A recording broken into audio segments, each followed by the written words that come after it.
Welcome to All Horse Racing All the Time. I'm your host, Al. Happy Sunday, everybody. Big day of racing at Keeneland today, this Sunday. 9 races, post time, 1 p.m. We will have analysis, picks, and plays for every single race with open chat. It looks like a great card. It's a dream card. If you look at the scratches, there are only 2 races with scratches. One of them has 1, and the other one has 2 of the scratches were also eligible. So it really works out well today on this Sunday. 9 races. We have a couple of stakes races, including a graded stakes race. So we're going to start taking a look at that. But first, coffee.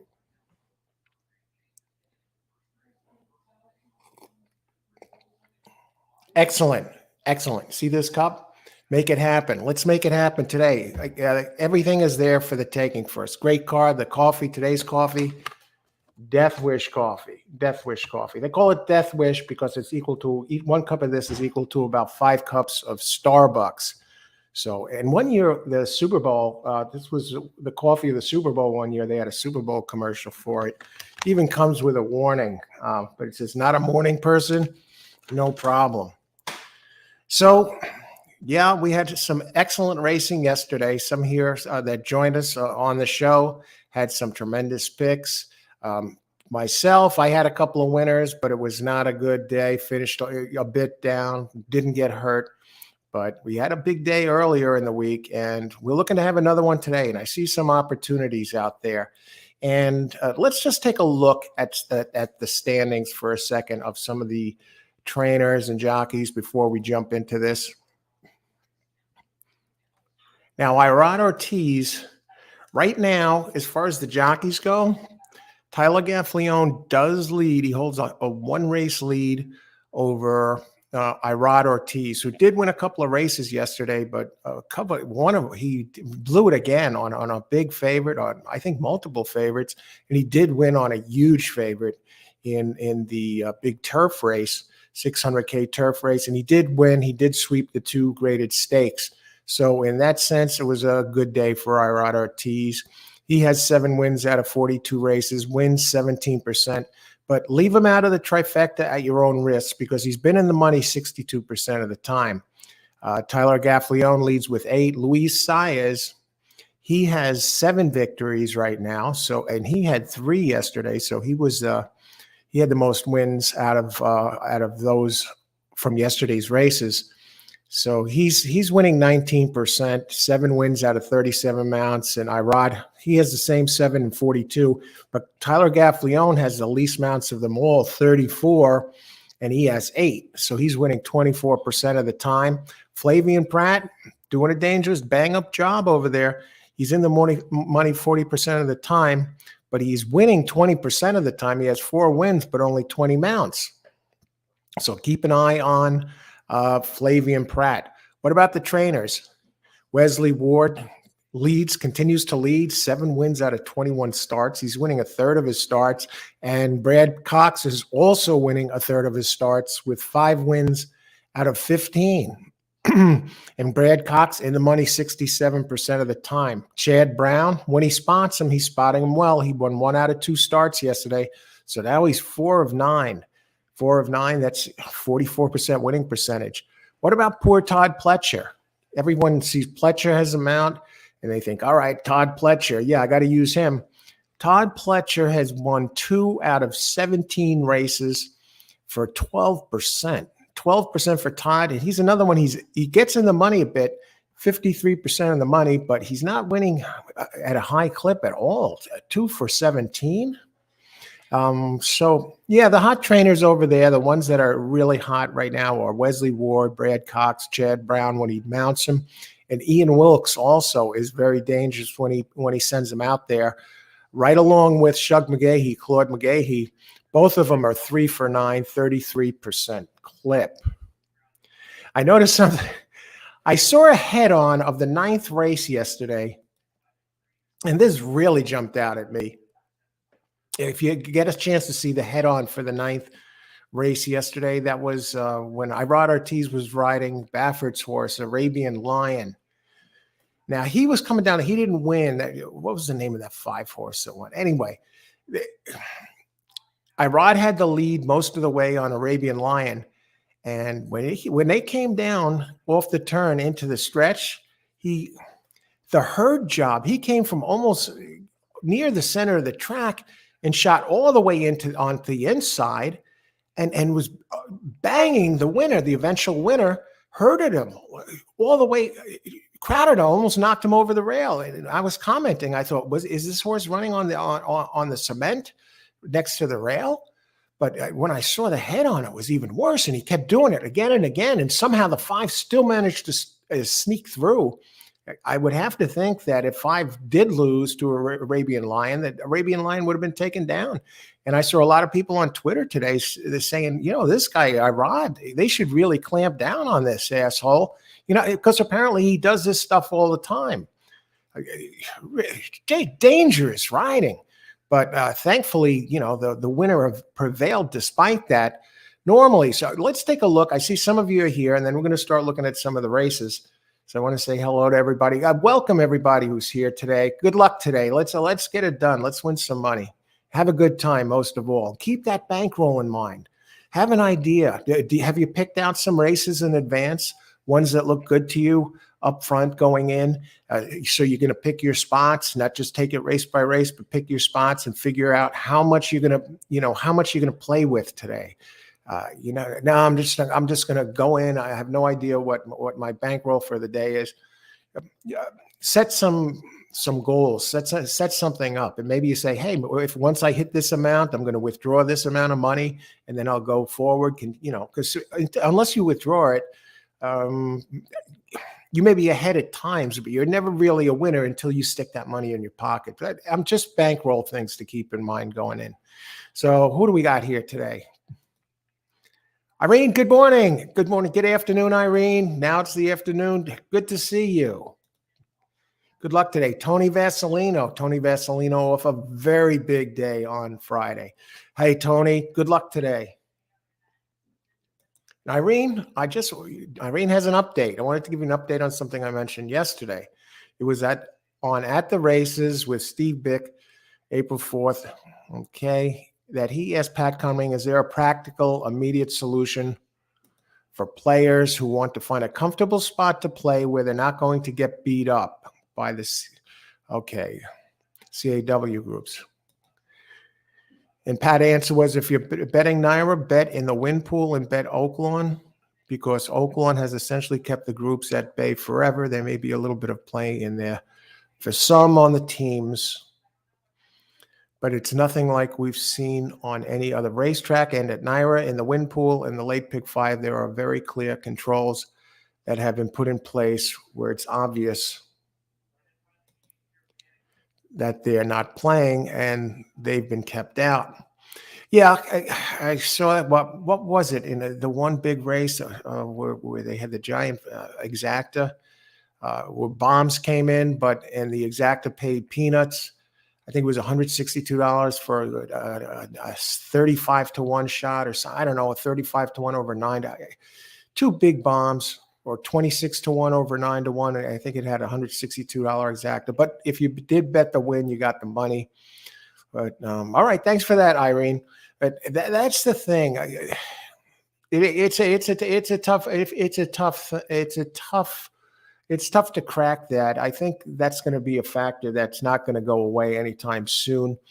And a lot of players, the power of horse racing for them lies within the exotics. It's not within the win plays. So that's the problem there. Unless you're a whale and where you're going to pound this 6-5 shot, or how many long shots really come along that win at long odds or 5-1 or above? There really aren't that many if you take a look at it.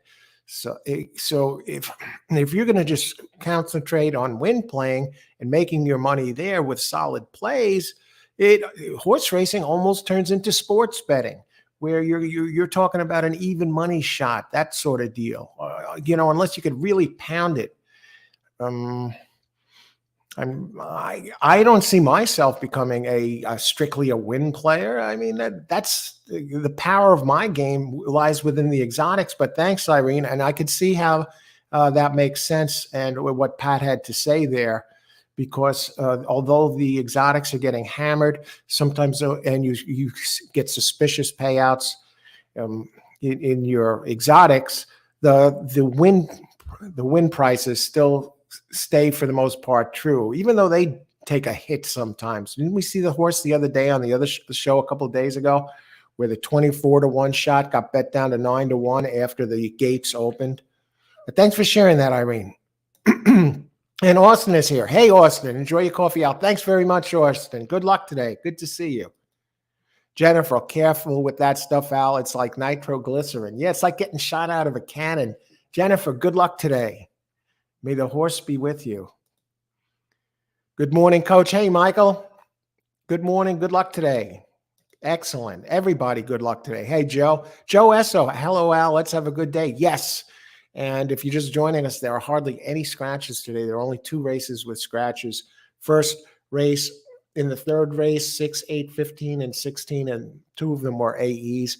And then there's not another scratch until the 7th race. And that scratch in the 7th I was a little very disappointed with. It's the only scratch. The name of the horse was number 11, New York Thunder. It was a bit of a pricey horse. I didn't like it to win, but I thought it had a shot. I would probably include it within the exotics. It had gigantic early speed, breaking from the outside. Number 11, I believe it was undefeated. Anyway, that turned out to be the only scratch. So that kind of opens the door a bit for number 4, Crispy Cat. And I did do a short video this morning with a pick of the day. And my pick of the day actually came in that race, race 7 here in this scratch with the New York Thunder with number 6, Private Creed. And I think this makes it a little tougher for Private Creed now, because the 6, because now the number 4, Crispy Cat, breaking from the 4 post. Paco Lopez is in town. Yeah, Paco Lopez. What's he doing in Keeneland? He's here to ride Crispy Cat, who he's ridden before. And now this one may turn out to be possibly the lone speed, and opens 8-1. So, but there's still other speeds in there. So I haven't given up on Private Creed yet. I still think that 6 has a shot to really do some damage in there. Has multiple races that are strong enough to get it done. Good luck today, Joe. Blair, hey, Blair. How's it going? Good to see you. Blair's had some tremendous hits here on the show, and already has a play at Gulfstream. Good luck today, Blair. Good to see you. Rich Lane. Hey, Rich. Hello, Al and all punters. Drinking Tom Horton's original blend. Rich, enjoy your coffee. Good luck today. Pleasure as always.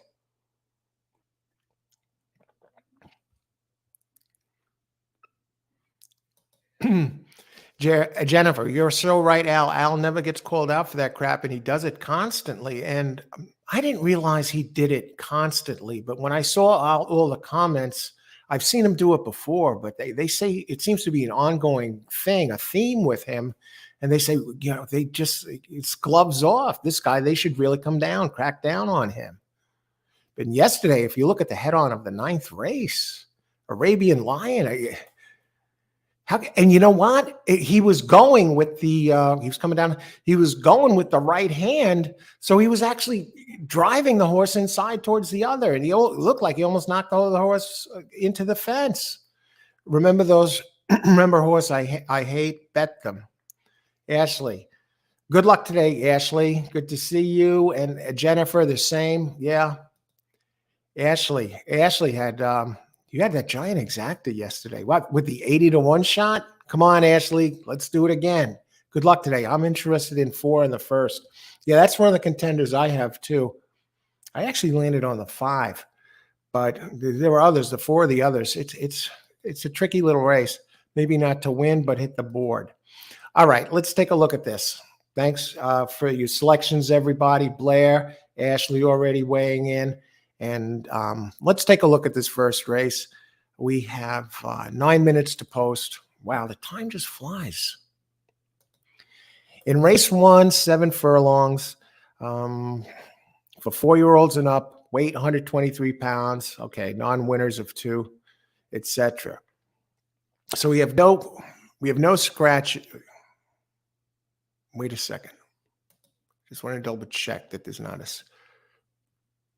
All right, no scratches. I was the number one horse, American Pure. Yeah, it looks like a strong contender. I mean, it's really taken off since the trainer changed. Let me just bring up the PP.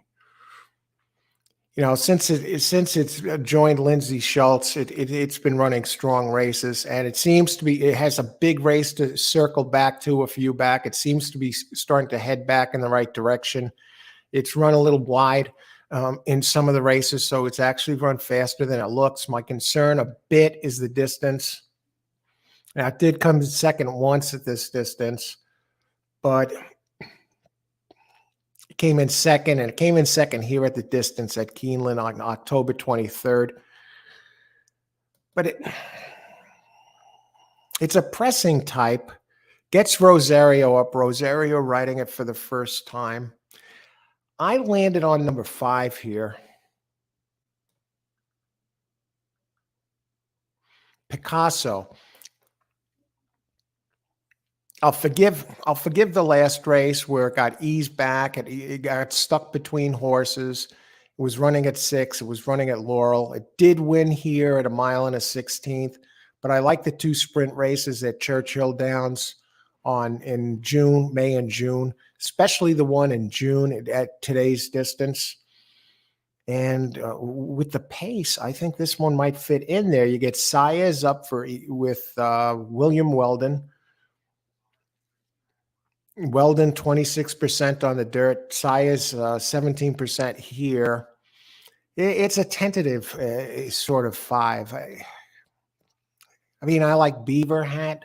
I thought Beaver Hat is running very consistent. If you go back to the races running from late 2021 to March of last year, those races are faster than it looks. Maybe the problem with this one, I think maybe they'll run out of room. I think this one likes it longer, but by the numbers, it's pretty solid.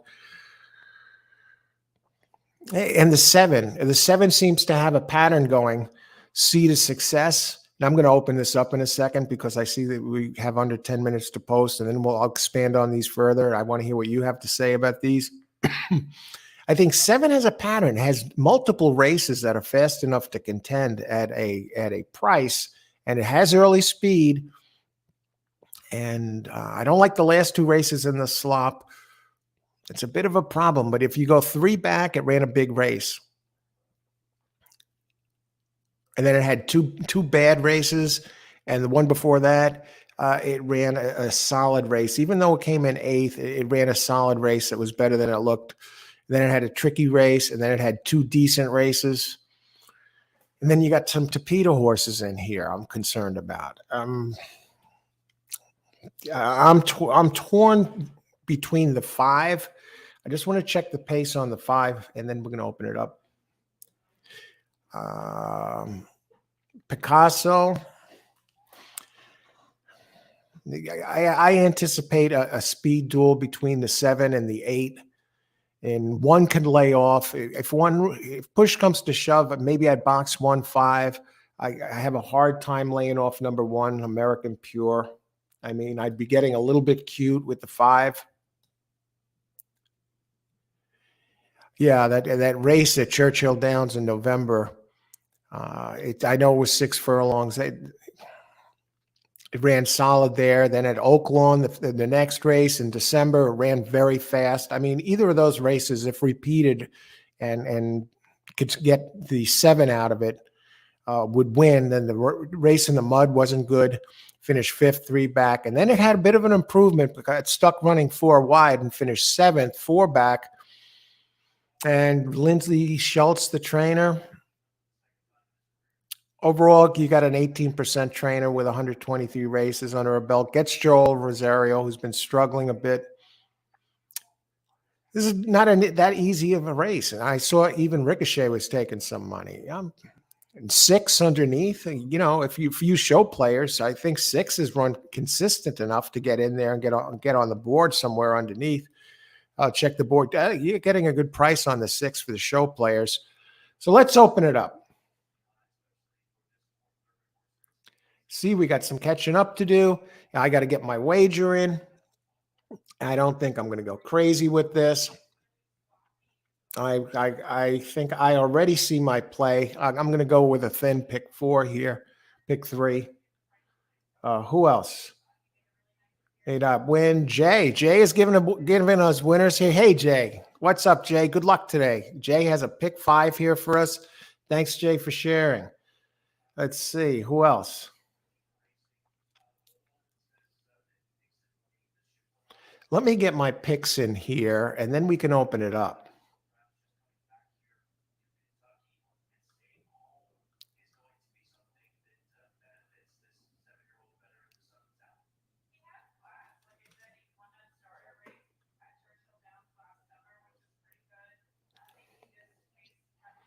Let's see. We got Charles in the house. Hey, Charles. How's it going?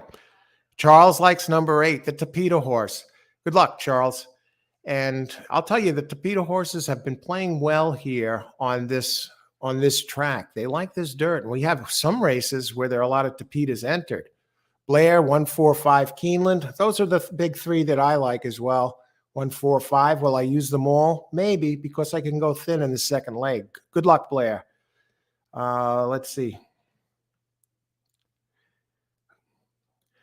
Now I'm going to enter my play here.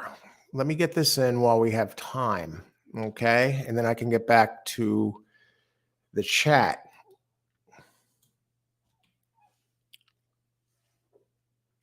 Just want to check something in the third.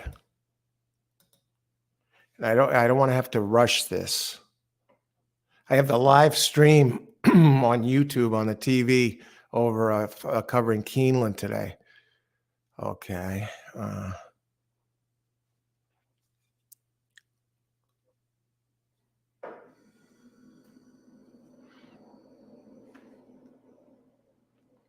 Wow. Race 1.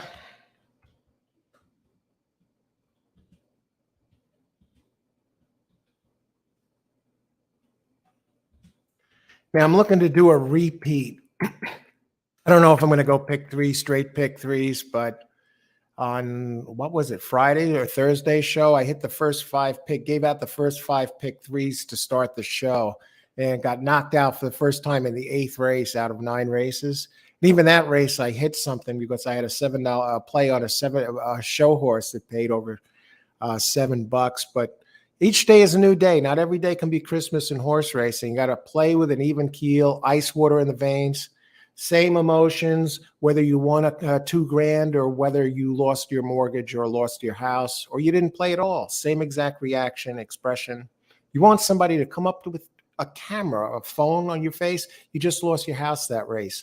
Have somebody come up to you, take a picture. You should still have the same expression as if you just won $10,000 or didn't play the race at all. The point of the matter is you want to be playing on an even keel. You don't want to let your emotions get the best of you. You want to be in control when playing the races. Okay, race 1, pick 3. 145. 35.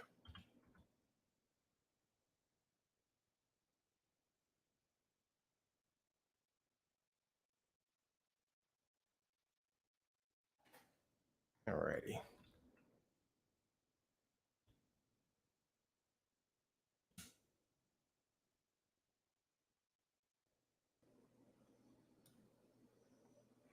Look at that 5. It's a white horse. 145, 35, 4, 7, 13.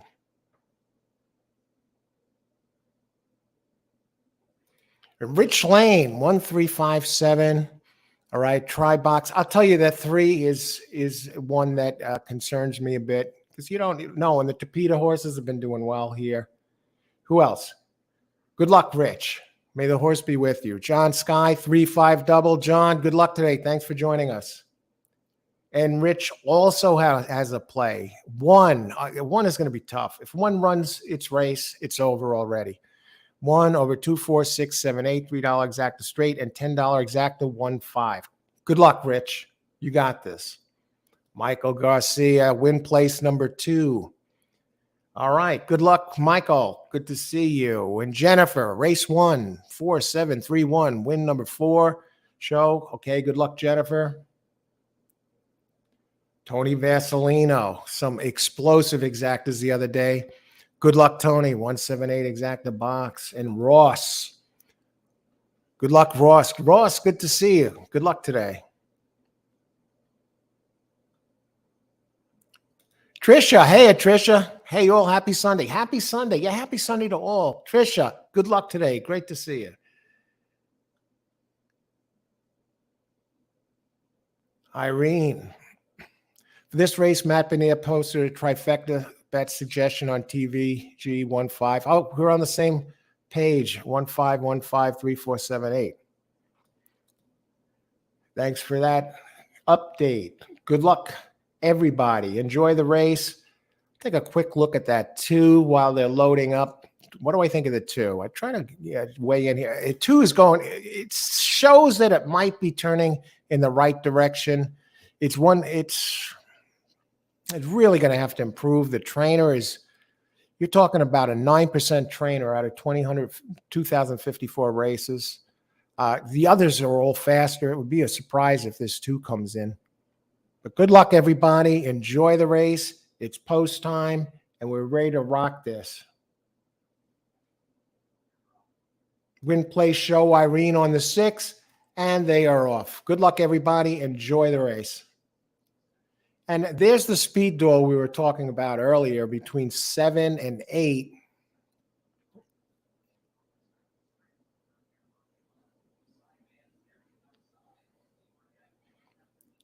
There's the 1 and the 5. They seem to be running like a team at this point. And the 4 is right there. I tell you what, the 7 has some races. That's the one with the pattern. It seems to be every third race it turns around and runs a good one.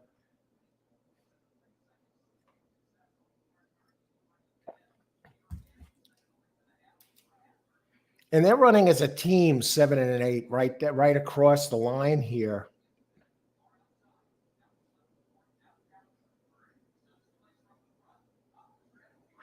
Four is trying to sneak through. 1 is in trouble, folks.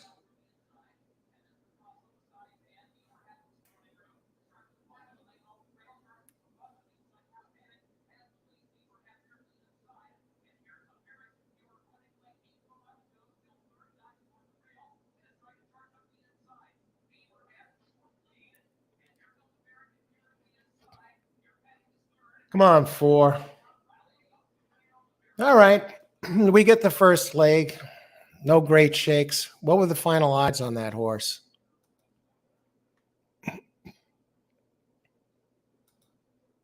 Three to 2.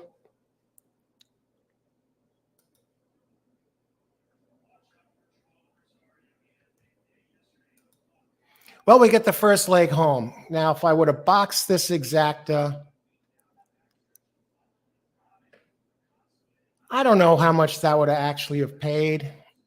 1-4 for you exacta players. I will give you the payout in advance so you don't have to wait around. 1-4, you're talking about a 1966 exacta for $2. But we get through the first leg, and we'll see what goes from there.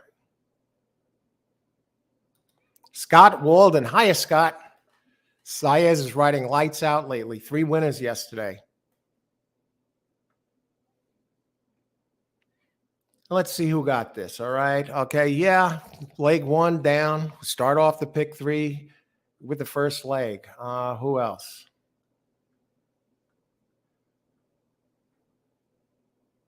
And Rich. Rich delivers. Well, not the try, but you had the other one going.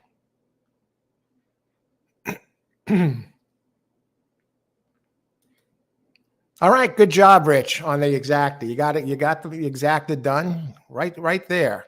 All right, come out of the box a winner, Jennifer.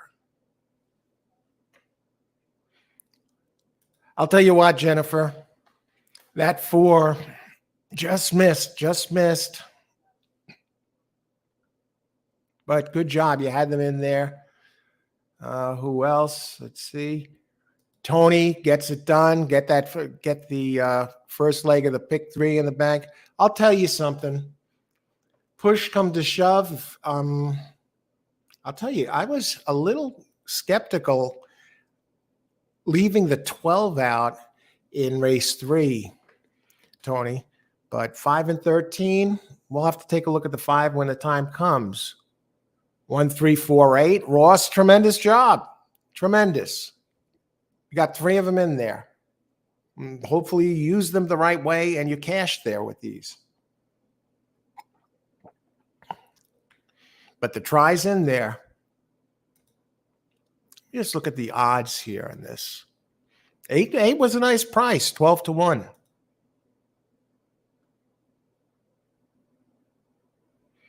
What happened to the 5? I'll tell you what, the 2 slipped into the super at a big price.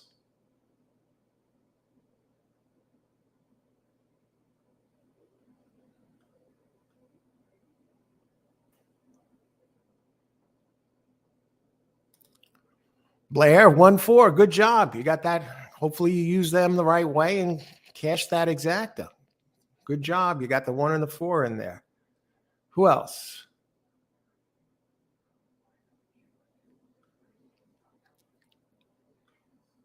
All right.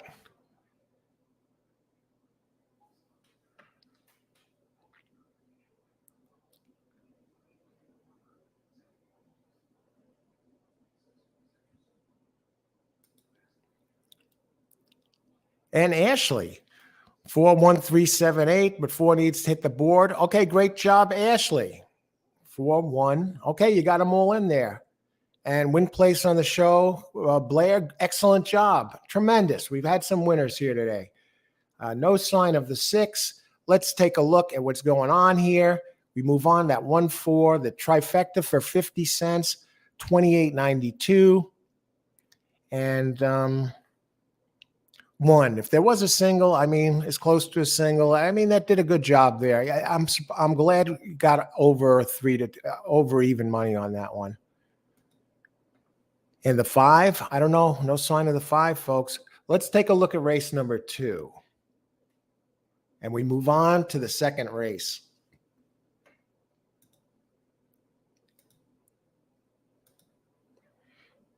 And for those of you joining us, we will touch on this again for a second. You want to look at who's hot here and who's not. Tyler Gaffalione leading the jockey standings right now, 8 wins out of 34 coming into today. And Irod was in second with 7 wins. He had 1 less win despite 8 more mounts. And Luis Saez, rolling along, came into today with 7 wins. Rosario gets it done finally, or Joel. And gets it done. He's been off to a auspicious start, 3 for 27. So now 4 for 28. Flavian Pratt, though, 4 for 20, 20%. Now you go to the trainers, you might be thinking Todd Pletcher. Todd Pletcher's in the race. Yeah, we got to use Pletcher, right? I'll tell you what. Todd Pletcher entering today, 2 for 17. Yeah, 2 for 17. It's all about Wesley Ward leading the way, 7 for 21. And Brad Cox, 5 for 15. And also Chad Brown, when he spots him like a wizard, 4 for 9, 44%. And then 3 for 9, both Ian Wilkes and Shug McGahee. So that's the trainer report.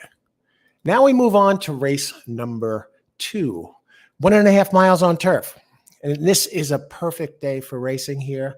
Only 2 races with scratches, a bad scratch of number 11 in the 7th race. I didn't think it's going to win, but now it makes the race a little bit trickier because the 11 had big speed in that 7th race, New York Thunder, and had the figures to be a part of it. But most of all, it would keep Crispy Cat number 4 honest, who now might turn out to be the speed of the speed. He's not going to get that challenge from New York Thunder, but still I like number 6, Private Creed. That was my pick of the day here. I did a YouTube short this morning pick of the day. I'll probably be coming back with those, so you may want to subscribe to the channel to get those picks of the day. And yeah, number 6, Private Creed, is the pick of the day. But now we got to take a look at it, what's going on, see how that shakes out with the scratch. So number 2, race 2, 1.5 miles on turf. Allowance, 110K. For fillies and mares, 4-year-olds and up, which have never won a race other than maiden, claiming, starter, or which have never won 2 races. Okay, 1.5 miles. We don't have any scratches today. And we have a good sized field here.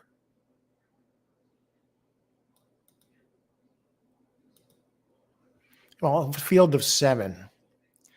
I landed on, I liked 5 best, Kiss You Later. And the number 3, I think, has a shot as well, El Este Est Forte. So I'm going to talk about that. And I see the 7, Pletcher and Ortiz again with the hoarding yesterday. Watch the 9th race yesterday, the head on, how he almost knocked the winner, that 5 over the fence. Alrighty. So this is a 1.5 miles. So early pace is not as much of a factor here. I will talk about the pace for a second while we're at it.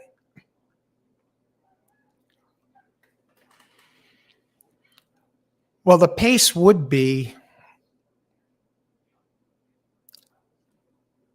I'm more inclined to say it would be number 4. I'm so sorry. I know number 7, the Pletcher entry, Sinfiltre, is it? Has some fast fractions, say, in the last race and the race 2 back. But was running those fast fractions on Tapeta. Its turf fractions were almost 24 seconds, if 23 and change, upper more than 23 and a half, all considered. So I don't expect this one to jump out at like it. If it's not going to run those fractions like it did on the Tapeta, at least I doubt it. It hasn't so far. Here's the thing with okay, number 5 hasn't raced here in America. Christophe Clement and Joel Rosario. Rosario just won the last race, so he's coming in. He got to be feeling pretty good. And this one has his experience at the distance, running fast enough to win here. But it's no slam dunk. It's no slam dunk.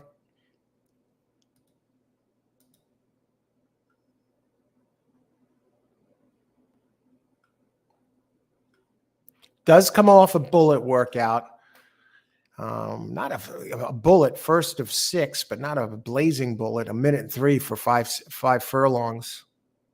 But you get Rosario, just like most shippers into the country do. They get Lasix first time.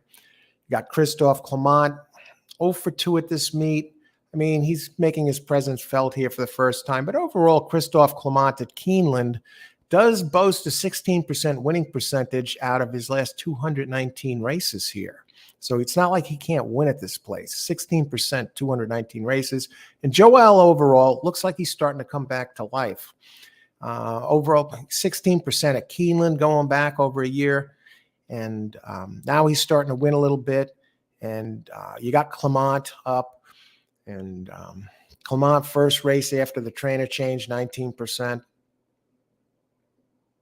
And this one seems to be on the improve. If you look at the races, it's actually been getting better. Only a 4-year-old. The layoff, 218 days. Well, how is this? Christophe Clement, when he's away from brings him back after over 3 months, he still wins 19%. So he gets him ready to go. And the other one I'm going to look at, so you got the Clement factor.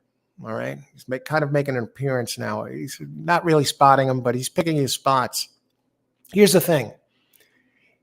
Number 3, Ellie Est Forte, has a few races here that are fast enough to win this, including the race on January 5th at Gulfstream Park at the distance we are running at today.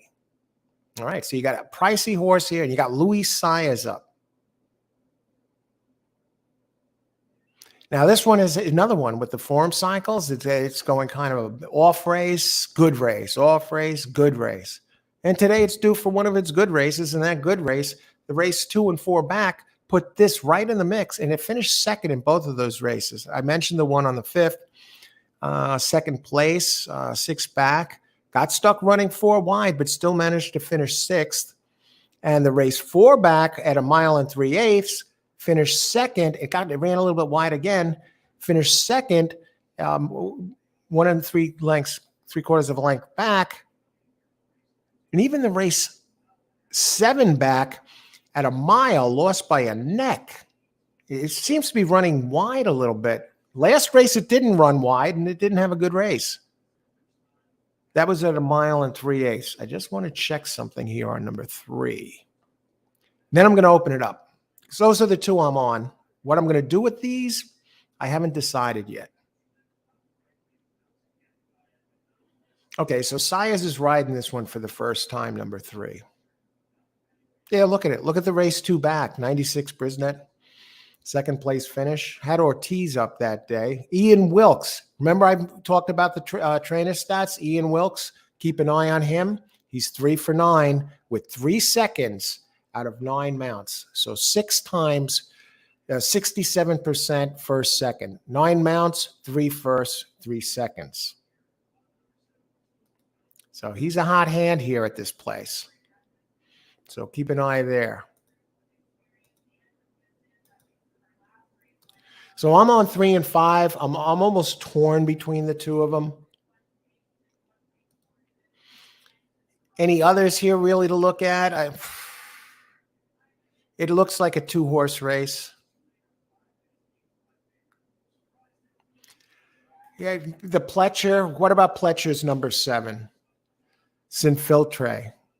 Todd Pletcher. You got Irod and Pletcher together. Okay.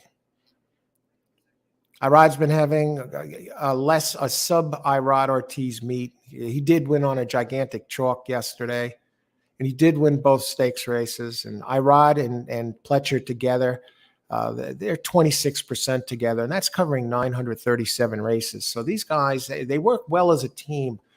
But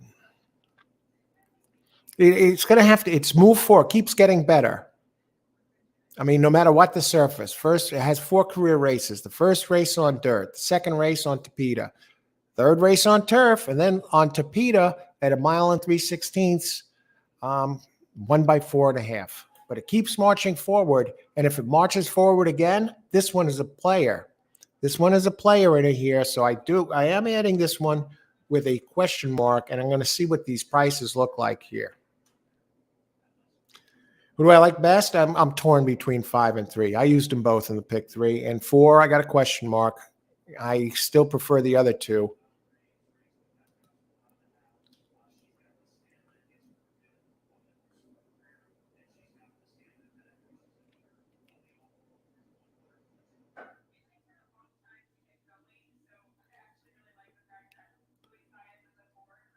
Rich, nice hit, Ashley. Oh, always a gracious crowd here. Once again, Charles Ashley.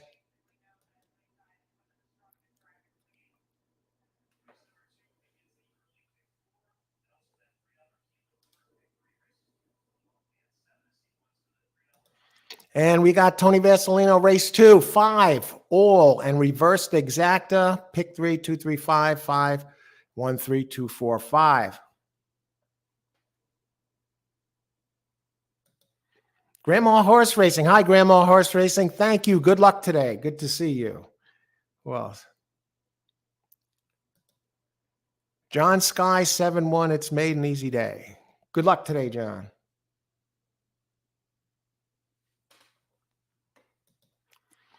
Attila, hi all. Hi, Attila. Thanks for joining us. Good luck today. May the horse be with you. Ross, number 7. All right. How many minutes to post? 12 minutes to post.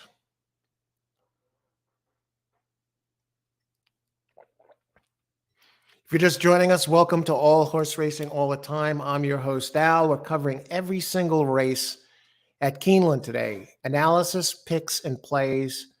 Open chat for every race. Let's get it done today. We got a great card. Excellent day for racing. Hardly any scratches. Only two races with one race with a single scratch, and one other race has a couple scratches. Two of the other scratches in that race were AEs. So the stage is set for us today. Let's get it done today. And we're into race 2 in this card of 9. We do have 2 stakes races, including a graded stakes in the 8th.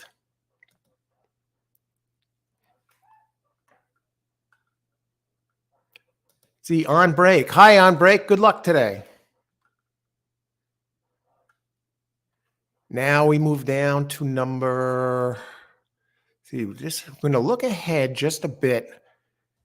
We're going to think about the play for a second. And how do we want to work this? Right now on the board, Pletcher is really taking some serious money. This has the potential to get chalky again, folks.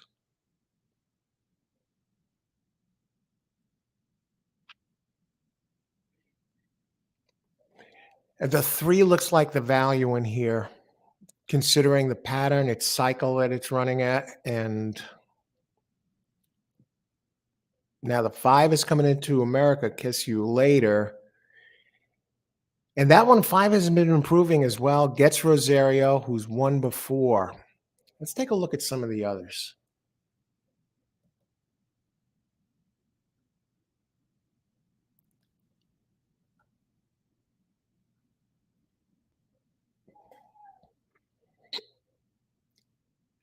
These are the other entries are a tough sell. Luminous just looks too slow.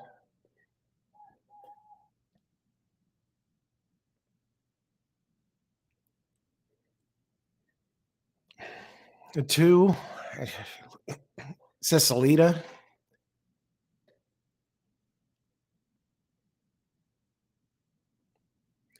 I mean, number 4 has a clean running line. Very clean. You got a solid trainer in Brian Lynch with Julian Leparoux. Now, Lynch and Leparoux together, covering 393 races together, they win together 18% of the time. This is a 4-year-old. It's lightly raced, only 5 races.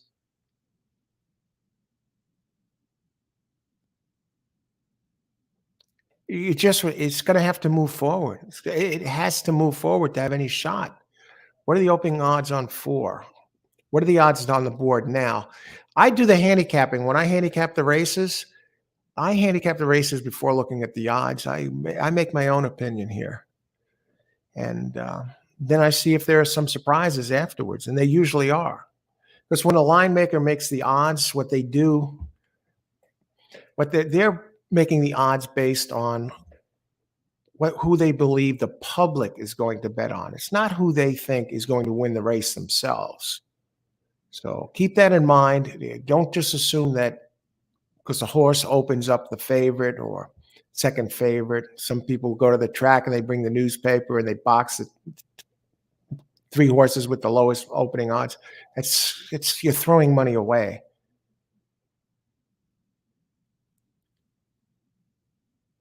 So what the line makers are doing, in essence, is handicapping not only the card, but they're handicapping the public. So that's a challenging job.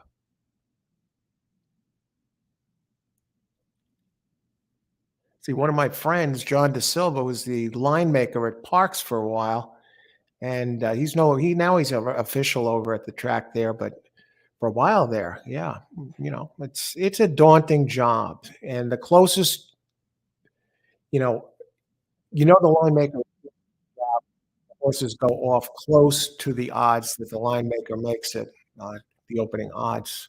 So keep that in mind about the opening odds, the morning line. So 4 open 6-1. It's still 6-1. I think this horse is running slower than the buyer speed. Figures indicate. Otherwise, it's if you take ground loss into consideration, the 4.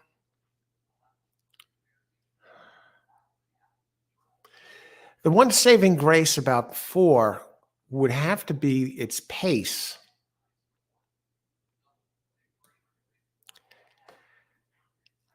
It's most likely going to, the best shot this one has is to try and steal the race out of the gate. I'd consider that one underneath, if you're playing playing an exactor or something like that.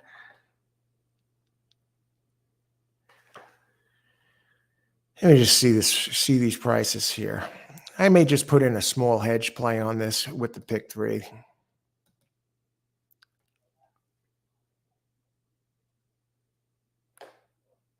Is it even worth it?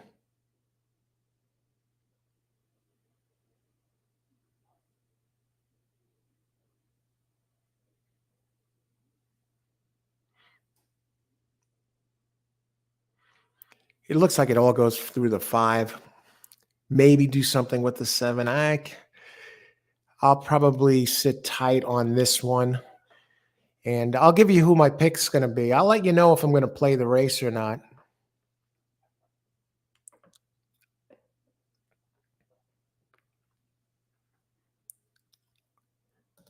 Attila, I think the 5 got a slight edge. Yeah, it's like splitting hairs. I coming to America here, Clement does get the LASIX first time. That probably helps.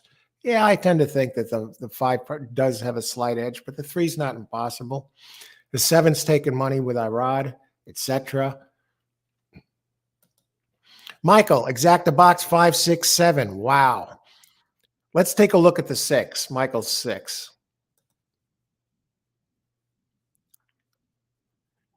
Number 6. How many minutes to post? 6 minutes to post. Livy B.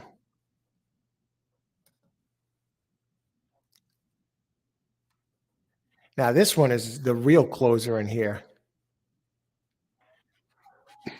What I like about the 6 is this, Livy B. It seemed to turn the corner a little bit and move in the right direction last race. And it does have a couple of races in July that is as fast as any of the others for the underneath position.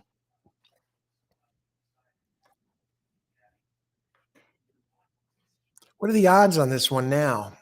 Those July races can sneak this into the try.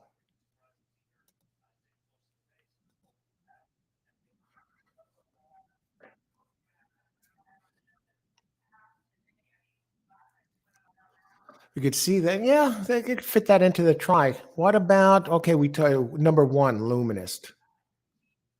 Still got 4 minutes to post. Luminist, you'd have to go back to September. This one's a workhorse.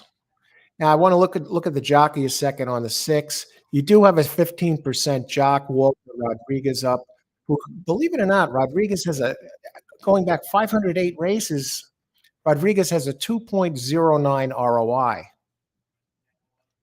And the trainer, George Leonard III, he's a 12% trainer, and he's a 13% trainer at Keeneland.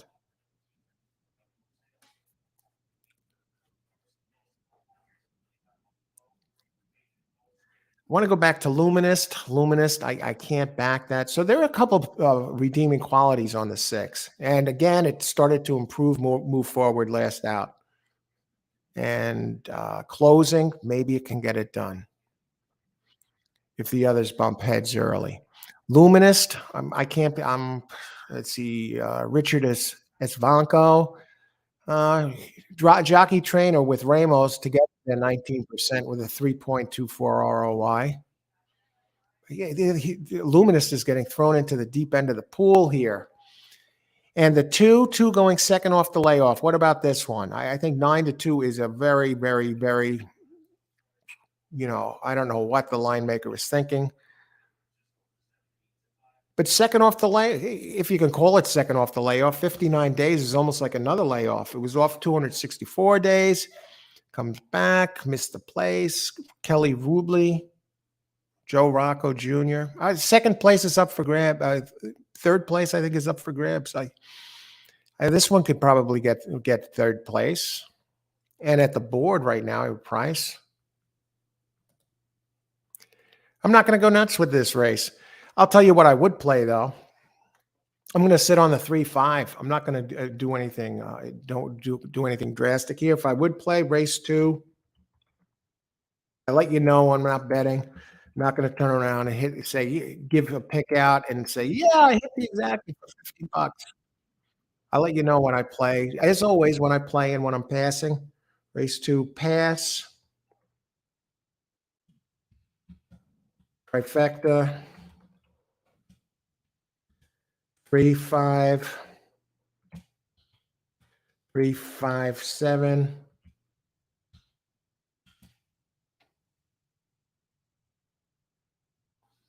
3, 2, 2, 3, 4, 6, 7. Jeez.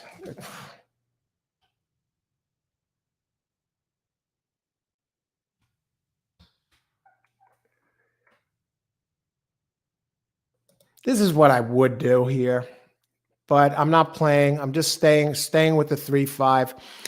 I'm staying on the 3, 5. Let's see, Jennifer. Race 2, 3, 7, 4, 5, win 3, 4, exacta box 3, 4. Good luck. Charles, 2, 3, 5, 1, 7, 2. Good luck, Charles. 1 play show on the 2. Blair, 3, 5, 7, Keeneland. Good luck, Blair. Bobby, 5 has not raced since September of last year. Hey, Bobby, how's it going? Is running for a new stable today. What are the chances it wins? I think the 3, if the 3 runs its race, it's running a pattern. Good race, bad race, good race, bad race. And today it's due for one of its good races, and that good race is good enough to upend the 5. Michael, exacta box 5, 6, 7. All right. I think the 6 could get it done there. I mean, it could get third.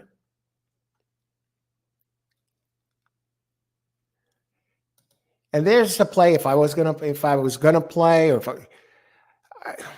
there are question marks here. The 7 keeps improving. The 5 is, what is the 5 bet down to right now? 8-5. All right. The 3 is the value, but who the heck knows? What about the 7? It has some speed. What about the 4? What if they try and run away early? Who else? Irene, 2-3 over 2, 3, 5, 7. Good luck, Irene. Mazoot, here he is. He's in the house. 7 looks good. Good luck, Mazoot. Thanks for sharing your pick with us. And Caesar, good luck, everybody. Good luck. Good luck, Caesar. Good to see you. May the horse be with you. What's going on here?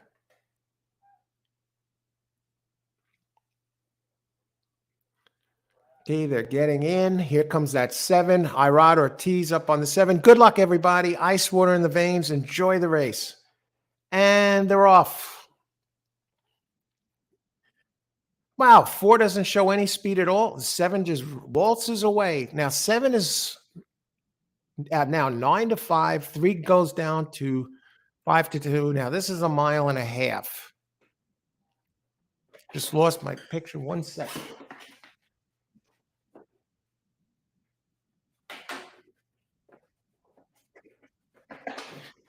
And 7 leading the way. Okay, they're going to come around for the first time right now.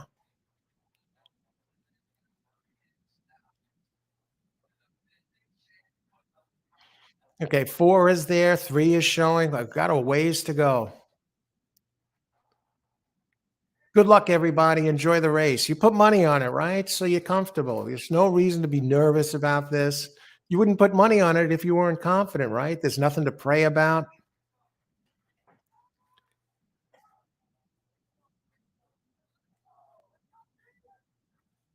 All righty. And 7 goes down the backstretch.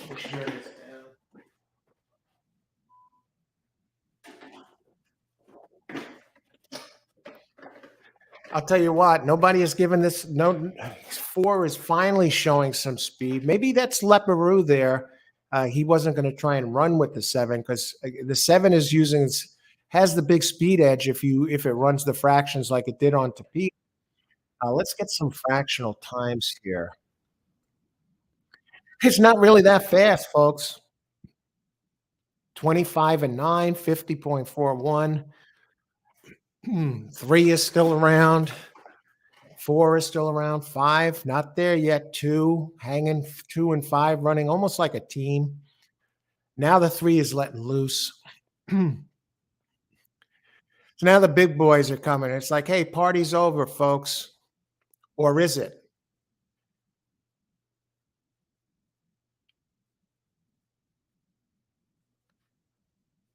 7 is not going away easy. He may not go away at all, folks.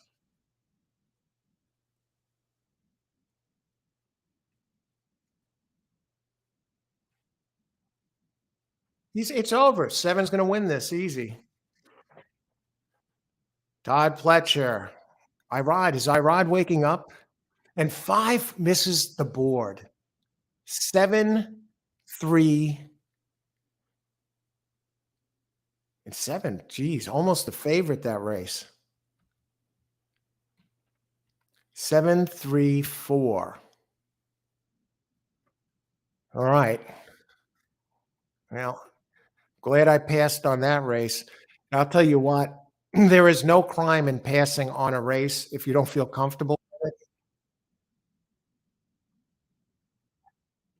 Matter of fact, it's recommended. Talk to any winning player or read any racing book. Okay, let's see. Who do we got?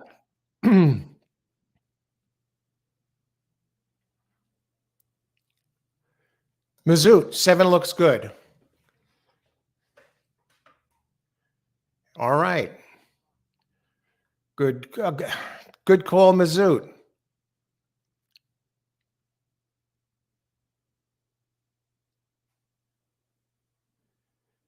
Let's see. Who else?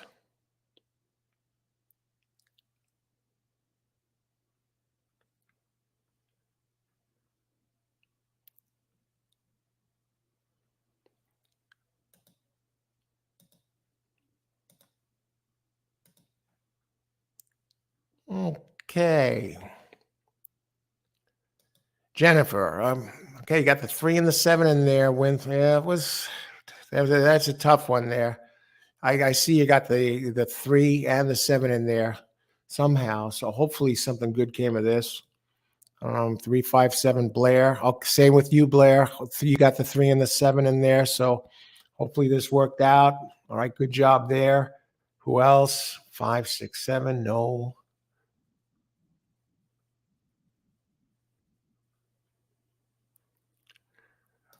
Ross, number 7. Good call. Excellent call. I'll tell you, they let this one get loose, and no one gave them no one put any pressure on this one at all. Better races ahead, though.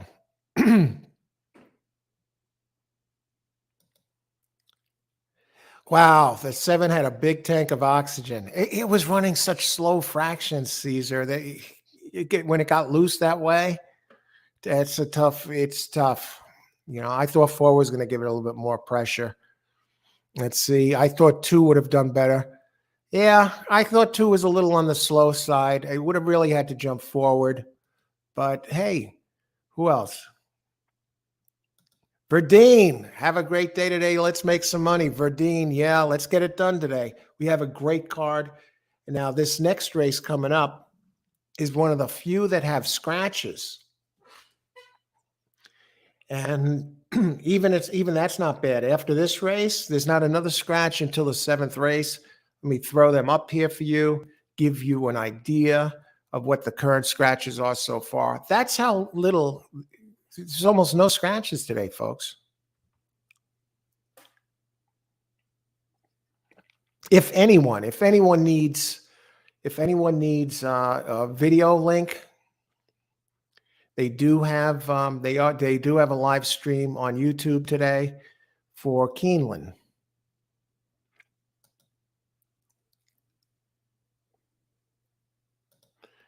Oh, Jennifer, that was pathetic. They just let this one go.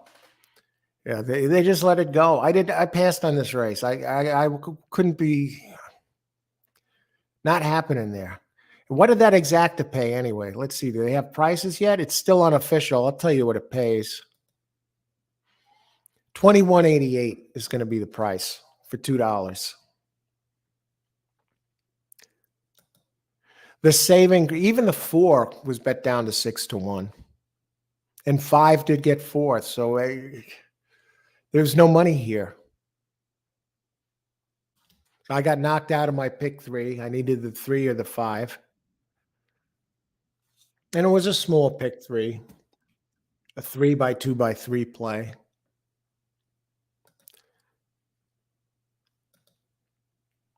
Christopher is in the house. What's up, Christopher? Good to see you. Good luck today. Christopher has delivered time and time again tremendous hits here.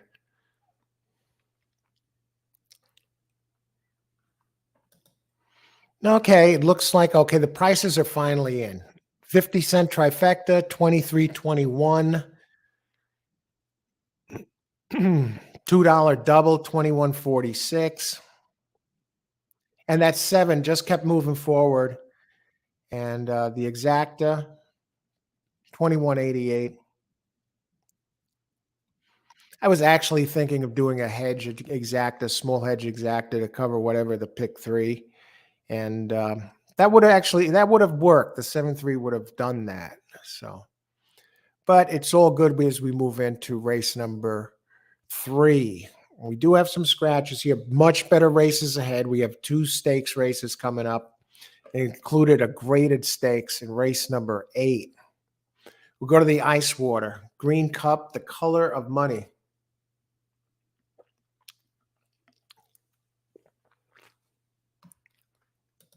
And if you're just joining us, welcome to All Horse Racing All the Time. I'm your host, Al, covering all the races here at Keeneland today.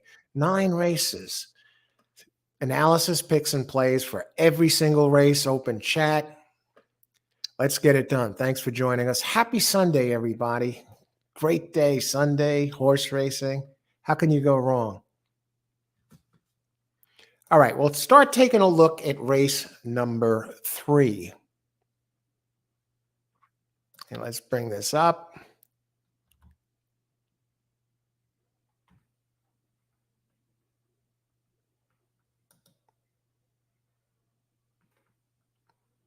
All righty.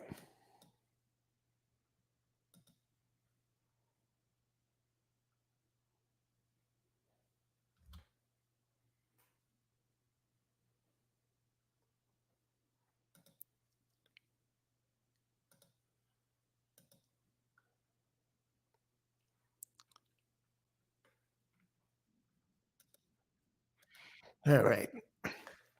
That chalk festival is out of the way. Hopefully all the chalk festivals are out of the way here. 6 furlongs, maiden claim, 20K. 20K, one of these horses, you have the money to throw around. You could prove you could take care of the horse. They're yours. You can have it. 6 furlongs, maiden claim, 20K, purse 43,000. Maidens, 3-year-olds and up. 3-year-olds, 118 pounds. Older, 125 pounds. 7-pound weight break. Well, the pounds, anyone says poundage doesn't make a difference. It's they're full of shit. It definitely does. Otherwise, they wouldn't be you wouldn't have to pay to get a weight break, or they wouldn't even mess around with the weights at all. And in this case, you get the 3-year-old. It's like a teenager, upper teenage, 16, 17-year-old. And by the horses develop a lot, especially between 3 and 4, and then even between 4 and 5. It's like a teenager, or maybe a high school senior going up against a 21, 22-year-old guy or girl or whatever, but guy, we'll use guys in this case. So, yeah, it's more developed physically and more overpowering. So they give the horse an extra 7 pounds, okay? Try and even it out a little bit between the colt and the 3-year-old, 4-year-old, 5-year-old, etc. Okay, so we look at this. We do have some scratches in here. 6 furlong race. And as far as the scratches go, we got a Manchester, number 6 is out. Number 8, Donegal, Danny is out. And 15 and 16, Bluegrass Loot. And what's this, Kvetching Mall? I'm not crazy about this race either. Again, look at this. Once again, I was talking about this earlier. It seems like the Tapeta, this track, the dirt here might be different. I don't know what's the story with the dirt here, but look at all the Tapeta horses in this race. And they do well here. You know, they don't lose their speed. I mean, torn coin flip. Who do I like best? I like the Wesley Ward first-time starter, Hui, out of American Pharaoh. Wesley Ward, first-time starter. Get with first-time starters, maiden claim. Now, already this one's in for a claim, right? And didn't even race yet.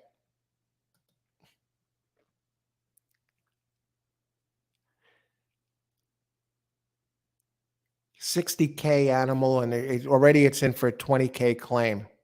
No races. Now that's a red flag. But the debut maiden claiming, Wesley Ward, 40%. That goes back 88 races. First-time starters, dangerous with first-time starters. Jeffrey Sanchez up. Now, Jeffrey Sanchez,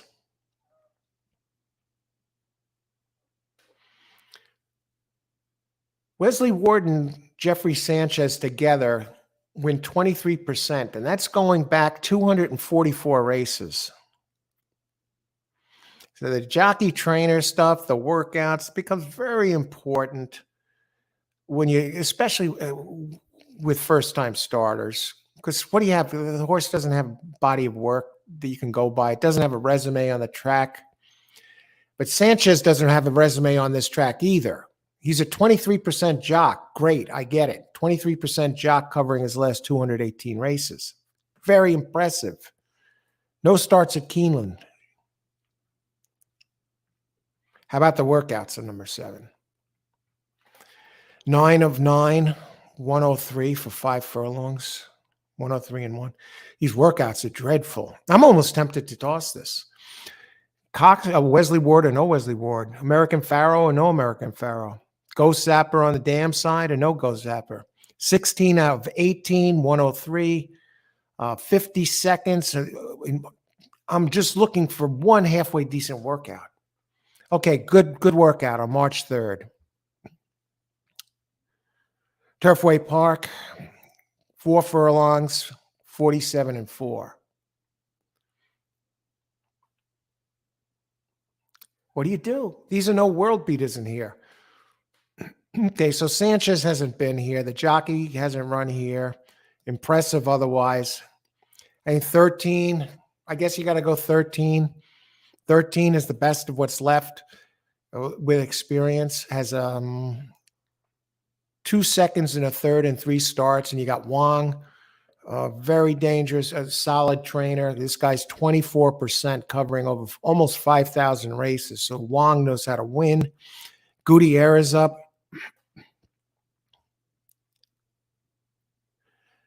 Gutierrez only 5% here, going back his last 65 races at Keeneland with a 0.40 ROI. First race after the first race with the team, though, when they come into Wong's barn, over 1,000 races, he wins 27% of the time. But this one has the speed, the numbers, the races are fast enough, is dropping in class from 30 to 20. And Gutierrez is, okay, overall as a jockey, 16%, so that's not bad. That's better than average. But Sanchez is better than average, too. I think the one I would have looked at was 8, but that scratches out. It would have made that dream drop from maiden special weight to maiden claiming. The only other one I would have used in the pick 4 is number 4, Dom Gervasio. And this one, I think, is a win candidate. I use it in the pick 3. You go to the races 2, 3, 4 back, sprinting is right there. And the last race was a rout. Now, this one's been running on the Tapeta. So it drops in class. And for Correas, and when Correas drops, Correas is 22% covering the last 166 races and teamed up with jockey Vincent Cherminade, who is 13% here. And with the trainer, with Carius, they're 15% together. So this one has to be used. And the other one that I would have liked is 6, and that's scratched out. I don't like 1, 2, or 3. They just simply look too slow. 9 looks too slow. I'll tell you that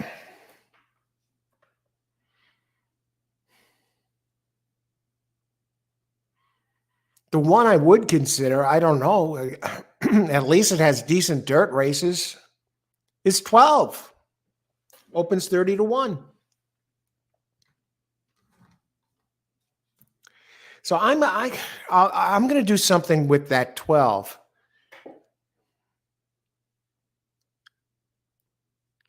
Maybe a 13 over 4, 7, 12. I got to think about that for a minute. I want to get at least a key, maybe 2 keys, and do something with a trifecta here.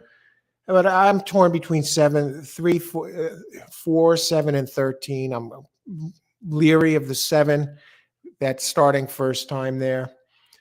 And but the 4 and 13 at least have shown some races that are fast enough to win here. And at least the 12 is run on dirt.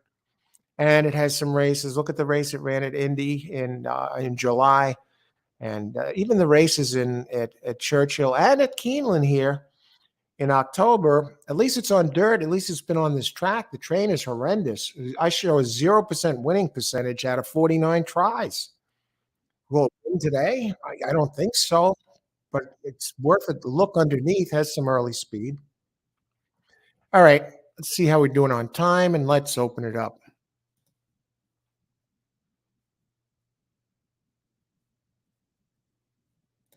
Hiliberto is here. Good morning, Hiliberto. How's it going today? And everyone, I am in Downey, California. New York here. Hiliberto, greetings. Always a pleasure.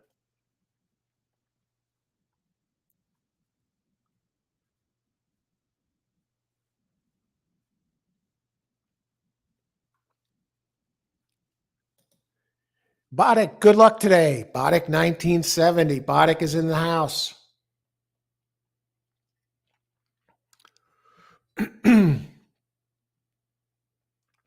And Hiliberto, good. Hiliberto, no stranger to hits here on the show. Let's get it done today. Good luck, everyone. Thank you, Hiliberto. Good luck to you. May the horse be with you. Scott Walden. Keep an eye on Wong, moving his horses from California to Kentucky. Hiya, Scott. Yeah, excellent. All right. Thanks for sharing that point there, Scott. And let's just, now that you bring that up, I'm going to bring this up here, Wong here.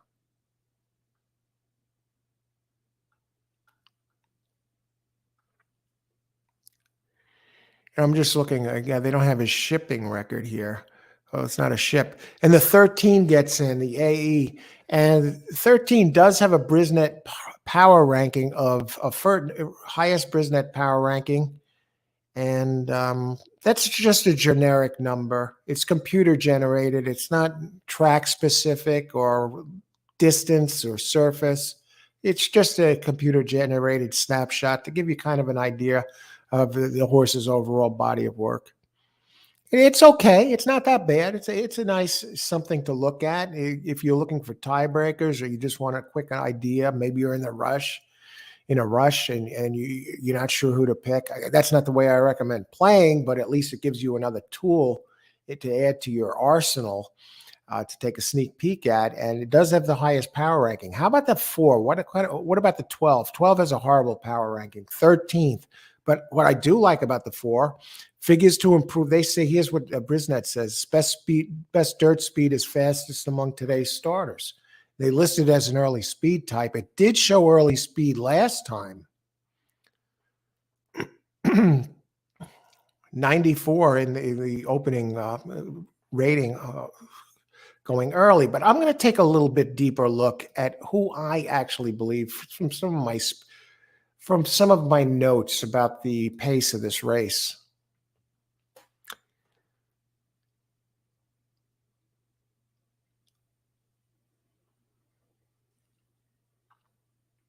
That 12 did show good speed last time early. What about the 4? 4 has shown speed before too.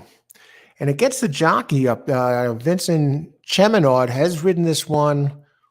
Let's see. He didn't ride him the last 2, but had ridden it the previous 5. So Vincent is familiar with Dom Gervasio.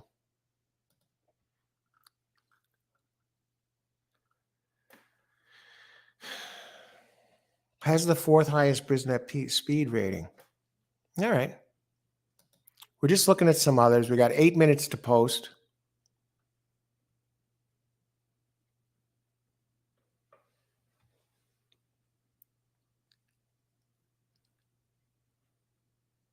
And we go back to number.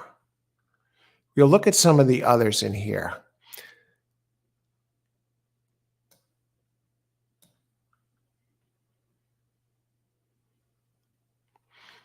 The 1. What about the 1? Let's take a look at the board. Number 1, Shackless Fly. Out of Shackleford, who was fast as hell. But this one, number 1, has been off 576 days. Number 2 has a running line that's been on the improve. We're looking for longer ones, one that can get in or a trainer angle to look for. 2's been improved. 2 is improving invasive, but really has to improve. And they're actually moving it up in class. And this trainer, Kendall, when he moves them up in class, is 15%. And has Declan Cannon up. Get this, Declan Cannon, 0 for 39. 0 for 39 at Keeneland. Is it time for Declan Cannon to retire? Seriously, 0 for 39. Why they even bring him in here and give him a mount? Let's see. Number 5, Kick Rocks Kid. It seems to be moving in the right direction, very consistent. It's another one. Has raced on dirt before. It has a race back in January. It's 6 furlongs. That can get it done here. If you want to play around with this one a little bit, it's consistent. Nancy Adams trains.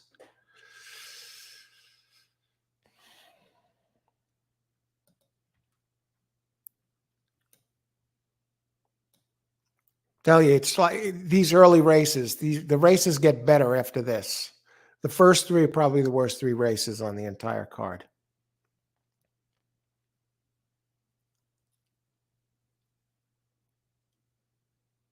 Two of the best horses scratched. I mean 413. You just get it done there. Let's take a look at this board. Let's take a look at the pools.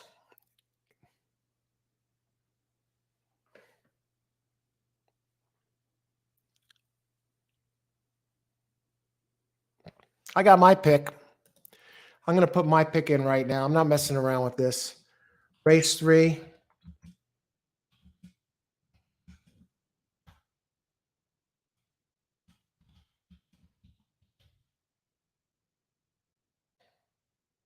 Make a little something out of this. Race 3, number 12 to show. It should get out there. It's run on this track before. Maybe it gets in position and hangs on for a slice. It's on the board at 47 to 1. I'm looking for some value in this race. Who else? Tony Vasilino. Race 3, 4-5. I like the 4 and 5. 5 I was looking at a little bit, and 13 and exact the box. Okay, 4, 5, and 13. Pick 3, 4, 5, and 13. Good. And 2, 4, 5. 2 and 4 are the 2 of the ones that I like next race. And 2, 5, 6. 2, I have a question mark for next to in race 5. I do have 6, though, is one of my big contenders there. Good luck, Tony Vasilino. Let's get this. Christopher. 67 to win. Good luck, Chris. 65 on 7 to win. Blair. 9 win play show Keeneland. Good luck, Blair. Let's take a look at that 9. We're talking about all the others. What is there in this 9? All right, moving up in class. Okay, the trainer and jockey percentage is strong. Derek Bright and Loveberry, 20% together out of 40 races. And does switch trainer change when Derek gets it in his stable. Does win 12% first out, lightly raced. I mean, it has to improve, has to move forward, but it has a couple of races on turf that fit this race back in August, July, August. And price right now on that one, that is right. You're getting a hell of a price, Blair. Good luck, Blair. Bring it home. Who else? Let's see.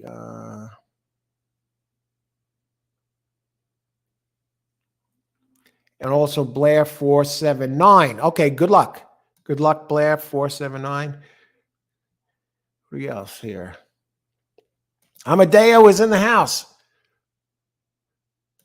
Good luck, Amadeo. Well, one salute and good, everyone. Keeneland race 3, win place number 13, and exacta 13, 1, 2, 4, 5, 7, and 14. Let's take a look at that 14 real quick. I like to go back and, comment and, give you some feedback, time permitting. Now, 14 is a first-time starter, and the trainer is sneaky good at Keeneland, this Michael Thompson. Get this. 27% out of 11 races. All right, he's won 3 out of 11, but look at this ROI, 11.27, and in the money 55% of the time. He knows how to spot him, and who knows what he's going to do.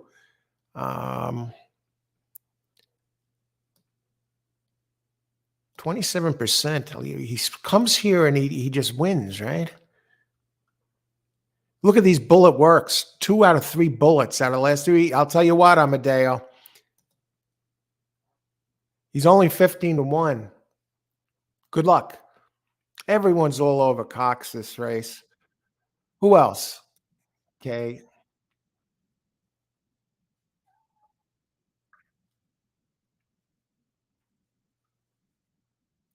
Verdine, 25 on 5 to win. Good luck, Verdine. Excuse me. Ross, 4, 5, 7, 13, and 3. Keeneland, we're getting close. If I get a second, I will take a look at the 3. I want to see who people have here at Keeneland.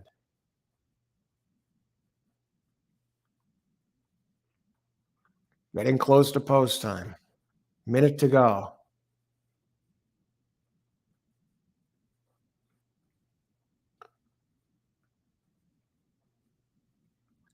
Okay, in my play here, simply 12 to show. Not crazy about these. I love the prices I'm getting. I like the early speed. Some of the races fit. At least it's run on regular dirt. Although I wonder at times now if Keeneland is regular dirt. It's run here, and let's see who else. Keith. How's it going, Keith? 13, 4, 5, 13, 4, 5, 8. Let's try and beat Ward. I'll tell you what, that Ward, you're putting the horse in for a loss right away. 60K for, he hasn't even raced yet. Now it's in for 20K, and the workouts are horrible. But it's Ward. He has such high percentages. It is out of American Pharoah. That's why I'm not messing with this race. I'm not sure what to expect, but I like that. So I just went with the 12. I'm getting a big price, and I'm shocked. I was shocked when I saw the horse had an opening line of 30-1. I thought it might be one of the favorites, and I'm 100% serious. I thought it was going to be one of the favorites this race because I handicap it first before looking at the charts. And as far as the others, 13? I mean, 13 looks like the one that's best out of the ones that have run. And 4. Christopher, 7, 12 exacta box. Good luck, Christopher. Christopher has that 12 in there and the box right there. Good luck, Christopher.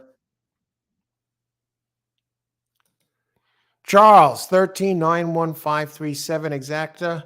Try and super key box win play show on 5 at Keeneland. All right, Charles, good luck. You'll get paid with this one. John, trying the 13-2 double. Wow, they're taking a while. Okay, 13. Do we have time to look at the two? I thought the two was slow.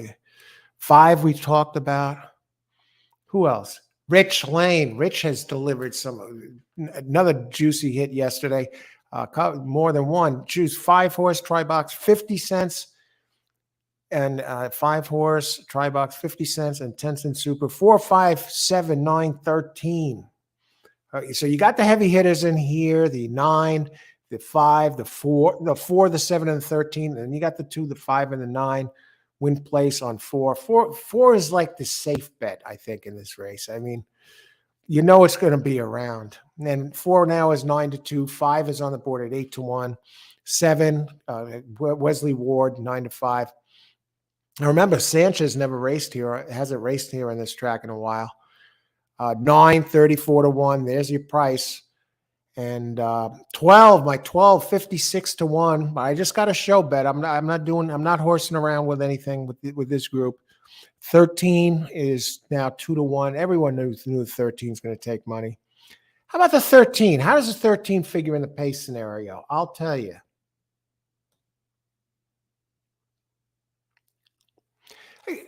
He has speed inside of him. That's the thing.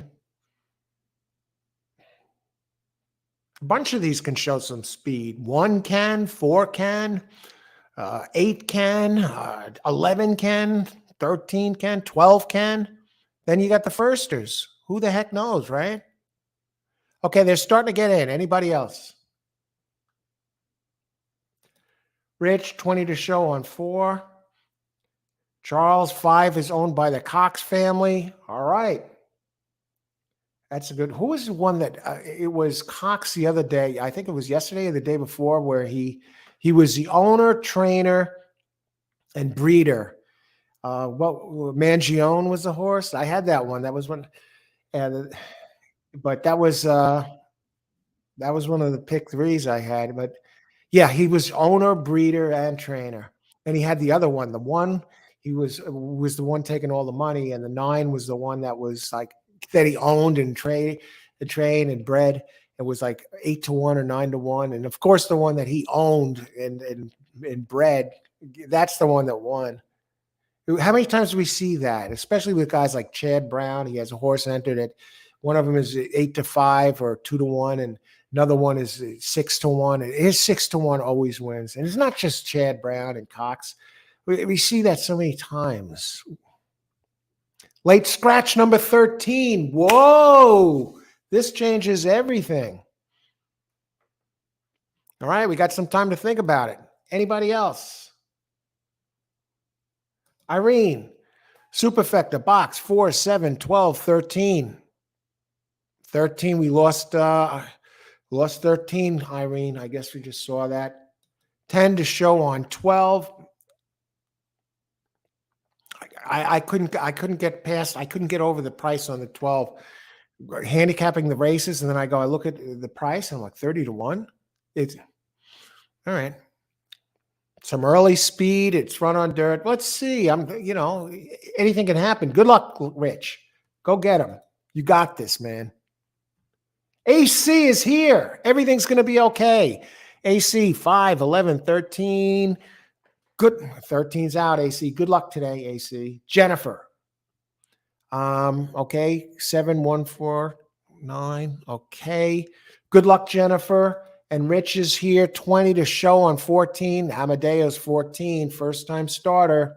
Sneaky trainer at Keeneland. 27%. Good luck, Rich. Who else is still getting in? 50 to win on 5. Good luck. Verdine. Okay, 5. Yeah, 5, another one.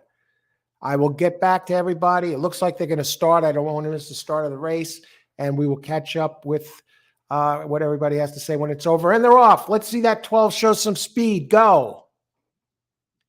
All right, we'll call the horses by the number. We knew 1 was going to show some speed. 12 is showing absolutely no speed, folks. 7. And there goes the 14, Amadeo. Rich. 7. It looks like he's broken stride already.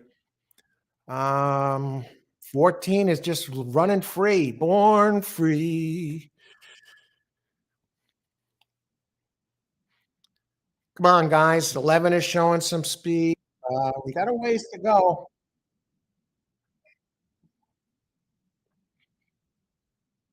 I don't know.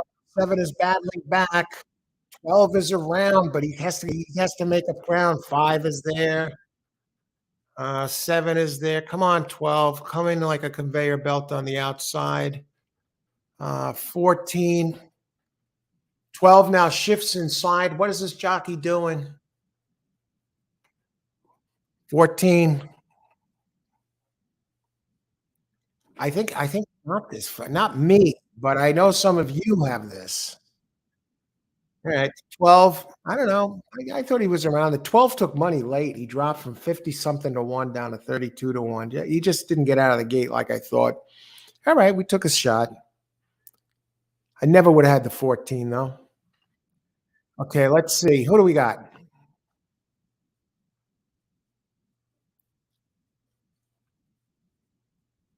Let's see here for number 14.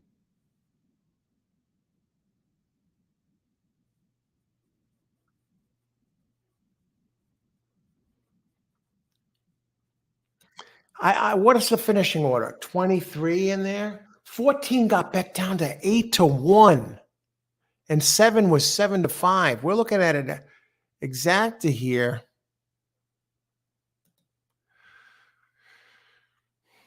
Well, $56 exacta, 27 to 1. Okay. 28 and change for a buck. I'll tell you, but I'm going back here.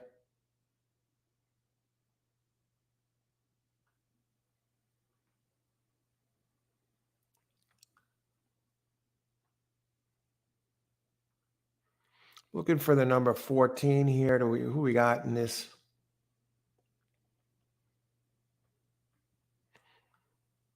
Looking for number 14 mentioned here. Boddick adding 14. I hope that worked.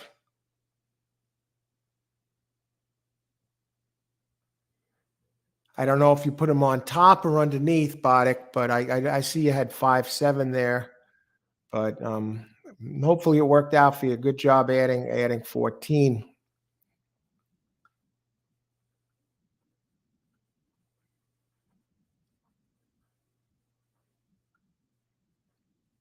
See, Charles added 14. Okay, hopefully that worked out. I'm going back here. I'll do this if I miss anybody. Greg Naylor. Hey, Greg, how's it going? Good to see you. 457 exacta. You had the 7 in there. How did that 4 do?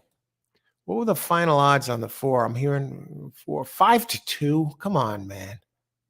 Oh, yeah, because it's scratch of 13. Jennifer was in giving us a scratch info. Always on the spot. Thank you for that info, Jennifer. For everybody. And who else?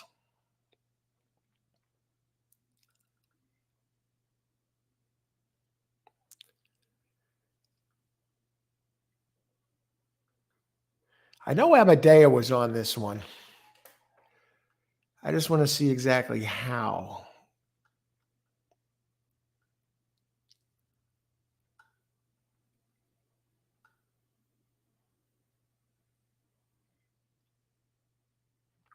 Tony Vasilino, excellent point. Uh, 2 first-time starters. Roddick, no underneath. Oh, all right. Well, great addition, though. You saw something and landed it. Right. It's always another race. I think the worst race. Thankfully, they put the. I think they. My opinion, anyway. This is what I saw. I thought these were the worst 3 races on the entire card. Let's see. I lost my wallet, but hit the show for trickle down. John, hey, John. Good luck today. I pointed that out right before the race. After Amadeo put it in, I looked. There was like bullets there all over the place. There were a few of them recently. 14 was an inside job. Okay.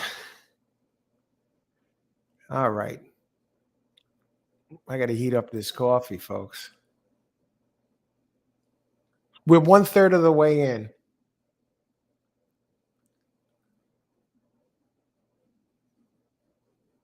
I want to thank everybody for joining us today, and good luck today on this happy Sunday, everybody.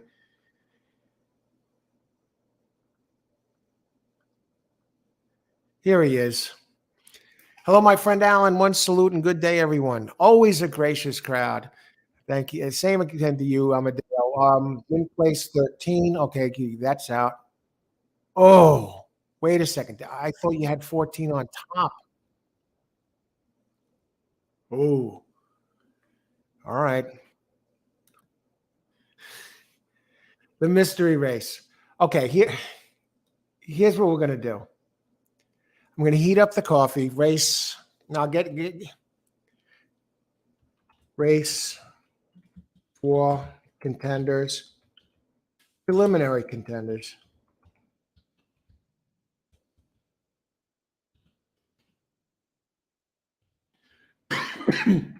Excuse me.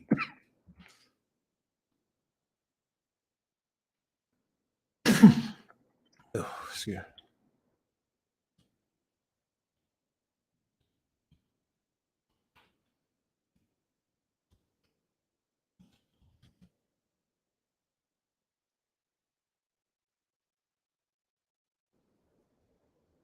All right. I'll be back in a couple of minutes. Got to heat up the coffee and get some ice water and make a pit stop, and then we'll be back for race 4. But in advance, I'm going to break down these races. These are the ones that I like. I like 4 best going in here. I'm not sure how I'm going to use it yet. And the other ones that I have an eye on are the 2 and the 6. And then we'll look deeper at it when we get back. And good luck, everybody, if you're playing any races at any of the other tracks between now and then. And thanks for joining the show again. Let's get it done here. 2/3 of the cards left. I'll be right back.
All right. If you're just joining us, welcome to All Horse Racing All the Time. I'm your host, Al. We're covering Keeneland today. All races as they unfold, analysis, picks, and plays, open chat for every single race. Thanks for joining us today. Happy Sunday, everybody. We're back. We got hot coffee. We got ice in the water, full cup. So we're good to go there. Green cup, the color of money. Every little bit helps, right? No, I'm not so superstitious about that, but hey, it's just a little bit of fun. Today's coffee, Death Wish coffee. It was this coffee of the Super Bowl one year. They had a Super Bowl commercial for it, and they call it Death Wish. Those who joined us earlier, I'm a coffee connoisseur, and I introduce the coffee in the beginning of the day and give you a little bit of a review about it, a few seconds.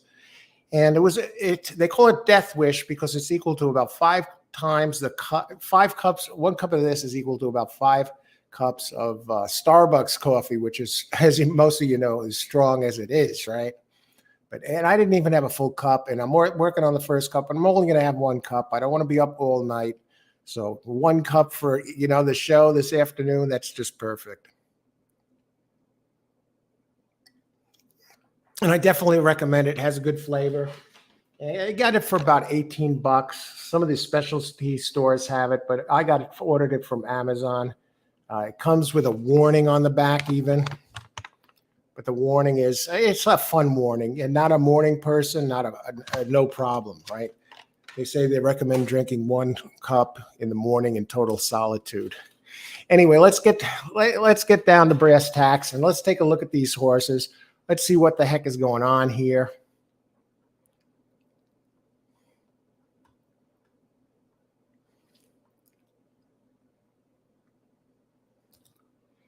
Lost my wallet. Yeah. Hit the show for a trickle down after the bet down. All right. Well, let's get it. As the saying goes, there's always another race. Charles, I hate late scratches. Yeah, that's changes the complexion of the race, especially now the one that really looked like the best entry in there gets knocked out. Okay. Now we will take a look at that 14-7 did pay 56.22. What about the try? $165 for a small try there. Well, $165 for a 50-cent try. Not bad. On to race 4. Let's talk about it.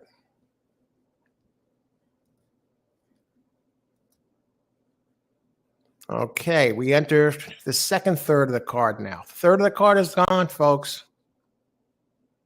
But the good news is what I consider the bad races are behind us. Why were they bad? I mean, these look like the potential to be very chalky, and we had a bunch of inconsistent ones last race. The second race was the turf race, and you had the 3 standouts, and of course 2 of them came in. And the first, again, it was a little tricky, but not really much. There was I thought the 1 and the 5 stood out, and the 4 a little bit. And it turned out to be a 1-4. Okay, we go on back on the turf. Allowance race, 140K. Purse, okay. Allowance, 140K. Fillies and mares, 4 and up, which have never won 4 races, etc. Okay. So we don't have any scratches. We got some surprise scratches last race. Now, this is a wide open race, except for maybe the 1. Now let's talk about it. See, a mile, and the turf is listed as good today. Now, I landed on number 4 here.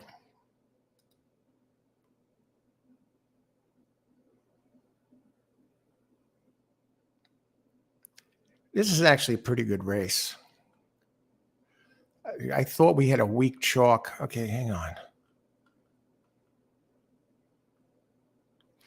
Yeah. I think 4 is a standout. I think the pace sets things up for it. Number 4, Topon Henrietta. Raced here at a mile last race. Came in second in a stakes. just missed really, and gets back to its preferred distance. It's running at a mile. I mean, it ran at a mile and a quarter at Woodbine, 2 back, and it paid the price. It finished 7th, but running it at this distance, Ellis Park in August, it won a race at one point last year, August, July, and June, won 3 straight. Then it just missed, came in 4th, but what was it, a length and change back at Kentucky Downs in September. Then it ran that mile and a quarter race, and then at Keeneland, ran here in November. Okay, has the layoff. And the trainer, Geoff Mulcahy, after an extended layoff of 90-plus days, is 16% with a 2.53 ROI. So he gets him ready to come back. And you have none other than Lanfranco Dettori aboard. Knows how to ride. I mean, this guy, I've lost some money with this character, but he's a hell of a jockey. And he's one of these guys that he wins when I don't have him. But I'm using him today. So I don't know if that's a bad sign, but I think the pace, with all the pace, you have Freedom Speaks. That one has some speed. Bubble Rock has speed, 5.6 on the outside. I just see, and I think these races that I don't think I could ran in a G1 2 back, G3. I mean, this one, I didn't see the board. I didn't see what the board is right now. I'm taking care of this business first. But I like the 4, and I know it opened at a bit of a price. So that's the one I like best. And the other one I liked is the 2, Jam's Mission, Cherie Duval. Somebody said here when Cherie wears a dress to the races, it means she plans on being in the winner's circle. I didn't see her today, but I think the second race off the layoff could be the charm. This one has a lot of good races. Another one ran G2 last time at Tampa in first race back after 279 days off. But now if it gets back to the form that was running before the 279-day layoff, very dangerous. And you get Tyler Gaffalione up, the leading jock at this meet. Now get this, Cherie Duval, when she teams up with Tyler Gaffalione together, they go together like peanut butter and jelly. 31% in 39 races with a 2.19 ROI. 31%, folks. Tyler leading the meet, and Cherie here at Keeneland. Nothing impressive, not at all, but maybe she has the right ingredients today between Jam's Mission and Gaffalione. Because Jam's Mission, definitely strong. Before that the first race back from the layoff, right thrown into the deep end of the pool in a G2. But before the layoff, first, second by a head, second by 1.25. The second was at Keeneland. And I just want to check one thing. Then I'm going to open it up because we're 5 minutes to post, and I'm going to get this in 1 second here. Let me just check this. Okay. Should save some ground and tide. I got to think that Gaffalione over Leperoux is a huge upgrade. And the other one I wanted to look at was number 6. And I'm not really. Freedom Speaks.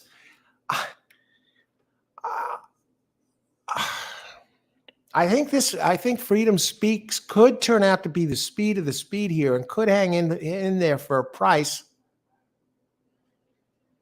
So I like 4 best. I'll put it that way. And 4 is, you're getting a price now at 3-1. And I'm actually going to go as far as to single 4 in this race. And I'm going to put in my pick right now. It's going to be a pick 3. Race number, so I can get moving, catch up on the chat while we have a few minutes.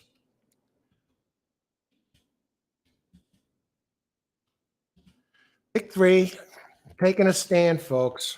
Not spreading all over the place when I like one clearly the best.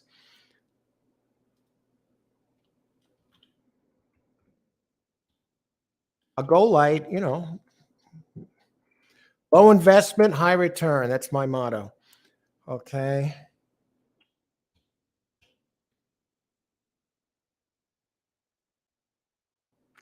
Make sure there are no surprise scratches. Before I enter this, no.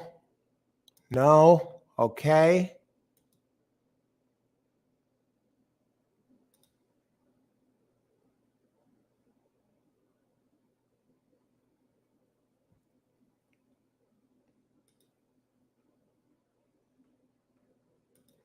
All right, there we go. That's my selection. I am singling for. I think the horse is good enough to bring him across the finish line, take him for a ride around the track. This time he should get this done. Okay, Tony Vasilino, 2, 4, 5, exactly. But those are the three I like. Actually, I like 2, 4, and 6. But let's see who else. Jennifer, 1, 4, 3, 5, win 1, 3. Exact. Okay, good luck, Jennifer. 4, 5. Okay, who is the 5 again? Oh, 5. Okay, I see it. Bubble Rock, Rosario. I that could be the speed here too. I think the Bubble Rock. The 6 beat the 5 in the past once. Okay, Charles. This looks suspicious at Keeneland. Well, let's see what happens, Charles. Good luck. 2, 1, 5, 3, 6. I took my shot here, Charles, and I was going to use both 2 and 4, but I'm going to look to thread the needle here. Good luck. J, 3 and 6 to win at Keeneland. And who else? Verdine, 25 Apple Blossom, exacta box. Apple Blossom? All right. Who is...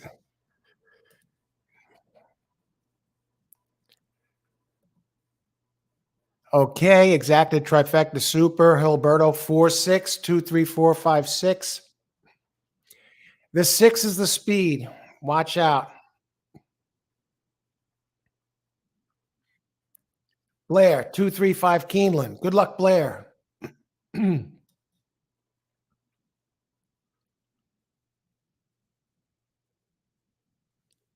Greg Nail, a good day, everyone. Let's make some money today. Greg, let's get it. I love this. I was torn. I did a pick of the day, YouTube short video this morning. I put it out there, and my pick of the day was number 6, Private Creed, I believe the name is, in the 7th race. But I was torn whether to go with 4 this race or 6 Private Creed. And I landed on the 6 in the 7th as the pick of the day, but I was torn between that and this one. This 4 would be my alternate pick of the day. Good luck today, Greg. Always a pleasure.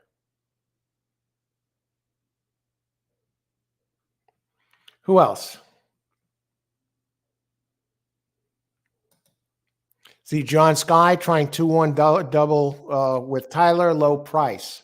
Good luck, John.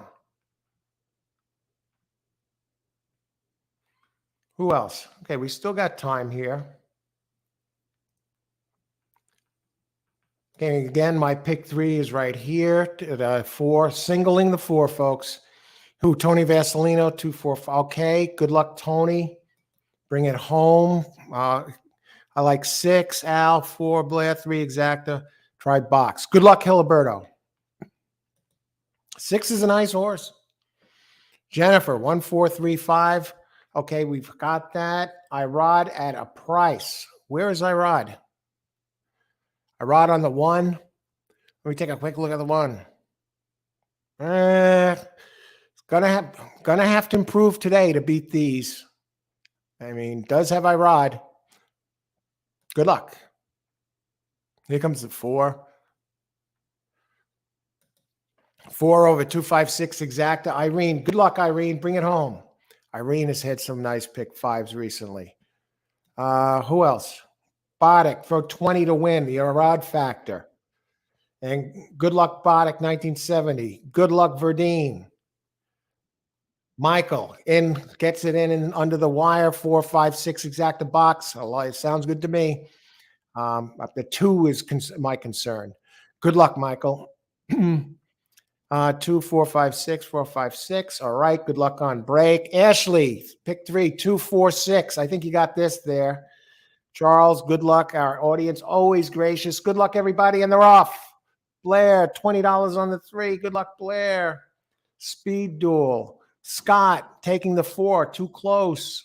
I meant the 2. Oh, good luck, everybody. And there's the speed, folks. Bubble block. The 6 just let him go, folks. 6 just let him go. I can't believe he let him go like this. How fast is he going? That's the question. I'm pretty comfortable with this race. I'm very relaxed watching this race unfold. It's my alternate pick of the day, man. Come on. What are you kidding me? Here comes 3. Here comes 6. I'm surprised 6 is showing. It didn't show that speed earlier, but maybe they saw something. 4 swings off. He needs to. Oh, he gets cut off. That's the end of me, folks. That's the end. That's the end. They should take this 2 down after that move. Reckless riding, folks. What a disgrace. I know he won. I know he's the chalk, but who the hell was on that horse that he cut this guy off like this? Let's see that stretch run again. What a shame. And that 4 did get, look at this stretch run. Look at this. Watch this. Oh my God. Oh, you kidding me? Hey, call the police. But it is what it is. I wouldn't change a thing.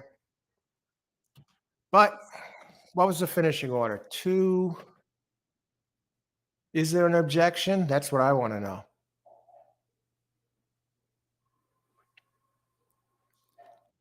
2, 5 it's going to be.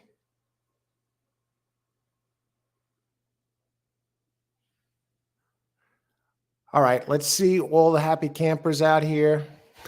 Unbelievable.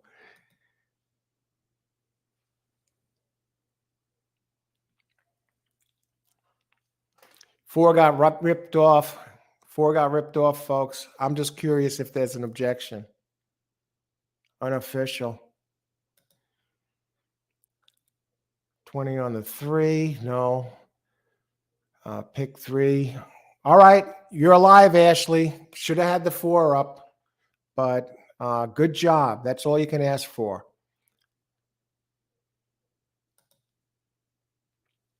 And the 1 did get 3rd. 4, 5, 6.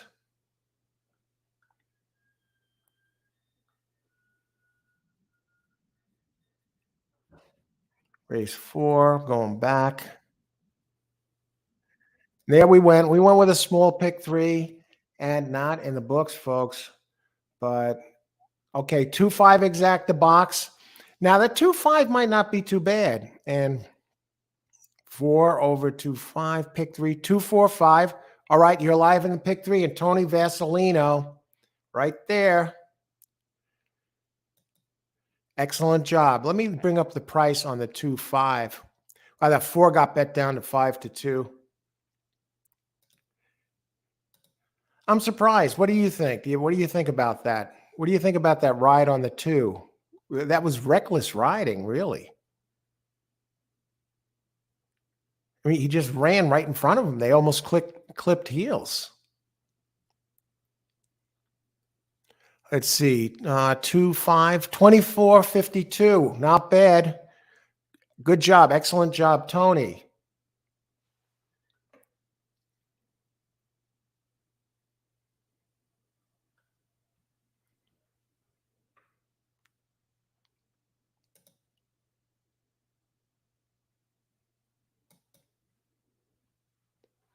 Who else? 3-6. No. Charles, 2 over 156. Great job, Charles. All right, congrats. 1 win play show on iRod. All right, who else?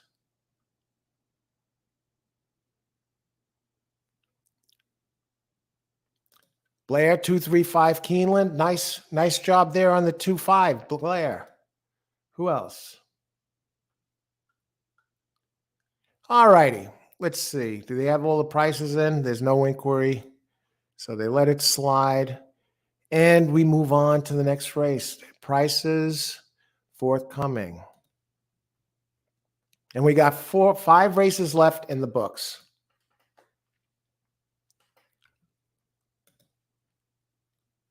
Bring up some PPs.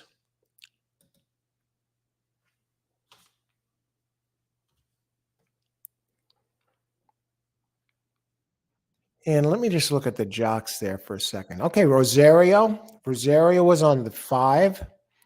And Gaffleone, he extends his lead over Irad Ortiz. So, no matter how he did it, I guess they're going to let it slide. And good job, Tyler, on getting away with it and sneaking in there.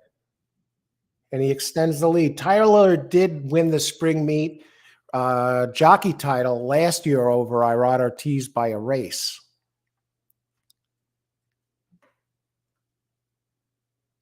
And the prices are up. Okay. 50-cent try. We're a little chalky today, folks. 34.42 for the 50-cent try. 50-cent pick 3. Okay. $100.82. And that swings off of the winner, the 14 winner last race. This exacta, $2 exacta, 24.52. And we head on to race number 5. So let's talk about race number 5 a little bit.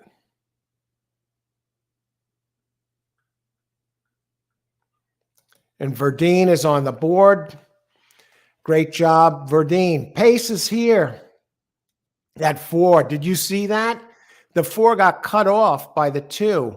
I mean, I wouldn't change a thing there. That was just, I'm surprised the stewards let that go. You got to be, no way, man. 4 got screwed. What did you see the replay pace? Verdine finally on the board. There we go. And finish 2.516. All right, let's take a look at race number 5. Race number 5, 6.5 furlongs, optional claim 80K, purse 120,000. The optional claim race, they really like an allowance race for 4-year-olds and upwards, which have never won 18,000 twice, other than a maiden, claiming, starter, or straight bred, which have never won 3 races or claiming races. Price $80,000. Weight 123 pounds, non-winners of 24,000. Twice since February 16th, allowed 3 pounds. 23,400 since then, allowed 5 pounds. Claiming price $80,000. Now we don't have any scratches until the 7th race. So this is a dream card today as far as scratches go. Just looking ahead to see, I tell you what, in the 7th race, it was a bad scratch. I didn't think it was going to win, but I think it was a big factor. Number 11, New York Thunder, giant early speed entry, and was opening at 8-1 and winds up getting scratched. So that might open the door for another price horse, Crispy Cat, 8-1. My pick of the day. Now, if you want my picks of the day, when I do picks of the day, hit the subscribe button, and make sure you also hit the bell under the subscribe button and hit it twice till it turns black. This way you get notifications of not only all new live shows where I'm going to be live, what time, but you'll also get those picks of the day. And I think that may be something I do on a daily basis going forward. And today my pick of the day is in that 7th race, number 6, Private Creed. That's race 7. Rosario and Asmussen. Rosario's ridden this one before, including here, has never missed the board at the distance 4 times, 4 races, 2 wins, 2/3, opens at 4-1. But the races, as fast as this one has run at that distance, and it's won with Rosario before, and Rosario seems to be coming out of his coma. He seems to be coming around, and he's ridden this one before. But if you consider everything about this one, Private Creed's races at this distance, he has a number of races fast enough to blow the doors off the rest of this field. But now it kind of becomes a bit of a concern with this scratch. I think there's enough other speed in there. 5 Gaslight Dancer might do something. Another price horse, 8-1. Some others might be able to challenge Crispy Cat for the lead, but I think that 6 is very dangerous. And I'm talking about singles. I probably will single that one there in race number 7. So let's go back, though. We're going back to race number 5. Okay, 6.5 furlongs, no scratches. I landed on 4 here, Peaceful Waters. Okay. Well, let's take a closer look. Now, this race represents the exact center, 9 races today, the exact center of the card. And I saw, just as I mentioned, Peaceful Waters, he just dropped down to 7-2 and just a tick like that. And we got 6.5 furlongs. The track is listed as fast. I'm looking at the race Peaceful Water ran 2 back at Saratoga. I know it's an extra half a furlong. And this one won by 12 at Saratoga. And it's coming off a layoff for Albert Stahl. But if this one runs anywhere close to the race 2 back, no one will be able to touch this one. All right, I get it. Hasn't run at the distance, has big early speed. I mean, when it ran at 7 furlongs, it still ran at 89. It led most of the way until finishing third, one and a half back at Churchill Downs on June 19th. But look at this, a 104 Brisnet, Albert Stahl trained, Luis Saez up.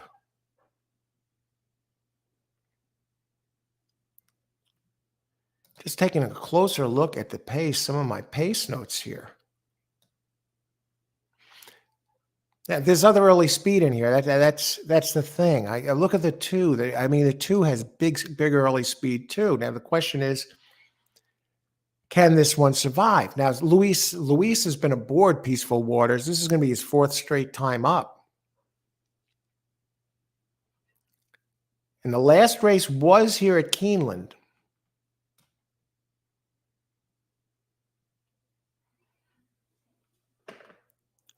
Now, that might be the reason, the race at Keeneland was not impressive. It finished 3rd, yeah, but 7.5 back. But with 184 days off, should be well rested here. I'm not going to use this one alone, okay? Did still run a 90 last time out. Maybe it was, I think that might have been a case of a bounce from its race before that. But out of 8 career races, Peaceful Waters has only missed the board once. 8 races, 2 wins, 3 seconds, and 2/3.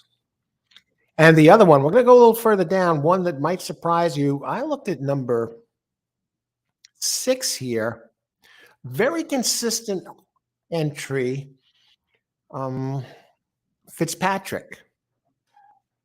As consistent as they come, and this is somewhat, you can call it second off a layoff, was off 251 days and now comes back.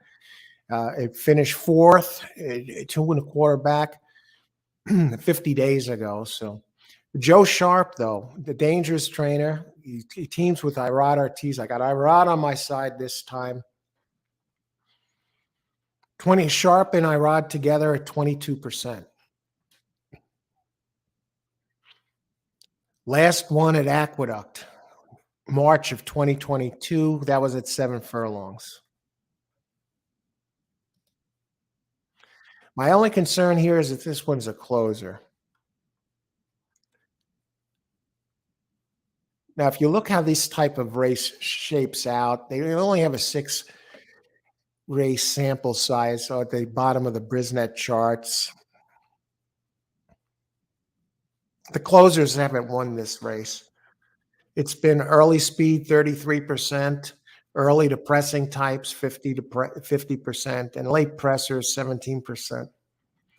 Rail has this is a 6 race sample size, so how far do you want to push this? Nice horse, consistent numbers, should be around. It could even win this race. I'm almost tempted to go. This is a tough race. How about number 7, Divine Leader? I mean, this has really big back numbers. I'm not a race for the faint of heart.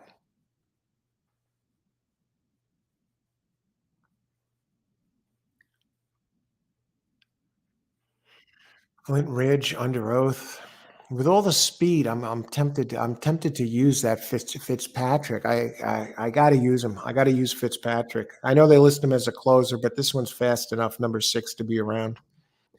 And the other one, top of the charts, number 2. I want to go there for a second.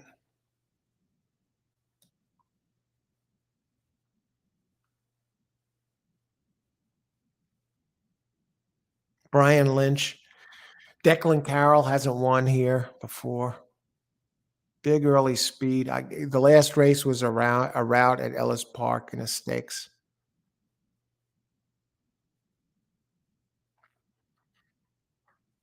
Yeah, I got to think about it. I like 8 somewhat with, yeah. All right. Under Oath. I'm going to get rid of the 2. I just want to check one more thing. I like 4, 6, 8 best. And I just want to check something and we'll get back at it.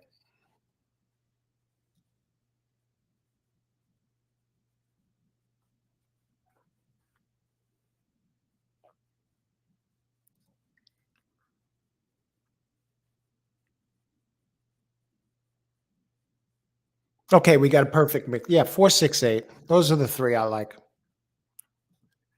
And we'll see what they look like on the board. 4, 6. Getting a price with 6, 8. Okay. I like what I see so far. Let's open it up.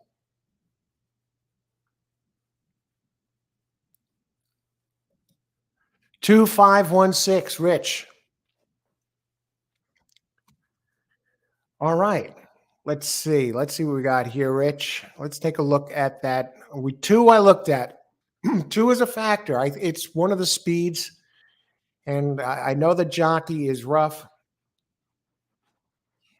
And Verdine, thank you so much. Wow. Thank you very much for the super chat, Verdine. Hey, coach, grab a cup of coffee. It's on me. Thank you very much. Much appreciated, Verdine. Dettori, yeah. I think that time, Verdine, I don't think it was Dettori's fault. He was clearly cut off there. He had plenty of horse there. Maybe he should have been closer to the front.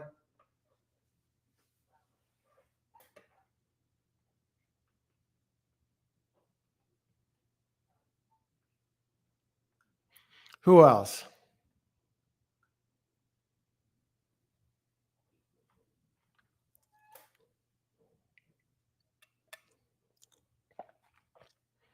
Who else? I want to take a look at the 5 here. Now, the 1, we talked about the 1, Remuda.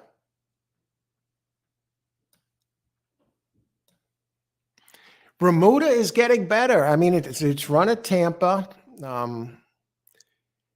Ian Hardy at Keeneland, 8%, 117 races. Does get Tyler Gaffleone, but this one has gotten better every single race, and it's winning by open lengths now. What are the odds on number 1? Okay, not impossible. Not impossible at all. It's a competitive race. 1, 3 straight.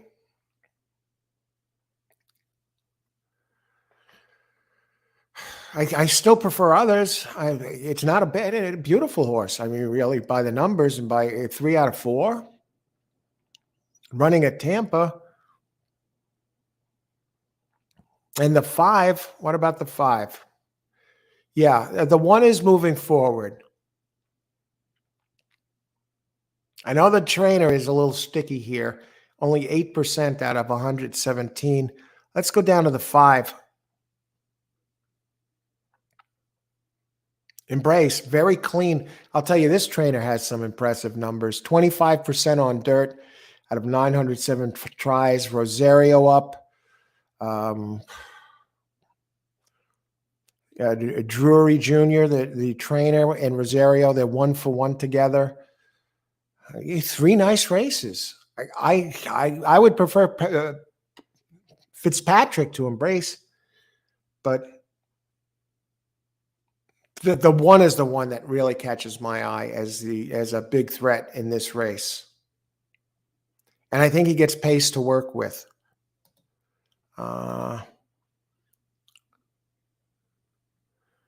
Who else? Okay, thanks again, Verdine. Thank you very much. Good luck. Let's get it done here.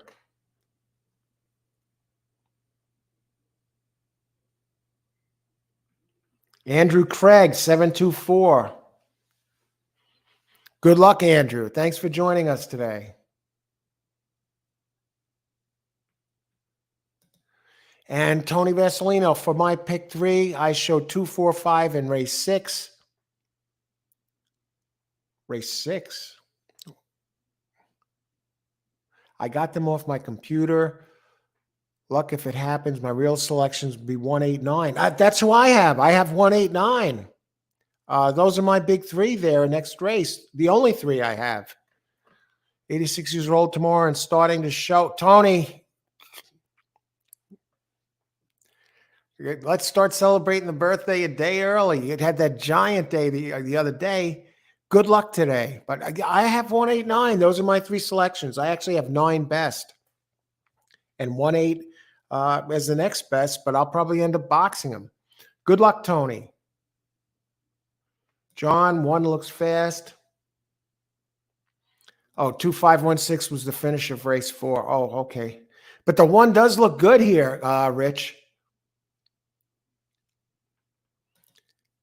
Let's see. 2 gets Lasix again. Throw the last one out. Okay. The 2? Oh, the last one. Yeah, the last one, that was the route, right? Hang on a second. Yeah, the mile. Definitely throw the last one out.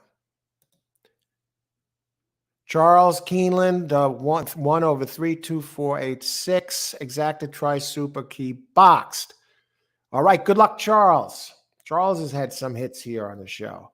Blair, 1, 2, 7, 8. All right. Good luck, Blair. I'm thinking of adding the 1 into my play here after you're looking a little bit, it's really the 3rd time I'm looking at these. And because I do handicap the races before the show, I don't come on and handicap on the fly. And I wouldn't recommend that show or no show. You want to be familiar with the card if at all possible going in.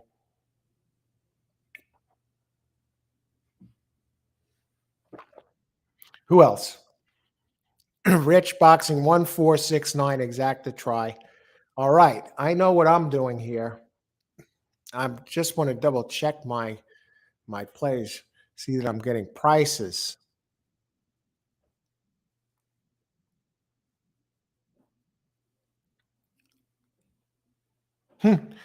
Okay, we got time to think about this.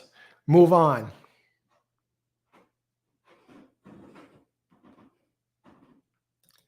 Eight looks good. Caesar. Good luck, Caesar. Yeah, that 8. I am adding 1 into my mix here after that second look, folks. So we're going to have something going on here. And we're getting a decent price now. We'll have to see. What I'm going to do here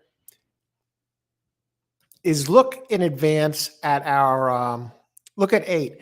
Now, 8 under oath. Throw out the last race on turf. I don't know what the hell they were doing.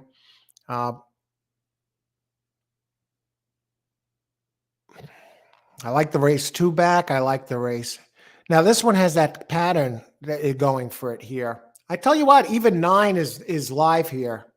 You want a price horse a price horse in here? The 9. Now, but the 8 does have that pattern. I'm probably gonna let me check the price on the 9. 8 has the pattern. Good race, bad race, good race, bad race. Now it's due for a big one that's fast enough to win this. This is a tough race. Anyone says this race is easy, they're full of shit. There are a bunch of horses in here that are very competitive, or they're just not looking closely. Or, I mean, 7 has some big races. 7 doesn't win often. It's a second place machine, but it has fast races fast enough and it gets back on dirt. I mean, look at the race 2 back for Flint Ridge. Yeah, the question here is the pace. Even the 10, if you go a race 2 back at Fairgrounds, you can make a race for the 10.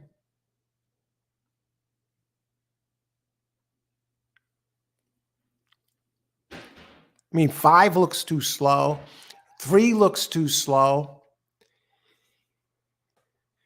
Even 1 technically looks too slow. Okay? It's going to have to improve again to win this race. Can it keep moving forward?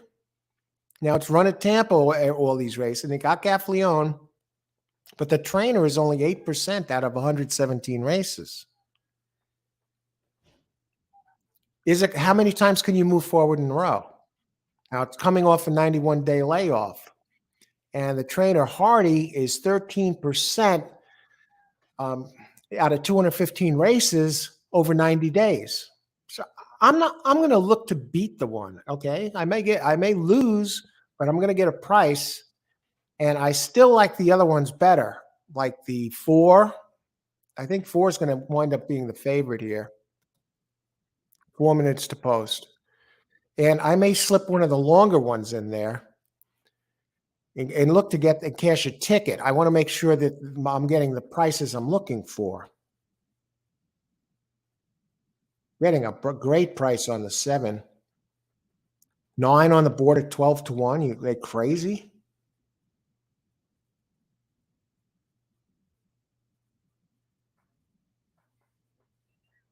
Okay, let's move on. Who else? I'm still thinking for a second, and I'm catching up here at the same time.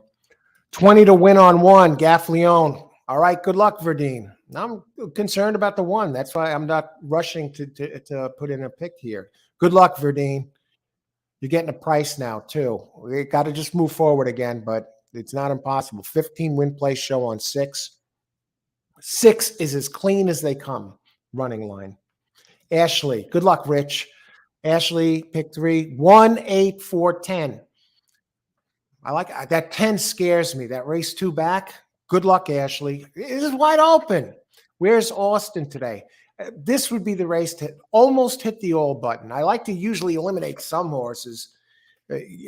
Come on. But this race is close to an all button. Good luck, Ashley. Hilberto, have a great tomorrow. Enjoy the day in advance. Happy birthday. Oh, always a gracious for Tony Vasilino. 4, 5, 6, 7 exacta box. Aqueduct. Okay, we're here. Good luck on break. 1 had nice works. Charles Jr. back in New York. Yeah, back to the minor leagues. He had a good day yesterday. Let's see. Who else? I call it the minor leagues when they're at Aqueduct this time of year. You got all those jockeys, the Davis brothers and sisters all racing in together, and all the hack jocks with Franco, and all the other guys leave town. But now I don't know why, what the deal is, why Jose Ortiz, he's supposed to be one of the best or one of the better ones. Why is he going there? Why is he not here today? But maybe it's trainer commitments. I don't know. Try my luck. Pace. My luck. A lack of luck with a super. 1, 4, 8. Good luck. Pace. Ashley, pick 5. Canceled the pick 3. All right. Thanks for the clarification. 1, 2, 4. Yeah, look at that, Ashley. Go get him. I think 8 is dangerous too. So just a win bet for 20 on 8. And Jay, pick 3, 4, 8, all 4, 5. Ashley, pick 3. How many minutes to post? I got to get my own bet in or I'm going to miss the freaking thing. And am I going to go crazy here? Am I going to swing for the fences?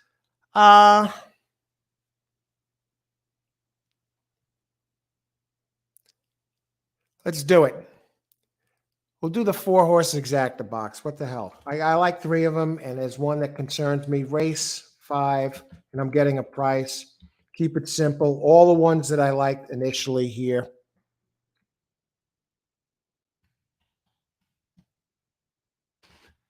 If the 4 or the 9 hose me, they hose me. I tell you, even the 7 scares me here in this race. I'm getting some prices, so let's do it. Let's enjoy this race. Let's win some money. I think 4 should be winning. On break, 4, 5, 6 exacta box. Keeneland. Swing away out. Yeah, it's that time. I think. Look at the 1. The 1 is a great horse. Swing away out. It's what it is. This is wide open. You can get 3 bombs coming in this freaking race. The ones I don't. Okay, good luck, Rich. Christopher, 4 to win. All right, Christopher. Let's see. Andrew, 7, 2, 4. 7 is very dangerous, and he's a big price right now. And will I kick myself if he comes in? No, I'm not. I can't pick them all. That's not the way I play. You know, you see me spreading an exacta 4 deep like this. That's a rarity. And sometimes I'll do the 4 deep or 5 deep when I see prices, and I got enough here. I think my best ones are covered, and maybe one of my longer ones comes in. What if the 4 doesn't break well? The 2 could be long gone. Tony Vasilino, 2, 4, 6, 2. Let's get this done, Tony. Let's start the birthday celebration early. Good luck. Some of the best picks I've seen here from on the show, Tony Vasilino the other day. Some of the hits were outrageous. Okay, good luck, everybody. Enjoy the race. Anybody else? How many times do you see these odds on? Thanks, Scott. Good luck, Scott. Mazout, 1, 4, 6, 9. And a win bet on 7. My exacta, 1, 5, 7. Holy smokes. Good luck, Irene. Let's see. Who else? Jennifer, 2, 9, 1, 10. Get that 10 in there. A lot of good ones in here. Good luck, Jennifer. They're in the gate. And they're off, and 4 gets the lead as expected. All right. Let's see how this unfolds.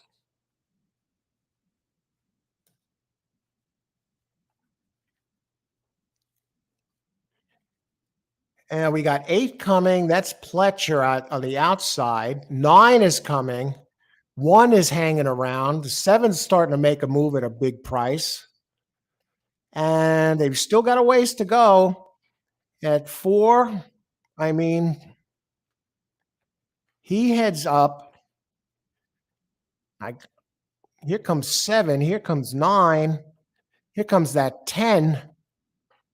Look at 10. 10 cuts to the inside. All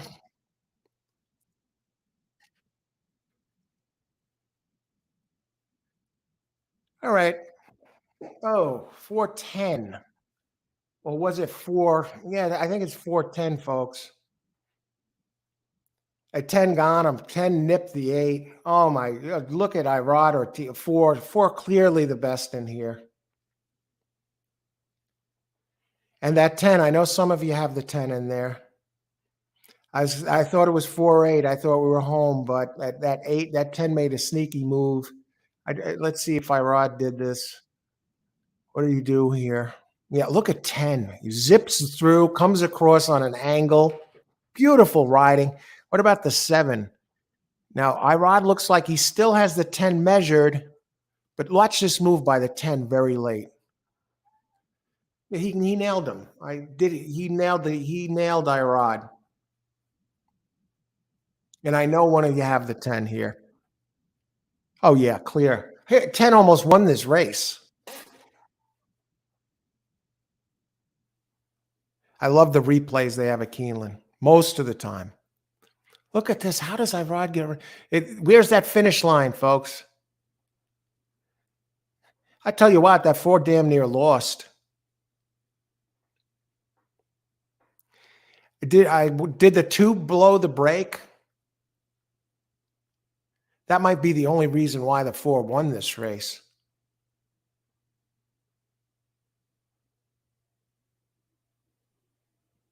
At this point, look at this. That's 7. Look at the odds of the 7. The 7 was over 20-1 and ends up 7-1. All right, let's go back and see all the happy winners here.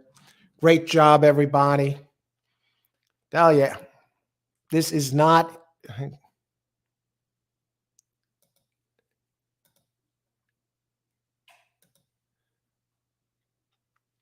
All right, did anybody come in late?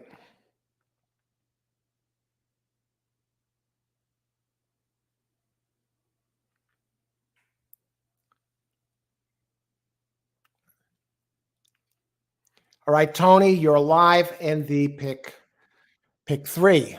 Excellent. You got a price on that 4. That 4 horse, if I ever should have bet a horse to win, I'm not looking back and saying I would change things. I was looking for the price. But you ever go back and get a price on a horse? I mean, 4-1 was an absolute gift. I had that written down. I think I gave that out earlier. That was my yeah, when I broke down the race, that was the one I liked best. I said that race 2 back was just too fast for the others. But yeah, this was probably at 4-1. I was afraid that this one was going to wind up 6-5 or something, but it never came down. Otherwise, it would have been a win bet. You know, why the late money didn't go on the 4 is beyond me. How'd they miss this? All right.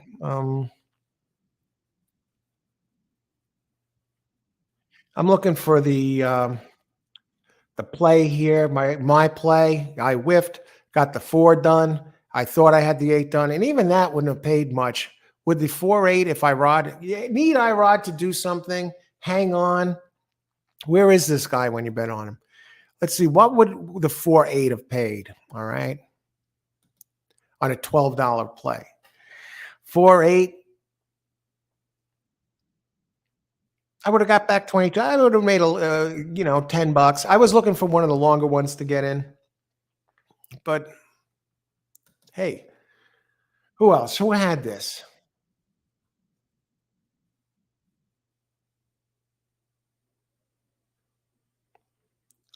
Michael did have this win place. Okay, good job on that place on the 10. You will do well with that because you got the favorite off the board. What did this 1 wind up going off at? 6-1. It was around for a while.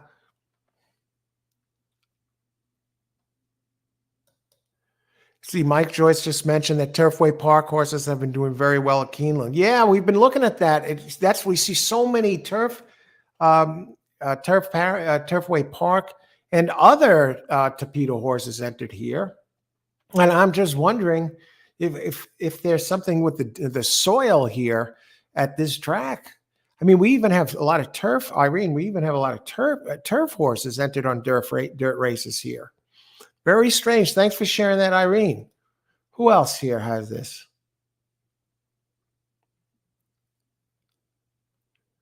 Scott, yes, 20 win place on 4. Great job, Scott. Who else? We're going back looking at this here.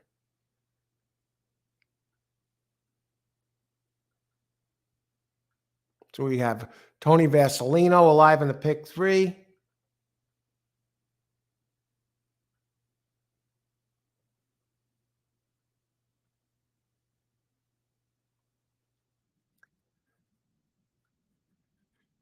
Ashley, all right, great job, Ashley. Excellent. Alive in the pick 3. Got to take it. You wanted to get that one done, and I like the spread there in this race because it was a wide open race. And look at the board swing on that 7. And Jay has delivered here on the show, and he comes right in. And I guarantee you, 100%, I would put my life on it that Jay wins the next leg. Good job, Jay. Excellent.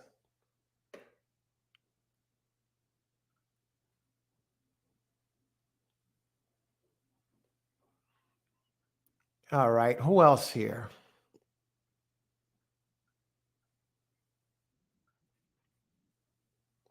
Not much with the 10 here. Michael was on the 10, win place. Telling you. John Sky, 11 had nothing.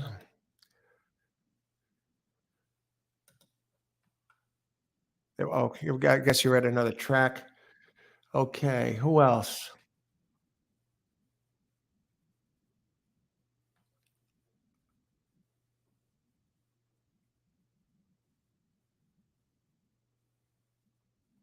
Pace, that 10, damn, completely ruined that suit. That 10 was live. I really had no business betting the exacta in that race. I'm not going to. I should have just used my 3 main horses, 4, 6, 8, and move ahead in a pick 3 and work off that. That was asking for too much to get the, a very tall order to get the exacta home in that last race. He's wide open. A bunch of those could have won.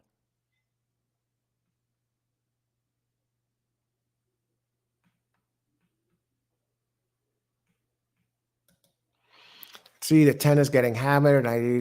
10 got hammered. The 7 got hammered. Yep, that all horse is undefeated. I love it. Let's get a bomb home there, Jay.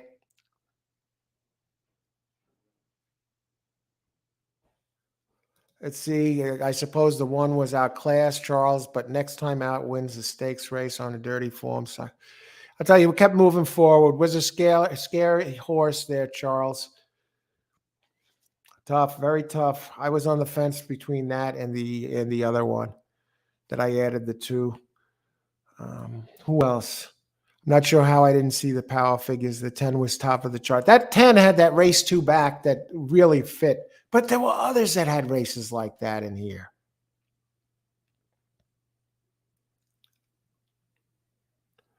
Two Horse was so disappointing. I don't know if it got stuck in the gate, Blair, or what. I'd have to see I just missed the replay. It started. That should have been up there with the 4. All right. Not thinking about the last race anymore. We did our best.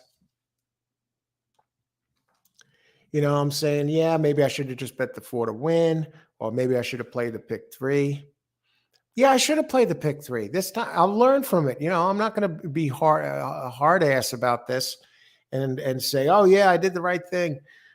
I made a mistake. The race was too wide open for me to be messing around with exactas and trifectas because all of them were good.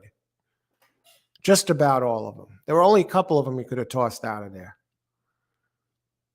I shouldn't have played that exact. I had no business. It was pure gambling. I try and take the gambling. When I play the races, I try and take the gambling out of it as much as possible and use the data and what I'm working with. I knew I was in the deep end of the pool. I know I was up against it, even boxing 4 horses. If I would have added a 5th horse, I still would have lost because I would have added the 1. So I shouldn't have been bet exacta try. So I don't know. And it's not even worth it. What that thing pay? $73. Not like we're talking about boxing 4 or 5 for a shot to win a couple hundred or a few hundred return. I mean, come on. All right. Enough of that. So next time I face something like this, where there's so many that are covered, and I'm not saying this just to say what I'm going to do, but I'm just trying to pass along. Maybe something clicks with somebody that's watching, maybe a new player that tried boxing all these in a wide open race. I'm I'm just letting you know that, when a situation like this presents itself, maybe you're better off spreading a little bit, like Ashley did in the pick three. Say, all right, I'm going to get this leg done because I like something down the road. I'm not going to mess around with the exactas or the tries. I'll list the 4 or 5 horses, however many it takes to get it done, because I like big price horses down in the next leg. I'm not going to try and hit. I'll, I'll go. I'll go horizontal and get this leg done. And that's exactly what Ashley did. And that's what I'll do next time. I'm not going to try and take this on when it amounts to throwing at a dartboard, because I loved almost all of them. That's that. And now we're entering the 6th race. Okay, we're all over the midway point, down to the late pick 4. And I want to thank everyone for joining us today. And let's get it done. And good luck here. I see one of these horses is a white horse or gray horse. Who is this? Magical Tap. Number 3 has the hair braided and everything. All right, well, let's talk about the race and see what the heck's going on.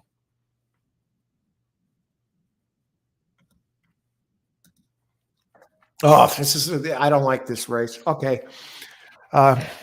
But we'll see what we can do with it. All right. It's Sunday afternoon. Let's have a little bit of fun. 6 furlongs, maiden 100K, purse 100K for maiden 3-year-olds. A lot of first-time starters in here. Look at this. There's one I did land on. I mean, the number 9 has 9 ran a good race. 9 opened 6-1, currently 10-1. So it's a 6 furlong race. I think the problem here is the 9's going to go up against the 10.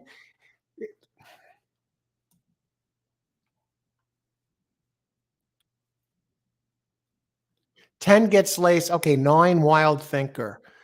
I'm tentatively on the 9, but I also like the firsters 1 and 8. So what I'm likely going to do here is move forward with in the pick 3, or I'm just going to go pick 3. I'm not going pick 4.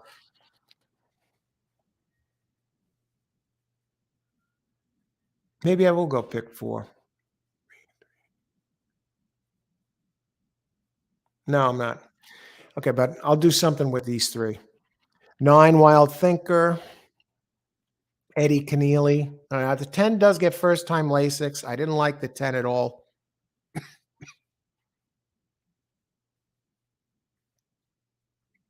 It has early speed, and it's Joe Sharp, but 9 Wild Thinker. It got brushed the gate at the start. Finished 3rd at this distance last out. Second time out, Eddie Keneally. Get this, trainer of number 9 Wild Thinker, Eddie Keneally, wins 23%, and that's covering 227 races. Second time out. And this one ran 4 wide last time. So take your Bayer figure or Brisnet figure and throw it up a few notches. It gets Luis Saez up, because this one covered way more ground than it had to. And you get a massive, as much as you may be a Corey Lineri fan, but Luis Saez is a massive upgrade from Corey. As I say, I hate the saying, but it is what it is. And the 4 wide, I know it's moving up in class, but I believe that last race was good enough and it warrants a move up. 83 Brisnet figure. I like 9 Wild Thinker. Now I'm going to open this up quick because I want to hear what everybody, I think there's not much to say about these. I'm going with the high percentage trainers. I think Steve Asmussen likes to win. Some might say Magical Tap. A lot of people are going to love it because it's a gray horse. But and you get Irad Ortiz. I'm hoping that 3 takes unusual money because of the gray horse factor and the Irad factor. Irad, again, what happened? He couldn't finish the job last race. Hold on, second place for us. Excuse me. I like number 1, Malibu Springs, Todd Pletcher and John Velasquez. Johnny V. Velasquez and Pletcher together, 26%. They work pure magic. And that's covering over 3,400 races. Todd and sprints, 25%. But Todd's been cold at this meet. Well, coming into today, 2 out of 17. I don't think John's won a race here in this meet. Did he? 0 for 11. But this one is working bullets. 3 straight bullets at a quality road, so you know the horse is fast as hell. Todd Pletcher, Johnny V, the bullets, first-time starter, the rail. Give me this one, $200K purchase. So I like 9, I like 1, and the other one I'm going to go down to, and then I'm going to open it up. No surprise here, Florent Garreau. All right. Would have liked to have seen Flavian Pratt on instead. Is Flavian in this race? Okay, number 8, another $240K purchase, Brad Cox. Always Dreaming, Bodemeister on the sire side. That's another fast one.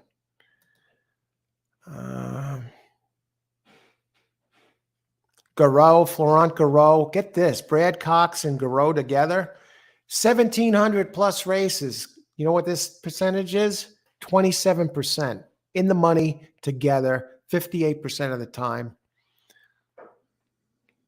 Saudi Crown. That's simple. 189. I'm going to use those to start off a multi-race play. I'm not boxing anything.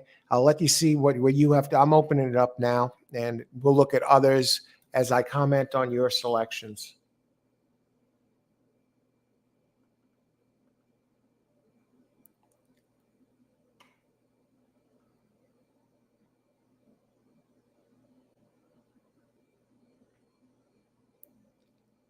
Ashley, okay, my big price was 10, and I played in the first and second spots. Nice. That's what I'm a big fan of that, Ashley, if we're on the same page on this, and I think we are. Playing the double keys, keying a horse both first and second, and in some instances, even third in a try. And get that done, especially when it's a price horse. When you can find a key like that, like your 10, and it's a pricier horse, that's the dream, okay? Get it done. Get that key. You could always use the favorite if it figures somehow with some of the others in another position and look for it to miss the board. But when you get a key that the public doesn't, you don't figure the public to be on, that you really like, and you can key it even in multiple positions. That's what it's all about. That's when you start to cash some haymakers. Excellent, the ice water. And you won the try. Ashley. 110 for 50 cents. Great job, Ashley. Ashley had that big exacta yesterday with the 80-something to 1 horse, that 8 horse. That was magical. All right, great job, Ashley. Keep it going. Hiliberto, exacta, trifecta, and superfecta box, 5138. How many minutes to post here? All right. Let's. I like to take a look at some of the horses here. Let's look at the 5 and the 8. No, 3-8. Okay, I talked about the 3, Asmussen. Okay, it's the white horse or the gray horse. I know that's a dangerous one. Who's a favorite on the board right now? The 3.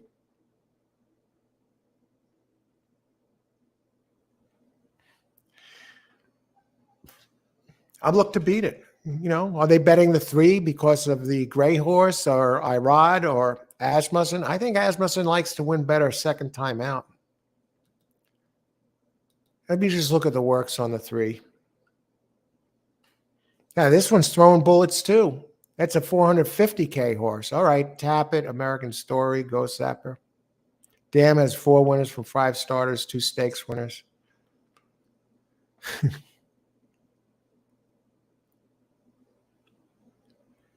1, 2, 3. We'll have to see. Do I throw that one in? Maybe. if that's what it takes. All right, we got time to think about that. What about the 5?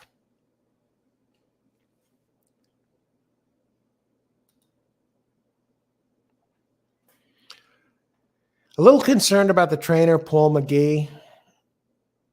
Twirling Candy, the sire is strong. The trainer, Paul McGee, has only one win out of 50 times, 50 races made in special weights with 3-year-olds. 1 for 50. I'll look somewhere else. But he does improve second time out 16%. But I think he's kind of like Steve. Better second time out than first.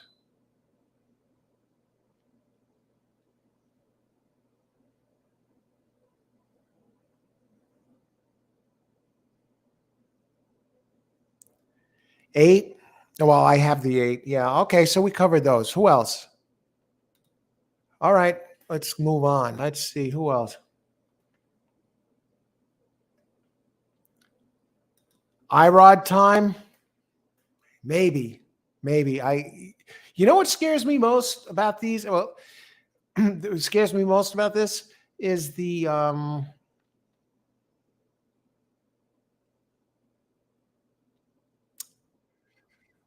450K price tag on that one. But how many times do we see those, blow up and do nothing? Good luck. I don't know. I like 189. I think 9's a nice price, but now I'm thinking 9 might be up against it. I got to think. Good luck, John. 3 is a white horse. Yeah, Rich. Exactly. How can I leave it out? Good luck, Rich. I am at Hiliberto. I am Keeneland 6, 5138, exacta, trifecta, and superfecta box. Good luck. Good luck, Hiliberto. That 9 horse is starting to give me the creeps. I don't know why. But at the same on the same token, I don't want to be scared off a horse because of the public. I think that 9, I'm a believer in the 9, that it should be on the board. Good luck, Hiliberto. Win place 5. All right. Good luck, Hiliberto. I'm all over the 7. Verdine, 7 across the board. Let's talk about 7. Zed. I'll tell you, I like the 7 more than the 10. I like that the 7 ran here before. Doug O'Neill. What happened last time? Chase the pace. Zed. What are the odds on Zed?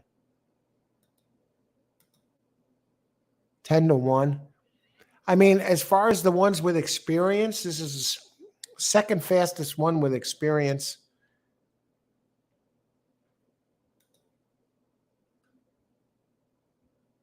Gets Lasix today. It ran nice last race. And it ran here and has a good closing kick. I'm telling you what, that is live. Good luck, Verdine. Okay, it's another case. I can't pick them all.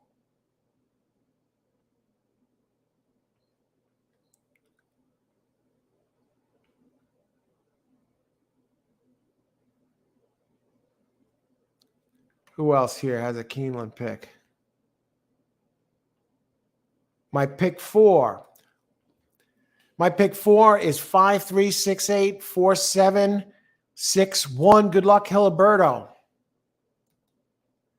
Austin, king of the pick 4, is in the house. All right, Austin, 1, 2, 3, 9. I do 1, 2, 3, 9. Trifecta box. Good luck, Austin. Good to see you. Great to see you. And great to see everyone here. Thanks for joining us today. If you are just joining us, welcome to All Horse Racing All the Time. I'm your host, Al, covering all the races at Keeneland today. We're up to race 6. Analysis, picks, and plays, open chats, every single race. Let's get it done here. Thanks for joining us. Happy Sunday. Good luck, Austin. Tony Vasilino, race 6, 189, exacta box. Good luck, Tony. Tony Vasilino had that huge day a couple of days ago, and tomorrow is Tony's birthday. So let's start celebrating today with Tony hitting a big one. Good luck, Tony. Thanks for sharing your selections. And Tony and everyone else. Christopher, remember race 7, number 8, None Hudson. Number 8, Chris. All right, keep an eye on that. Race 7, number 8. I actually have 8 as one of my big 3 contenders. I like 6 best in that race, but actually 6 is my pick of the day next race. I did a video on that this morning, a 1-minute video. But there was a scratch of 11 in there. I know that 8. Isn't that that's the one that Johnny V is riding? I'm just thinking it's a Cox horse or a Ward horse. One of those two, Cox and Ward, they always, seem to get them together.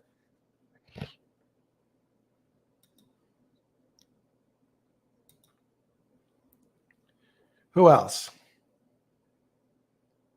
Solid race 9 for Forward Tune.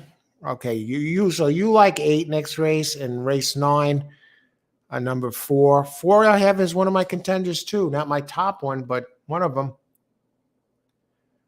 Blair, 10 gets the easier field. Kill these. Good luck, Blair. Who else? Just a place bet on the 9 for me. Good luck, Irene. Race 6, pick 3, 189. Okay, Tony Vasalino, good luck.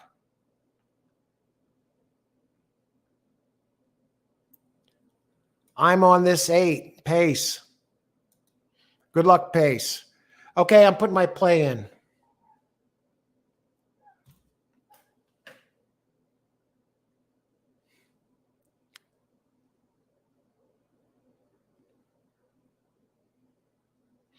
All right.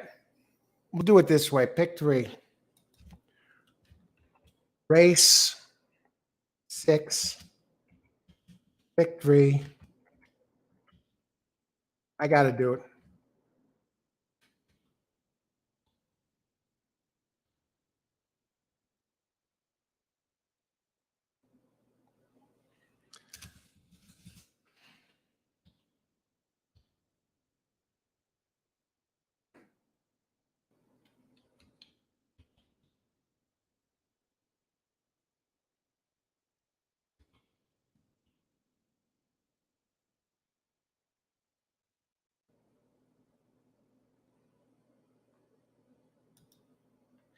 All right. Let's let it rip. Let's go. We're not going to pick them all. Who else? Rich, 923, exacta, and try win place 9. All right. Good luck, Rich. 923. I added. Okay. Ross, number 2. I need this 10. Ross, number 2. I need this 10. Just watching. Okay. Good luck, Ashley. Michael, Garcia, 2910. Good luck, Michael. How is Zed? Zed's dead, honey. How Bruce Willis. Pulp Fiction. See, I'm thinking 10 to wire this field. 10 is going to be challenged by the 9 up front. We don't know what the first is going to do, but 10, I agree, has excellent early speed. Good luck, Blair. Jennifer, 58-3, number 10. All right, Jennifer, good luck. A lot of bullet fire. A lot of these firsters are firing bullets all over the place. You notice that, Jennifer? Charles, I like 7. Win, play, show a Keeneland, 7 all. Exacta box, Led Zeppelin. Get the lead out. Okay, Christopher D'Souza. Number 1 to win. 1, Claude Pletcher. I mean, that one looks very strong by the works. 3 looks very strong by the works. 3 is the one that scares me the most. $450K purchase. Jennifer.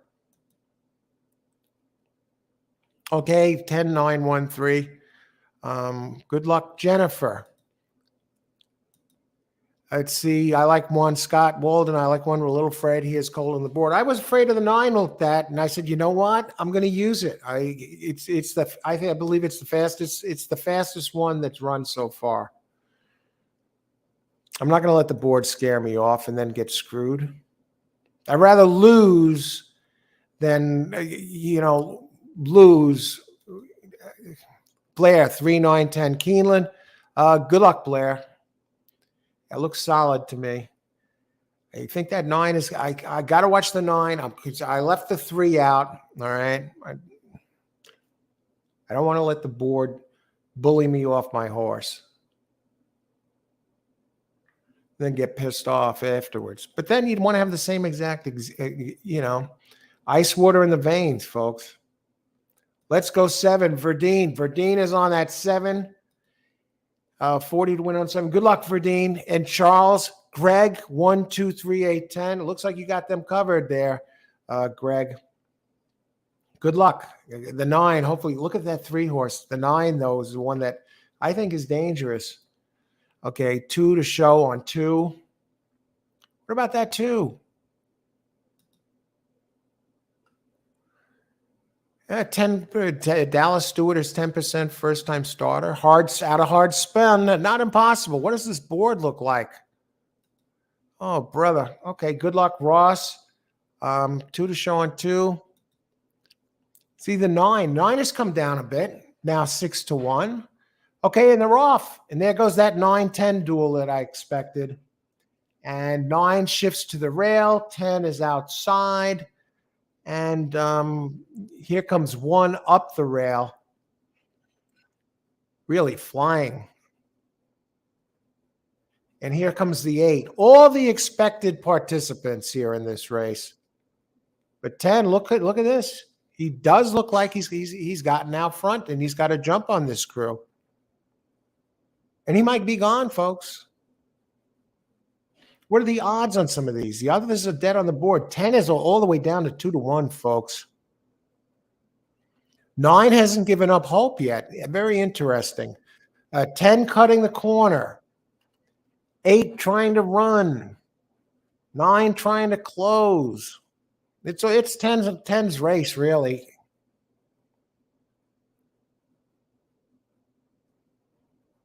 Oh, 8 just runs right by him like he's standing still.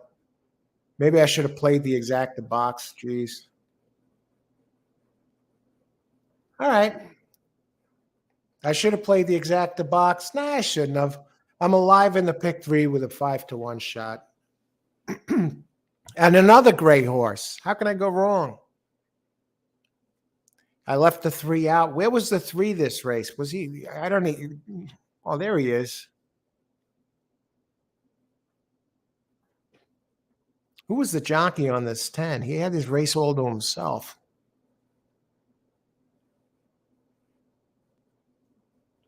Who was riding 10? Gaffleon. He's too young to retire. Okay. Okay, and riding number 8 was Florent Garreau, and number 9, Louis Saez.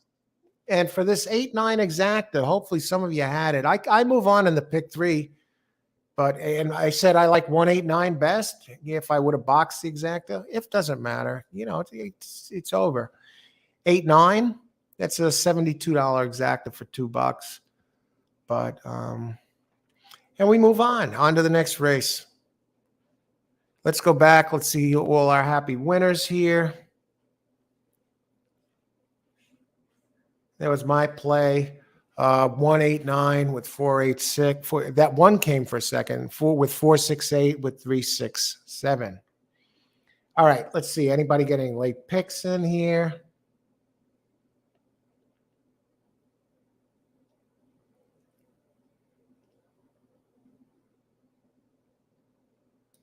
Boom, that 8. I hope you had a pace, okay? On a silver platter right here. Just kidding, seriously. Boom, sounds like you had a pace, but we're going back. We're going back to see everybody who had this. And Greg, you just could sit back and relax there. You had the 10, you had the 8, the 9, the 9, I was going to say when you had that in there, the no 9, but you had it. You got to relax. A gravy race, a cigar race. You had the 10 leading by a mile. You had the 8 coming up. You knew you were going to advance, and you got your longer one home. Great job, Greg.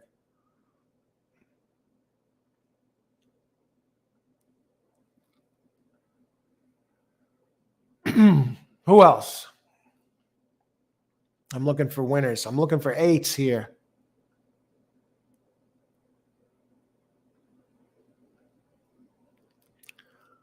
Pace, I'm on this 8. I love it. Great job, Pace. Boom. Wasn't that a beautiful? All right. It was a good race. Good job. Great job, Pace. The race is over now, right? You're still not thinking about this race, are you? Win, lose, whatever. We got 3 more races to go. Keep the focus. Whether you lost, maybe you lost your mortgage, maybe you lost your home because of this race. It's over. Forget about it. Just move on. There's always another race. Maybe you won 10 grand. It's over. Next race. You want somebody to come up to you at the track. You lost your home. Take a picture, and you should still have the same expression as if you won 10 grand or passed on the race. Moving on. Scott Walden going to try Johnny V to get his first win at this meet. Yeah, what's up with Johnny V? Let's see. Tony Vasilino. Pick 3, 189. Yes. Great job, Tony.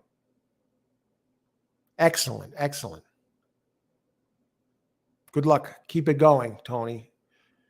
4, 6, 10. Wow. I do have the 4 and the 6 next race. I actually like 6 is my pick of the day. Come on. It's the first time I did this. A pick of the day, a video, 1-minute video. If you want those picks of the day, just hit the subscribe button down below and you'll get notified. You'll get the pick of the day from me when I do them. And I plan, this is something I think I'm going to start doing daily. I'm pretty sure I'm going to start doing it daily. Today was the first day, and Private Creed was my first pick of the day. I released that this morning. That's number 6, next race. And,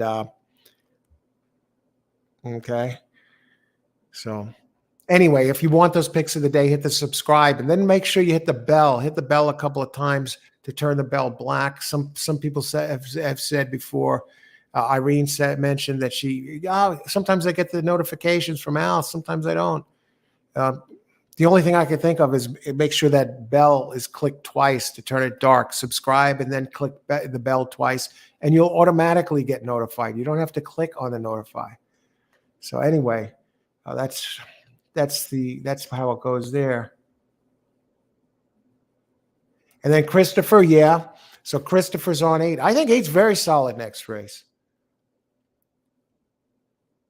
Look at this. Tony Vasilino did do damage here last race. Besides being alive in the pick 3, he gets the exacta. Tremendous. A pair of 5-to-1s. Great job, Tony.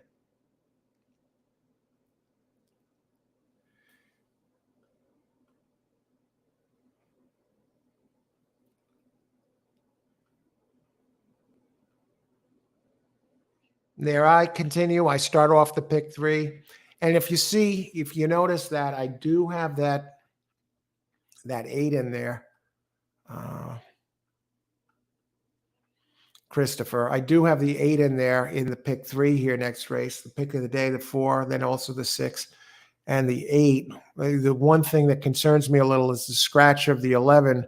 That might open things up for, no, I actually used the 4. Yeah, I used the 4. I think my pick of the day might be wrong, but now with the scratch of the 11, I think that really makes the 4 very dangerous next race. Who else? And Greg there. Verdine, I lost my dollars. Going to get a hamburger and a beer. I'm going to have hamburgers tonight, hamburger tonight for dinner, Verdine. Enjoy. And thanks again for the super chat. And hey, a pleasure as always. Hope to see you soon. Thanks for joining us today. Enjoy that hamburger and beer. Excellent Sunday.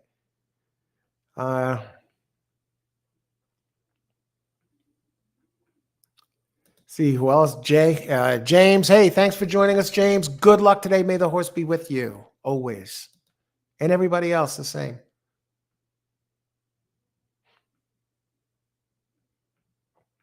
And Tony, yeah, I saw you had that pick 3. I blew that pick 3 with a crazy 2. All over it there, the 189. You called it, Tony Vasilino. Said, yeah, first horse I gave the chat. All right, great job, Pace. What a great pick. Okay. Scott, I boxed 189 exacta and but gave back some back by betting win place on the one. Oh, yeah, right. You gave some back, but that was a good, great, excellent exacta. Great job, Scott. Um, that 8 is on more juice than Barry Bonds. No, look good to me, Jennifer. Very clean race to me. I didn't see anything wrong. Well, that's all right. I've got to heat up some coffee. Heat up the coffee for the last time. I got a little bit left in the cup. I'm not having another cup of this. That's Death Wish coffee today. 5 times the strength of Starbucks. Comes with a warning on the back. And what does that warning say? Not a morning person, not a problem. Dark roast, bold flavor, reliable. Donut doesn't ask questions. Our bag of beans may be the only morning friend you will ever need. If you're lucky. Each cup of Death Wish coffee brews smooth with more caffeine to fuel your busiest days. We recommend at least 1 cup first thing in the morning in total isolation. Basic brews not invited. And they got the crossbones on the back. And it's about $18 from Amazon.com. Well worth it. It's delicious. It's smooth, very smooth. Now, I'll be back in a second. I got to heat up the coffee, but I will leave you with my contenders for this race while I'm away for a few minutes. Pit stop, get straightened out, get some ice again. I might have enough ice. I just got to heat the coffee. I'll give you my contenders to look at. Oh, guys, too many. Race 7 contenders. We're down to the last 3 of the card.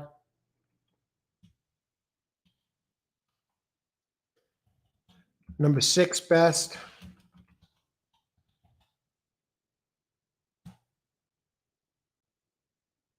4-8. Consider 4-8.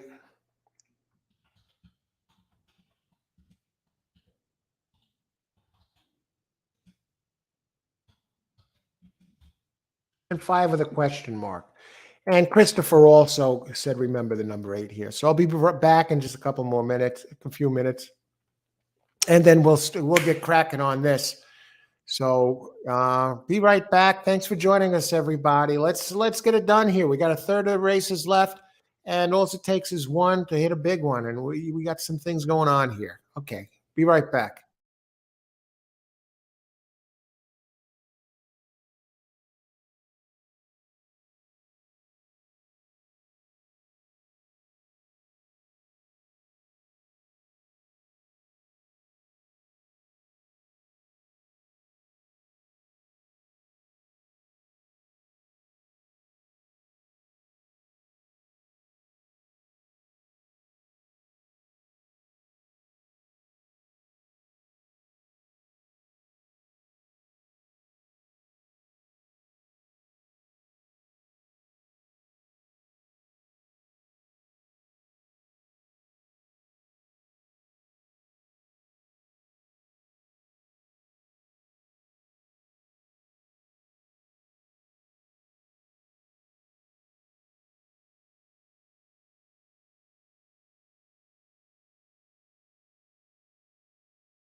All right, we're back. For those just joining us, welcome to All Horse Racing All the Time. I'm your host, Al. And thanks for joining us, everybody, today. If you're just joining us, welcome aboard. Thanks for joining us. Break times are over. No more breaks. We're here for the duration now. And we got the hot coffee. We got the cold water. There's still a little bit of ice in there. And I'd just like to point out something about the last race. Brilliant ride by Saez on the 9. If he'd continued to try and run with 10, he would have been cooked. He laid off and managed to come back and come in second place. And anyway, I just thought I'd make mention of that. So let's see. Now we're on to race number 7. Who else? Any new hits here?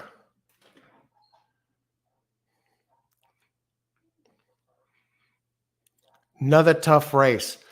I did my pick of the day here. It's the first time I've done the pick of the day. I released a video this morning. If you like to get those pick of the days, hit the subscribe button and make sure you hit the bell a couple of times. Turn it dark. This way you get notified. And my pick of the day, this race was number 6. And I see on the board right now, that Exacta last race. Great job. I know Tony Vasilino had that 72-62, tremendous. And great job, Tony. And that the 6 is 7-5. I just thought it was open at 4-1. It just is the fastest one in here. And I thought with all the speed signed on that it was really going to benefit. It's a pressing type. Private Creed, Rosario up. And I thought maybe the scratch of the 11 would help help the 6's cause as well on top of it. Not that it needed much help, but now I see he's on the board at 7-5. And the other ones I have are the 4 and the 8 in the pick 3. Crispy Cat, number 8. Paco Lopez is in town, folks. Yeah, Paco Lopez of fame at Parks and rode at Gulfstream during the championship meet, and pretty much, he's one of the guys that's boss around town, especially at Parks, but also Gulfstream to an extent. But then he got bullied around by all the big guys in town, the Ortiz brothers and Saez's and all the big names. Zayas took a bit of a beating from the heavyweights as well. But here, Paco is coming into town at Keeneland today to be aboard Crispy Cat again.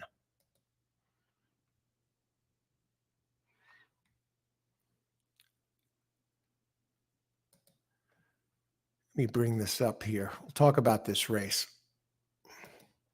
You got a turf sprint, folks.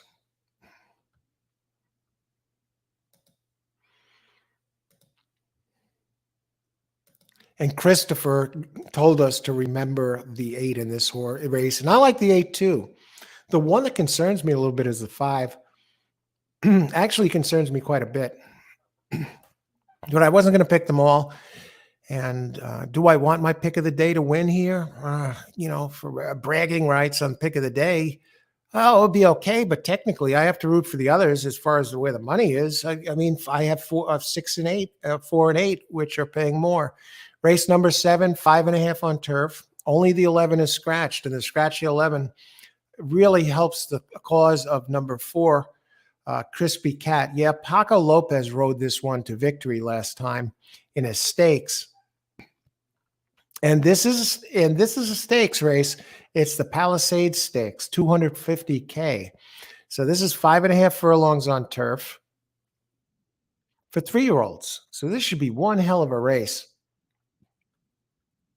And I'll start with the one I like best, Private Creed. Steve Asmussen, Triple Crown nominated. Joel Rosario up. And this one did its best running. The last race, I'm throwing out the last race on dirt in the Rising Star Stakes. What are they doing with this? And it ran really fast early, which is out of character. and got cooked. It was a mile and an eighth. We finished 12th. We had Gaffleone up. Race before that, it looks like Stuart Elliott in a 1 mile turf race. What was Steve doing? The horse was running so well. Colt was running so well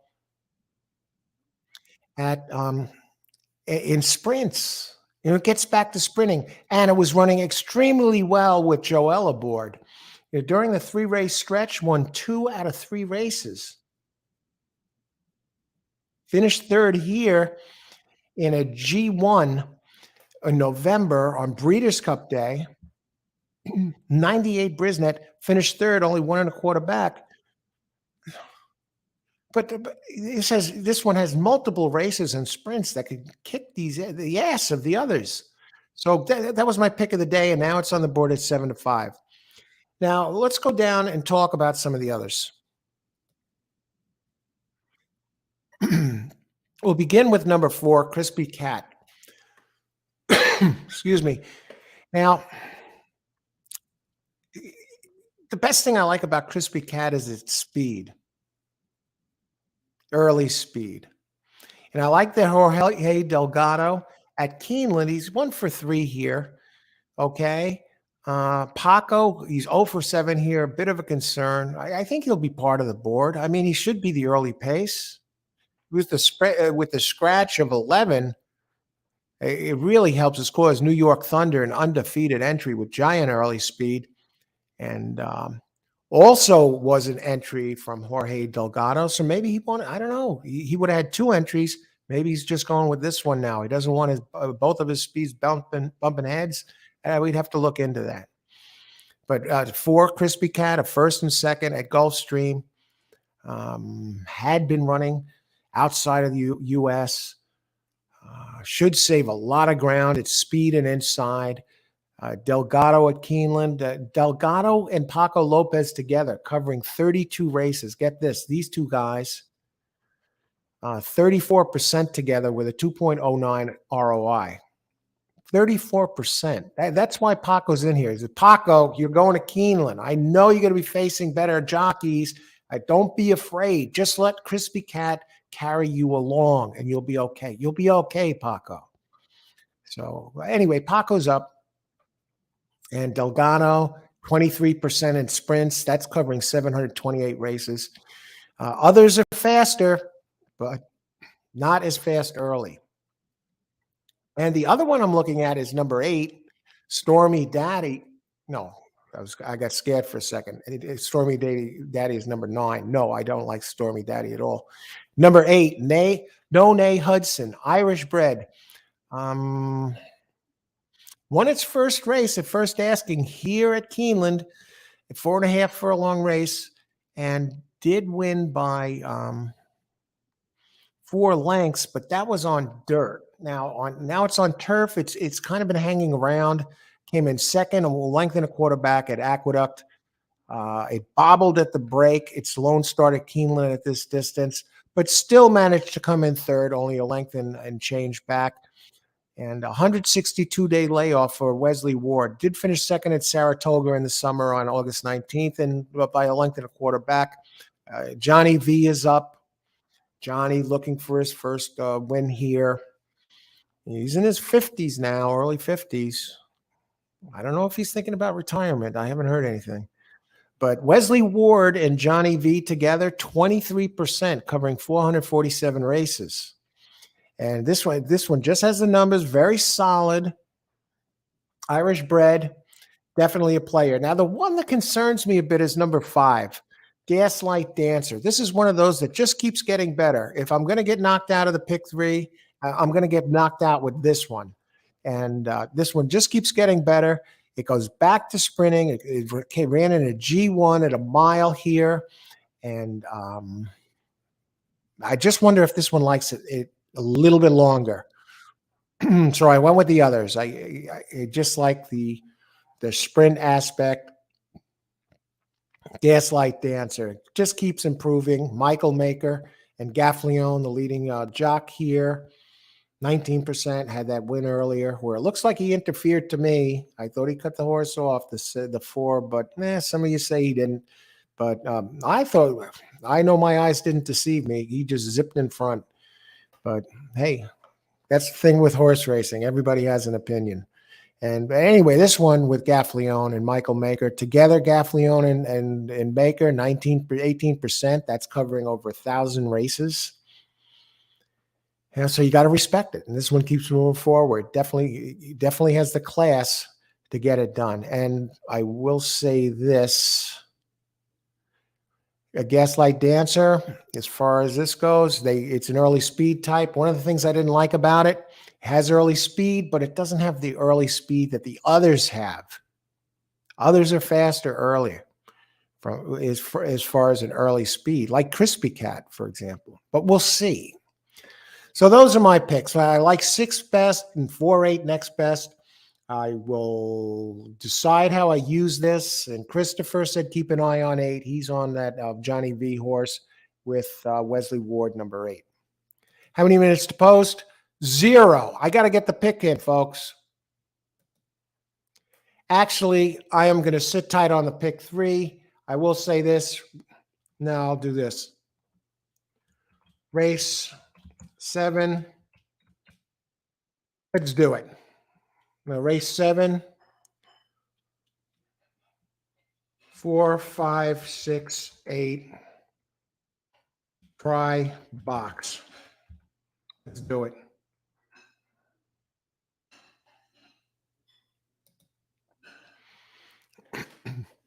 Okay, I'll get the 5 in. So the 5 almost works as a hedge play in this race.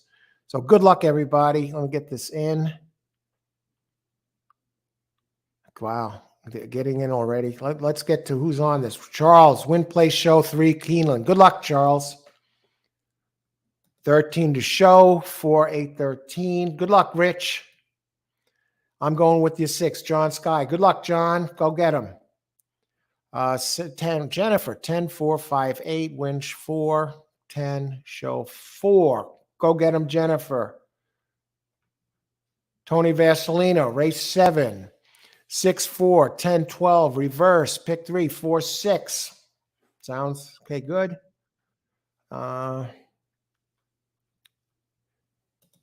Ashley, you doing Parks tomorrow? Most likely, I will let you know for sure. Stay tuned. Good luck, Ashley. Who else? Hiliberto. 6, 10, 5, 13, win place 13. Good luck, Hiliberto. Blair, 5, 8, 12. Keeneland, good luck, Blair. Yeah, the 5. Christopher gave us the 8. Go get him. As I wanted to keep an eye on. Good luck, Christopher. Wow, it's 7 gets the jump on all of them. Bushido. Now let's see what happens here. Well, what are the 6 came up to 8 to 5. Nice short race here. Oh, brother. Here comes 5. 4 comes up the rail. 7 fights back.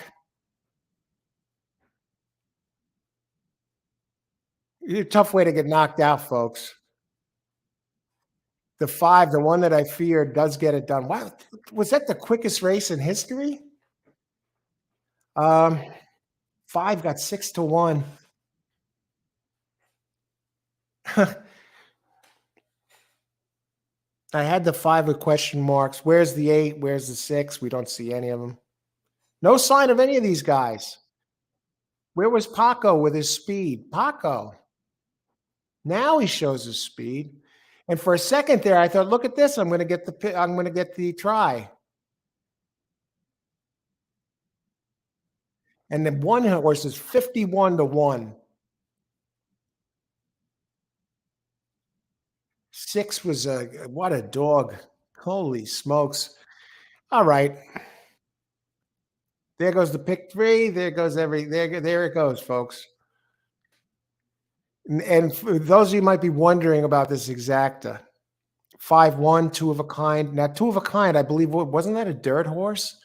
Let me see. We're talking a $562 exacta here. I hope I go back and see some of you had this.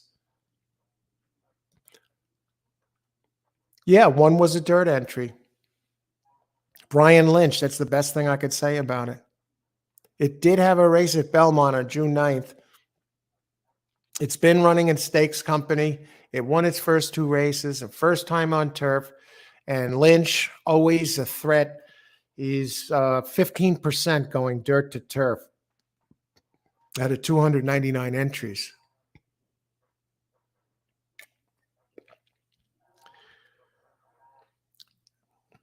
And one had been showing some early speed, but on dirt, ridden like brilliantly by Julian Leparoux. I'm just a little surprised that I don't know what Seven was doing out front. If Seven is a front runner, had been running at Woodbine. Six, you think something looks like a sure thing in horse racing, and sometimes it's just not. I mean, that's part of the mindset. Ice water in the veins, and otherwise you'll just go crazy playing this game. Sometimes it takes practice and just planning in advance before the day starts. Even the night before, you might want to think, okay, how am I going to play this? How much money am I willing to play with for today? What's my bankroll for today? Am I going to be running to the ATM machine if I fall behind? You don't want to be doing that. There's no reason to be doing that. If you want to be a winning player, successful, if you tap out, or even if you don't tap out, I don't mean blow your account. I mean tap out on how much you said you were willing to work with that day. And maybe you want to call it a day a little early. Hey, it's not falling my way. Let me just take a step back. But you don't want to go under. If you hit the line, what you're willing to play with, you don't want to go below the line. Okay, get in the death spiral. Where you start going down, chasing losses. It's like a pilot in a plane. Maybe they're flying the plane, and sometimes at night. This happened to JFK Jr. They surmise that they think he thought he was going up and he was actually going down. You get that death spiral and then you can't pull out of it. And it's happened to me too at times. Any horse player that tells you, oh, I never, lost control and started losing, blowing money and making deposits that I didn't plan on making. And anyone that tells you they never did that, they're full of shit. Okay. All the horse players have done that, no matter how, at least more than once, if they've been playing the game any length of time. And that's happened to me before too. I'm preaching it. I'm not preaching it. I'm just telling it like it is. It's happened to me. It happened to me a couple months ago. I had one of those days and like, boom, all of a sudden, the next thing I knew, I'm down a few $100 that I didn't plan on playing with. And that's rare for me because I'm disciplined myself on that and practice that, but it can happen to anyone. And the thing is, you want to be prepped for that it doesn't happen. So anyway, that's the deal with that. Horse racing. You got to be prepared for that and prep up a day in advance and set your bankroll and hopefully handicap the races in advance. Find your spots where you're going to jump in. I thought this was a real good spot. I love these three horses. I had 6, 4, 8, and I have 5 to the right of those is my fourth choice with a couple of question marks next to it. And I decided to cut corners and leave that one out. I just thought I was rock solid with the 6. And if the 6 didn't get it done, I was pretty sure that the 8 was the most likely next one to get it done. And if not that, with the scratch of the 11, I thought 4 would be there. Where was Paco Lopez? No sign to be found. Anyway, prep in advance, and this way you don't run into that type of trouble. And what else? Let's see who had this. Anybody have this 5-1? Let's go back.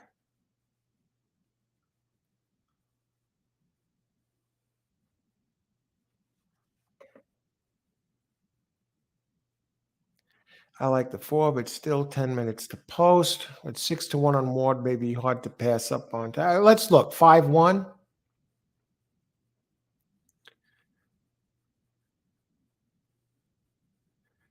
I'm looking for 5-1, folks.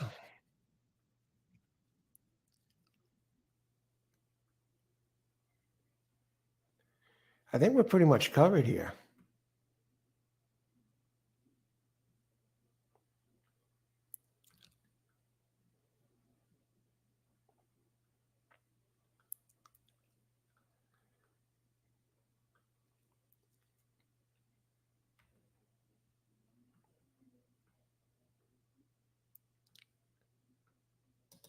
3-2. Scott, how many people did you tell about the 6? I don't know. I posted it online in my pick of the day, and it got bet down to 3-2.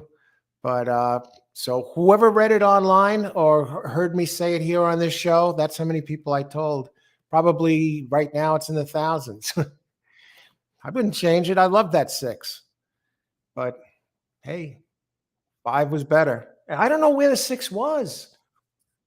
And 2 came in 2 came in third. What were the odds on the on the 2? 30-1. What is this try? A 50-cent try, $1,244. 5 was the one, folks. Who else? I was not cool-headed out, stupid. Hey, what happened? Ashley, you're doing a great job. Some big hits here, and hey, ticket construction, it happens. All right. Keep it going. Let's hit another $500 play. You could hit $1,000 next race, but it happens. It's ticket construction. We do the best we can. I'm sure there was some sort of methodology to what you put out there. Okay. Who else? Irene. Okay. I wasn't ignoring you. I was getting to the picks and was getting late. Just some thoughts and observations. Bushido is an undefeated Woodbine horse. No, hey Hudson usually hits the board and won at Keeneland at a shorter distance, and Storm Daddy has a 66% win rate. Yeah. All right. Thanks for sharing those observations, Irene. That was a tough race. It was a stakes race. The tough thing is something good you could say with just about every entry in this race. You know, if I want to go back and I could say something about the 1, I could see something there. What about the 2? Let's make a case for the 2. What's the deal there? Sharingo.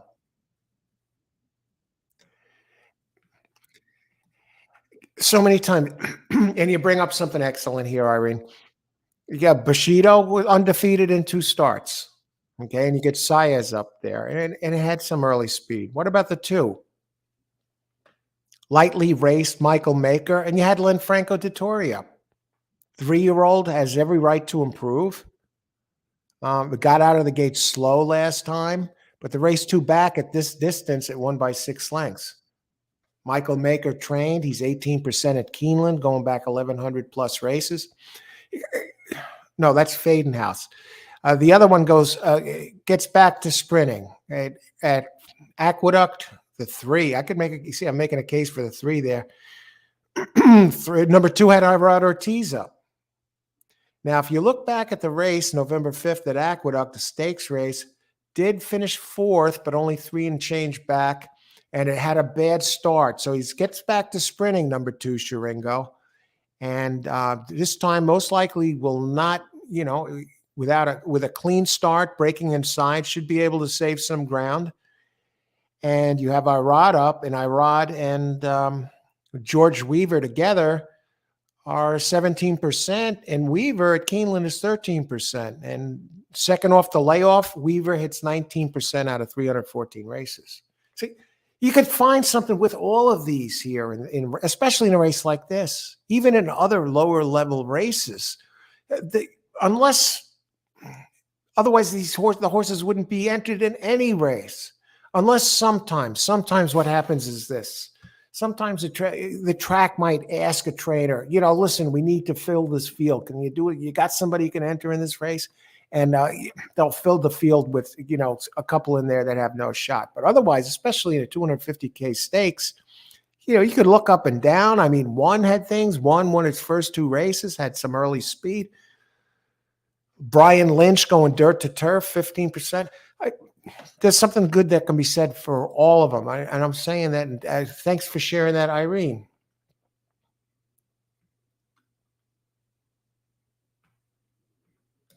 Let's see. It has been doing well at Turfway. Damon's Mount, 12 also. Yeah, see, win rates. Yeah, I loved all these horses, but those are the price horses that I like. Okay. All right. Thanks for the heads up there, Irene. Who else? Let's see. Keeneland, win number 4. Rex. All right. Hey, Rex. How's it going? Thanks for joining us today. Yeah, I did 4. I had the 5 in my try box. I thought 50 yards to the finish line, I was in.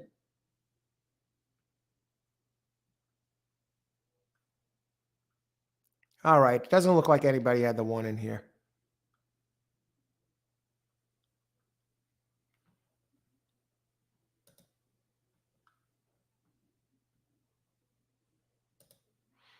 Who else? Charles pointed out 5 sired by City of Light. Yeah, okay. Thanks for sharing that, Charles. Yeah, okay. Thanks for sharing that. Let's see. Who else?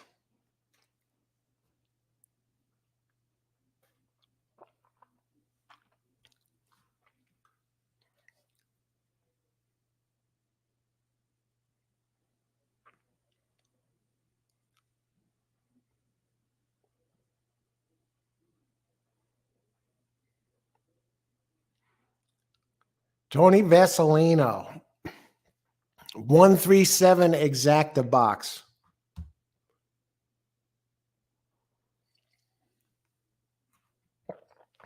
And a daily double 137 1367.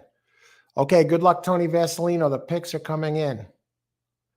John, exactly. It's always easy to find something after the race.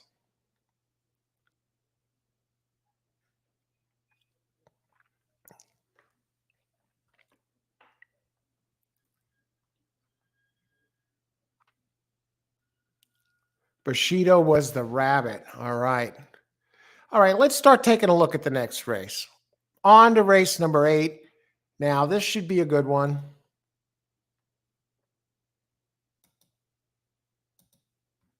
Race number 8. Okay, it's the Beaumont Stakes. 7 furlongs, presented by Keeneland. All right, it's a G2, 400,000 for filly 3-year-olds. All righty. So we got the fillies going, 400K race, 7 furlongs. And we're down to the last 2. Let's get it done here.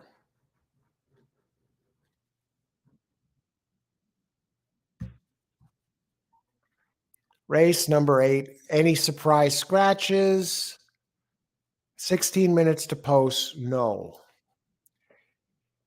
Now,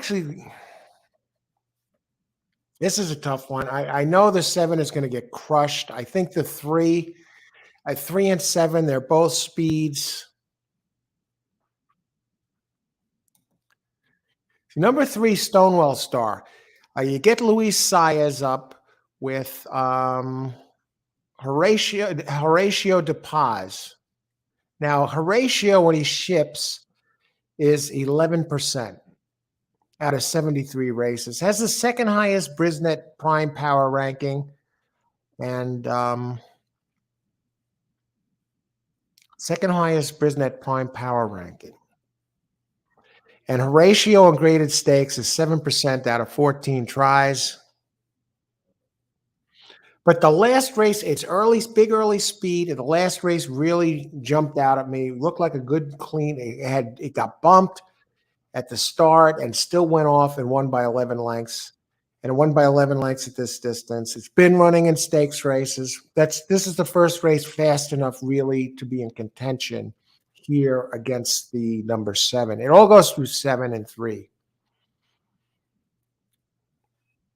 So you got Saez and Horatio de Paz, 46 to 90 days away, is 16%.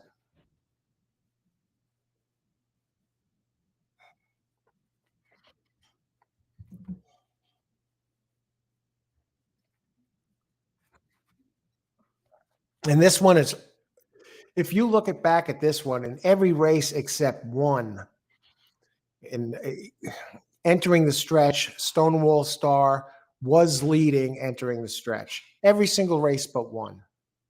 And in that race, it was third, but only a neck behind the leader. And you get Saez up this race. But it's that last race is what it's all about here. Now, did that take too much out of it? It was at Laurel. Usually when they jump this far forward, as far as they're running, it had to come back from a rough start and then draw off, and win on February 18th by 11. Now this one seems to have trouble. It got bumped at the break the last two. So a repeat of the last race makes this one a big contender. Now the other one I'm going to go look at is Key of Life.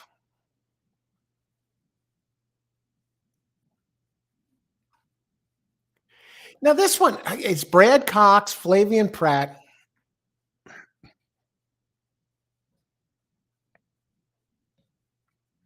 And this one's no lock either.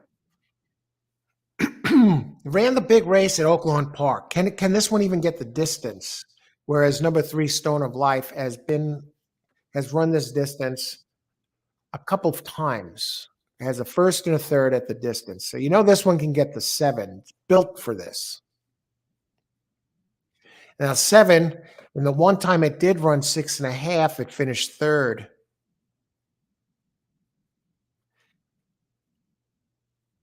Flavian Pratt riding. They list him as 25% here. 16 races, 4 firsts, 3 seconds, and a third. Now that has changed. I think this is current. Brad Cox, of course, always a threat. So Cox is going to take money. I don't think this one's worthy of a 2 to 5 shot. What a Key of Life has going in his favor is 2 for 2 at Keeneland. And Stonewall Star has never run at Keeneland. So you got Pratt and Cox. Third off the layoff, Cox is 21% out of 145 starts. And Pratt, get this, the last time Pratt has only rode this once. And when he did ride it, he came in third, 2 back on a muddy track. But otherwise, I mean, this one has won 4 out of 7 and 3/3. So in the money all 7 times. I don't think it's a lock. I think it's a coin flip between 3 and 7. Excuse me, and I want to look at the 2 for a second.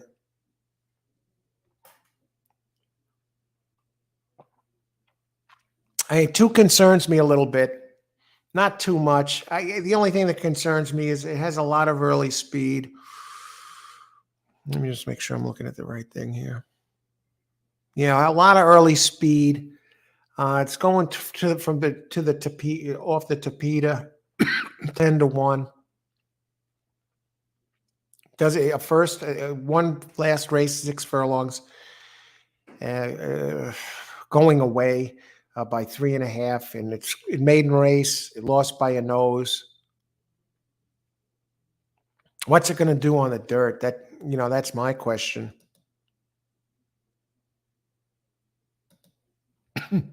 The trainer is pretty good going dirt to turf, synthetic. Cirillo Gors. What the hell is his name? Cirillo Gorostida. It's the X factor. Otherwise, it's all between 3 and 7. Let's open it up. Who do we got here? 10 minutes to post.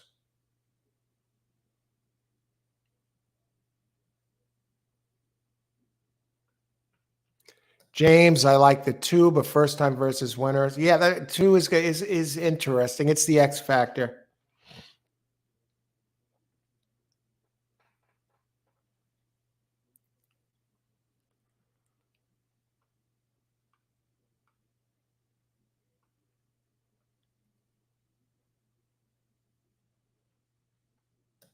See Torby. Hello all. Hey Torby, how's it going? Good to see you. Thanks for joining us. Good luck today. Love the cat. Beautiful cat.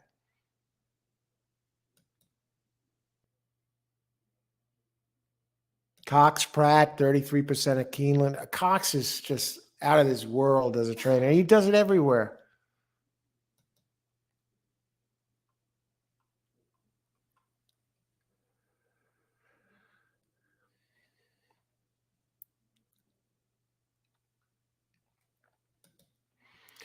Gizmo Hardy. They were all playing hardball, and I don't blame them. Hey, Gizmo.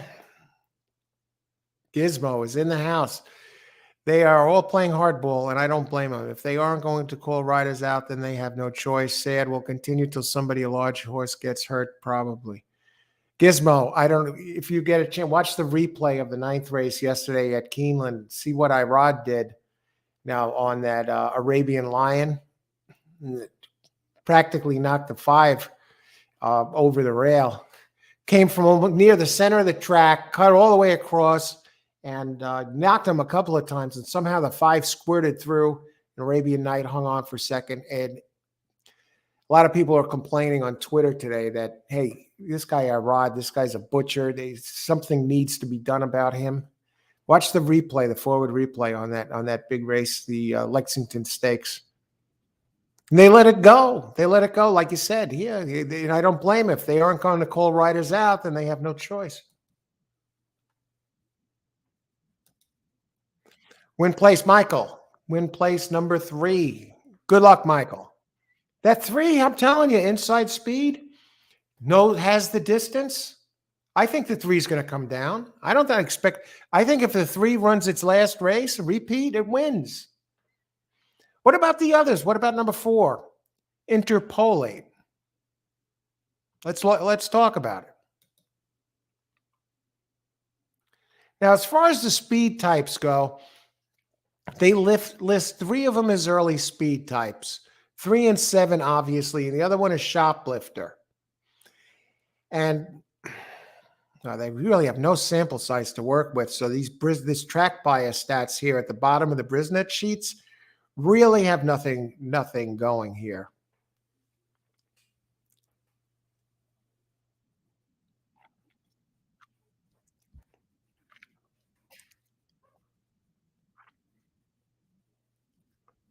They show a sample size of 1 race. But we're going to talk about number 4 for a second. 9-2 with Irod Ortiz up.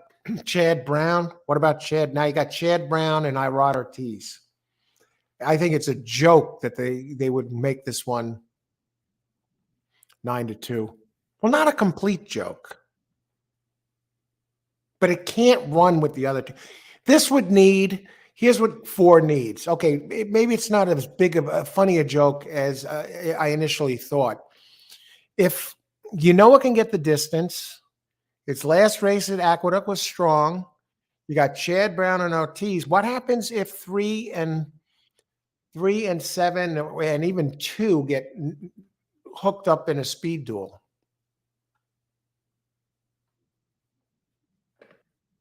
That opens the door for the 4, folks. That opens the door for the 4.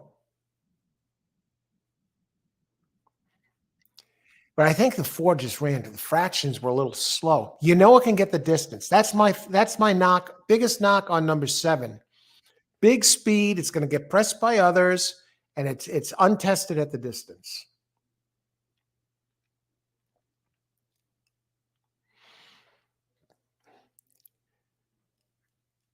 Two is the one that really gets me, because if 2 runs fractions like it ran last race, and we don't know what it can do here, both 3 and 7 could be. Both 3 and 7 might wind up being in the rearview mirror of She's on the Rocks. And they bring McGee in here from Turf Paradise. Irene was talking about the Turf Paradise factor. Hey, look at these guys in Keeneland. Scott Hazelden, all of them except Gabby got it, picks 7. Gabby picks 3. And a couple of people pick 4 for second. If there's a speed duel, hey, 4, Irod Ortiz. That one gets the big upgrade from cancel.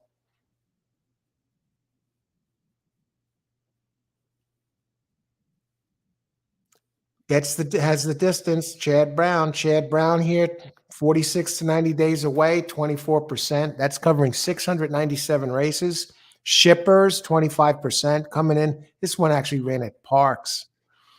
2 back.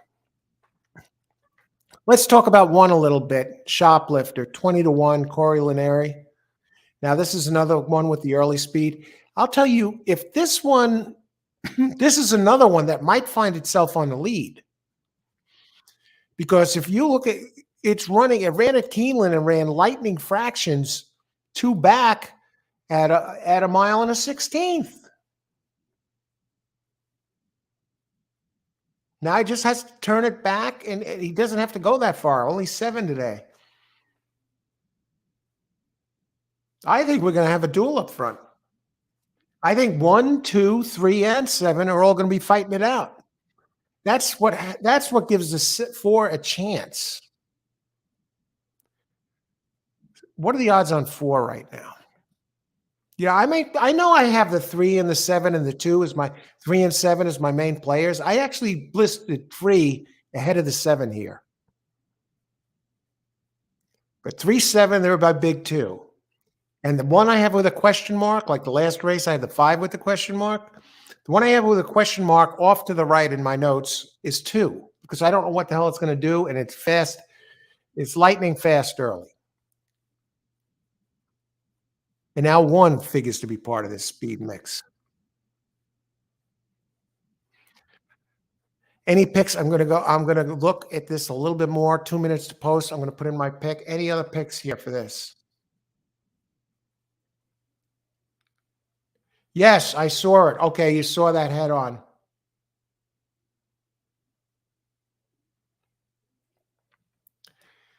Yeah, but that's terrible. Just terrible. Exacta, 2-3 over 237. Irene, good luck, Irene. Just 2 scares the hell out of me this race. I'm back. Verdine is back and better than ever. Excellent ice cold Heineken. The Green Devils ready to rock. Let's get it done here, Verdine. He's a cutie pie. Yeah, the cat, beautiful cat. Exacta, 3-7. I mean, logic says 3-7. Here's what I'm going to do. I'm going to go exacta this way.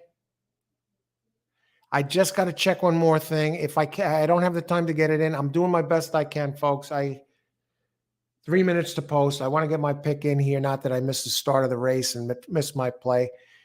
If I have to miss it, I miss it. I'm not going to just bet just to bet.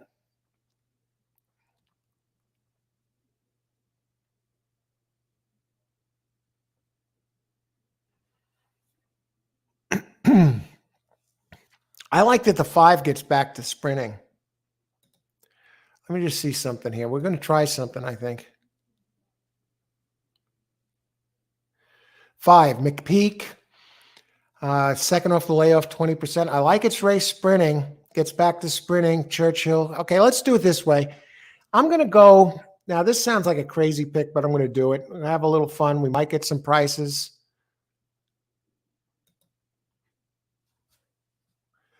Exacta 2, 3 over 2, 3. No, I don't want 2, 3. 3, 4 over 3, 4, 5, 7.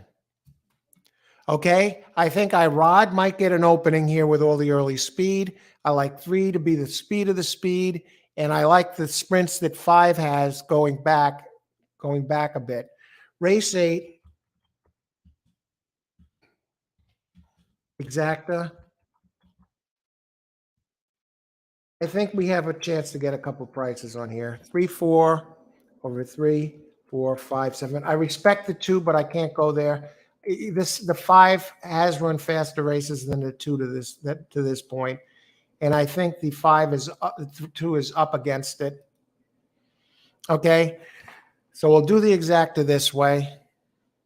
And I want to wish everybody luck. And who else? James, the Lightning, 7, 2, 6, and 2 over 6, 7. All right, good luck, James.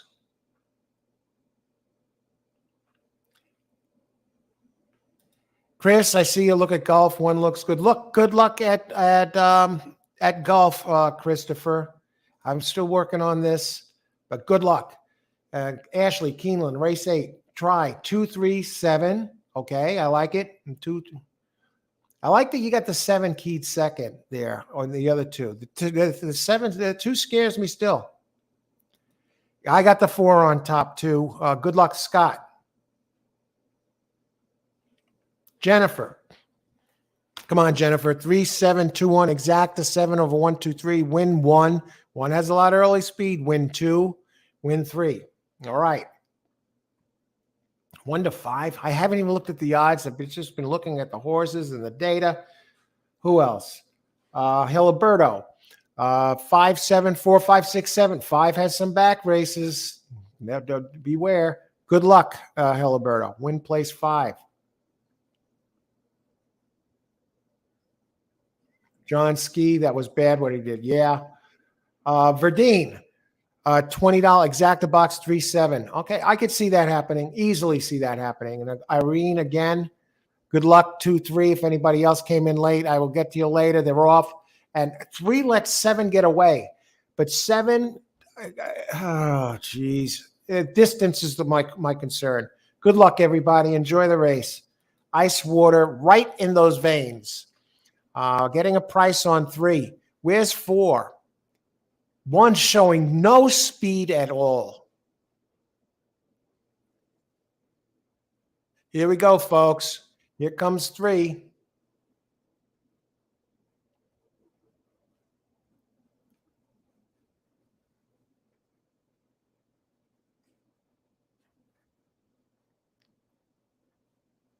Interesting. Not that interesting, but this 7 looks like 7 was just too fast for the others here. It's, too much speed. He's not going to let this one get away. Yeah, he got him leveled. He's not going to let him go by. Hey, beautiful, beautiful job. Who was on that 7? Flavian Pratt. What do you think? We had this conversation a couple days ago. May do a video on this. How many of you think Flavian Pratt has passed Irod by? And I know Irod's on the 4 here, but really, when you think about it, has Flavian Pratt passed Irod Ortiz by? If I had to pick a jockey to ride the horse, now this is me, I would use Pratt. If I was a trainer or owner, I would prefer Pratt up right now over Irod Ortiz. What do you think?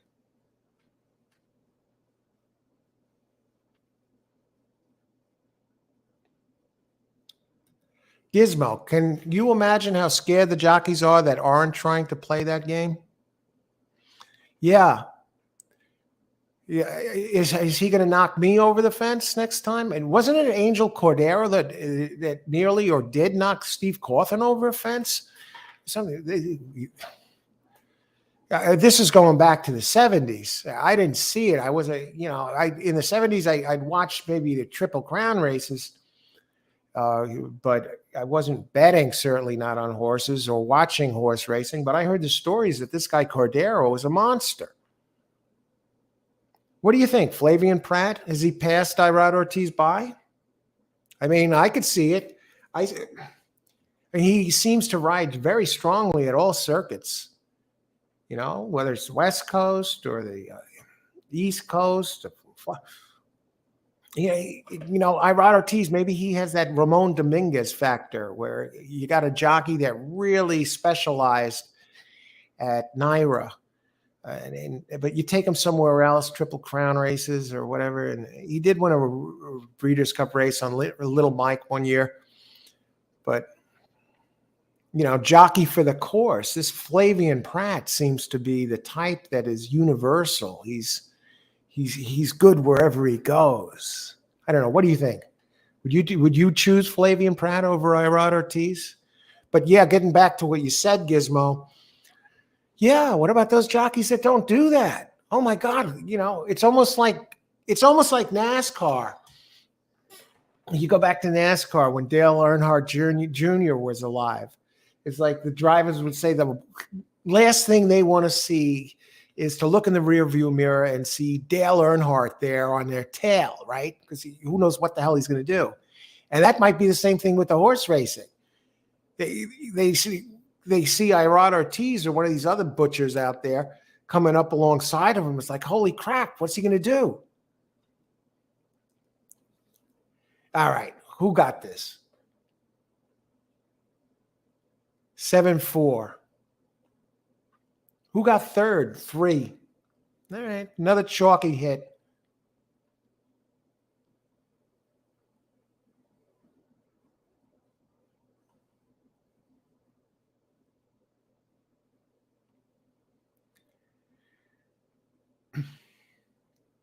Three never showed the speed, Verdine.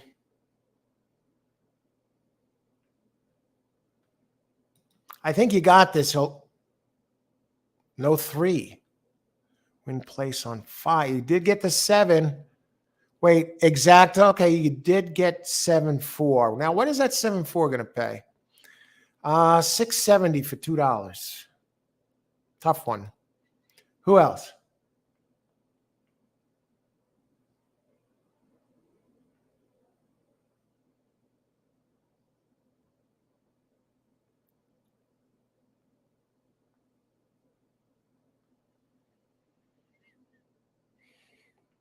Scott almost got it. I mean, the 4 was coming. He was close.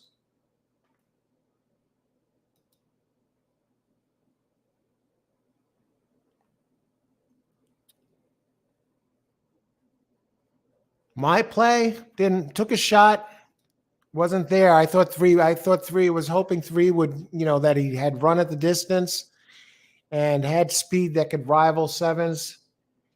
1 never got involved. Boddick, I'm a recent granddad. Grandma 3 months now. Okay. Congratulations, Boddick 1970. Congratulations. Best to you and yours. It's excellent news.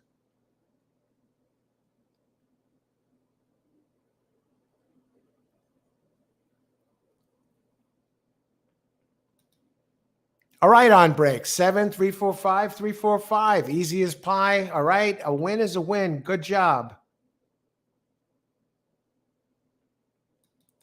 2, 3. I also played a DD. Race 8, 9, 2, 3, 6, 7 with 6. All right. You got the 7 home and 6. I don't have the 6 listed, but we'll take a look at that 6.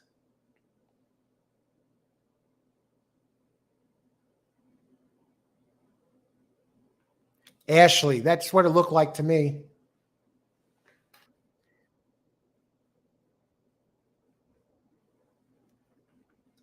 Boddick, 1970, Pratt for sure. Yeah. I mean, look, I go back to Ramon Dominguez again. When he was dominating the circuit, he goes to these other tracks, and then he gets pushed around by the guys like Mike Smith and all the other big names. But at Naira, he's the king.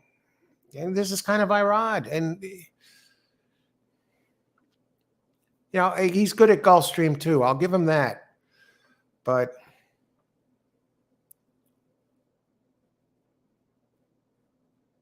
James, I will be putting dollars on Pratt for the Derby, James.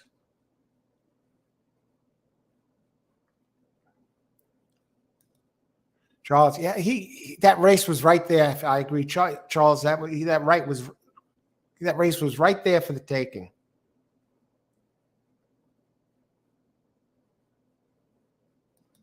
Let's see. Pratt was awesome on the West Coast and the top jockeys currently. Yeah.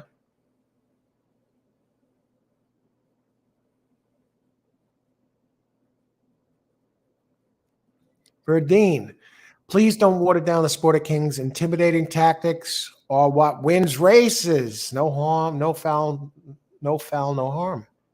All right.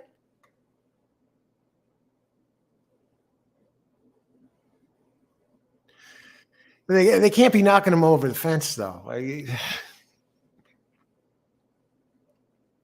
I mean, cutting people off, dangerous riding. At what point do they draw the line?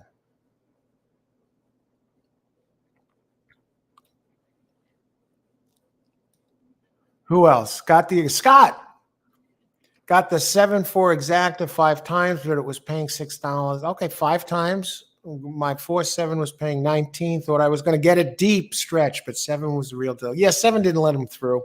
Flavian Pratt. Key of life, run like some other little filly. Nice ride by Pratt, Pratt Flavian. Tell you, how's it going, Attila? Definitely a nice ride. Great ride.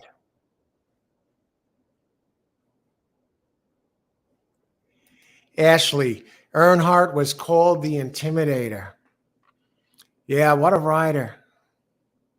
Damn. I remember in the 70s, late 70s, I would be rooting for what's his name all the time, Richard Petty.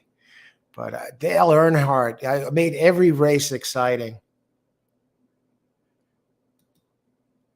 Boddock 1970. I was at the 500 when he passed. Holy crap.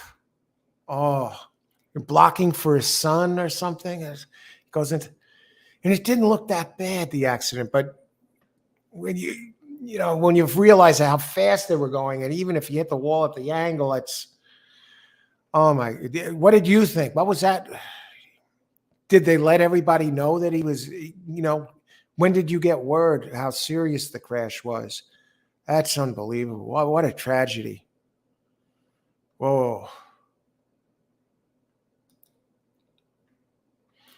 I'm all about a good bluff. Then there's a good cheat.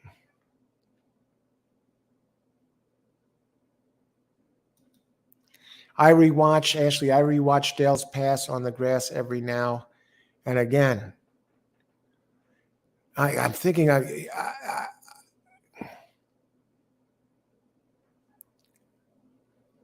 pass on the grass. Did he pass somebody in a race on the grass once, or you mean passing? His passing while you're hanging out on the grass? I don't recall that. I was a NASCAR fan, but I didn't watch every race. But I'd watch them sometimes, when I'd be home or on the computer on a Sunday, and I'd always have it on the TV when I'm there. And I saw a lot of races. Who was the other one? Rusty Wallace with that Miller Lite car. I mean, in the 90s. But yeah, I got a kick out of that.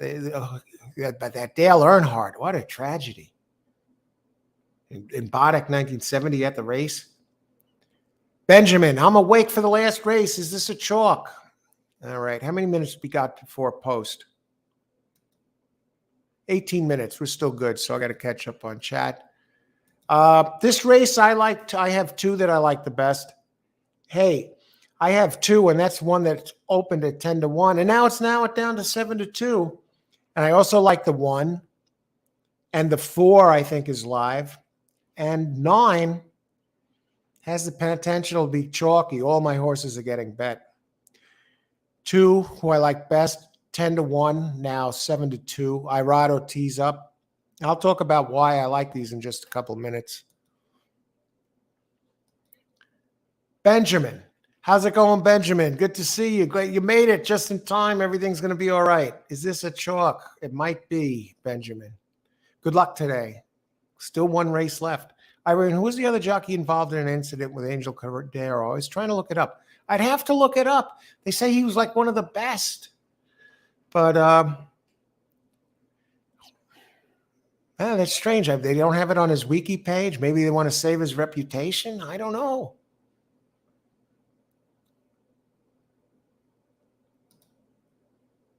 Irod wins the last race. Yeah, that's the one I like best, Charles. Yeah, let's see. I'm going to talk about that in a second. Good luck. Thanks for weighing in with the selection. Ashley, all summer at Saratoga, we will be hearing Irod's name. I agree. He, at the New York tracks, there's no one better. I'll give him that. I agree, Ashley. Used to be the same thing with Ramon Dominguez. Pratt, smart rider. He actually rode one mount for me and got second, but he rode a. Oh God, okay. So you're an all. That's wild, Boddick.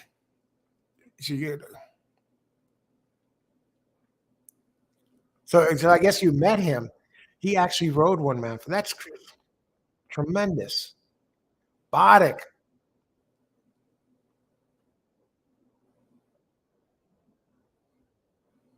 Brad Cox got to be the best trainer in Kentucky. He's just amazing. Yeah, the more I'm seeing of how this guy operates, and I got to wonder if he's the best in the freaking country. I don't know. I mean, certain guys are good at certain things. You got the Chad Brown on the turf, and you got Pletcher in New York, but this Cox, I'm seeing him training at every single track, especially as I'm doing these shows. And then you got, of course, Bob Baffert. I mean, I guess Baffert would you have to assume Baffert's the best, or Cox? I don't know. This guy seems like he's bulletproof. He seems like the best to me, at least. He seems to be very successful all over.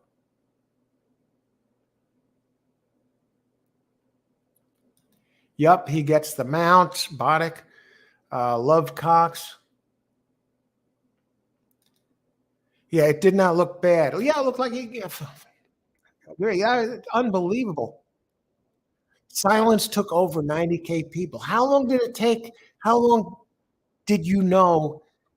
When did you find out that? I guess nobody knew until afterwards, right? They probably just took him to the hospital, and people there didn't find out about it. I would imagine. All right. Yes, he passed someone from the grass on the infield. I'm going to have to look that one up, Ashley. Unbelievable. 134. All right, on break.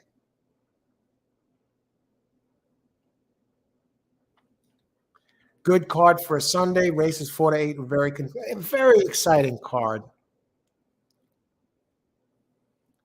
Let's go, Irod. I like him this race. Let me get to the. How many minutes before post? 13 minutes. We're still good. Number 3 is scratched. Thanks for the heads up, Jennifer. I think it was John Velasquez that had an accident with Cordero. And Chris, 4 will win. I have the 4 with an underline here, Christopher. Isn't that the one you said to keep an eye on?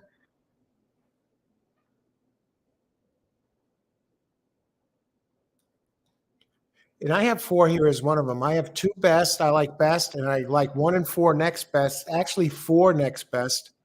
And then I have the 9 with a question mark, and I'm going to bring this up in a second, and I'm going to talk about why. Exacta 4-9 exacta box, Chris. Okay, good luck, Christopher. Don't forget about that too, Chris. Excuse me. All right, let's talk about the last race. It's that time, folks. Rubber meets the road. All it takes is one.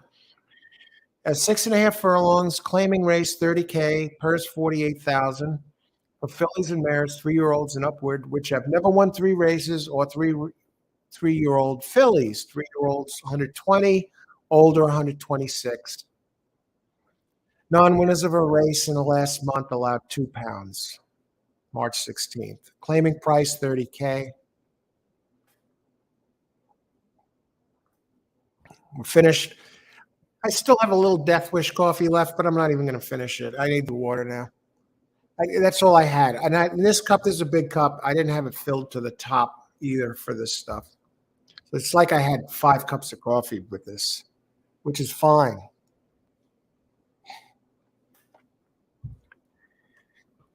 Can you imagine drinking a few cups of this? It'd be like drinking 15 cups of coffee. Okay. So any surprise scratches? Oh, 3 is scratched. Somebody, Jennifer, I believe, let us know there was no scratches. So this is a late scratch, folks. Yeah, thanks, Jennifer, on the heads up there. And Benjamin, let's go, Irod. Irod, last race. Jennifer, it was Johnny V. Irene. Holy cow, he must have did that to a young Johnny V. What did he do to Johnny V? I got to look that up. Boddick, Charles, you look at the 6 horse at Keeneland. I know it's supposed to be 1-2. Get me off the 6. All right, let's talk about this.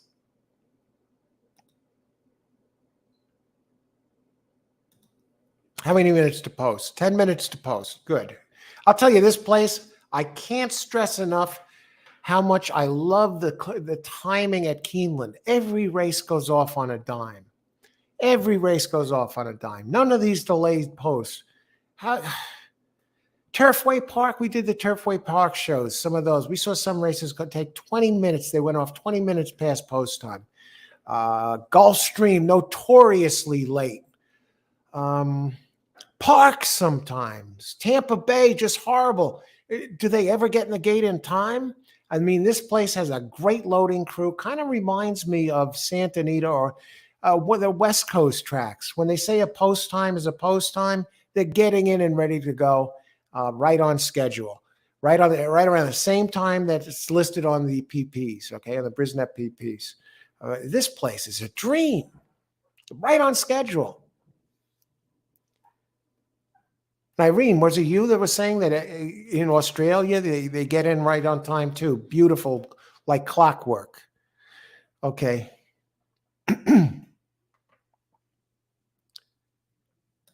When are you going to do this again? If you're asking me, John, most likely tomorrow at Parks. I'll let you know for sure. You know, look it up on, you know, if I schedule a show, I'll schedule it and get it out there. But if most likely tomorrow for Parks. But hit the subscribe button and you'll get, and the bell underneath, and you'll get notifications in advance because I schedule them in advance. You'll know when I'm going to be out there. And so most likely Parks.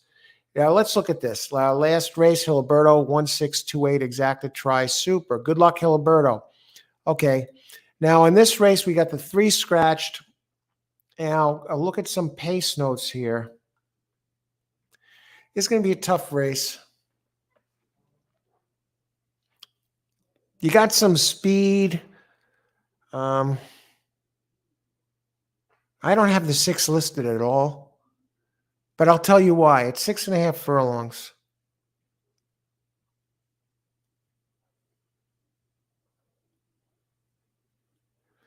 This is more or less a paceless race. I know these really like to go to you got some Tapeta entries in here.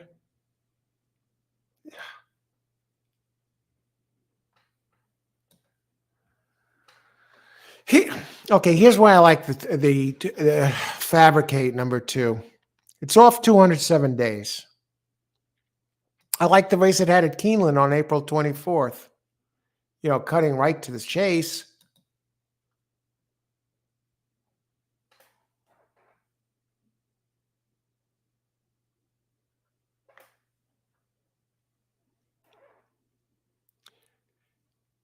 Had Ortiz up. And Ortiz joins it again. They finished second that day, 1.5 back, ran an 86 Brisnet. And it was at today's distance. No, it was just a little longer, 7 furlongs. Pressing type, should save ground inside. Now, this trainer, Megan Fadlovich, no record to show at Keeneland, but at this meet, but 23% trainer overall. You got Irod up.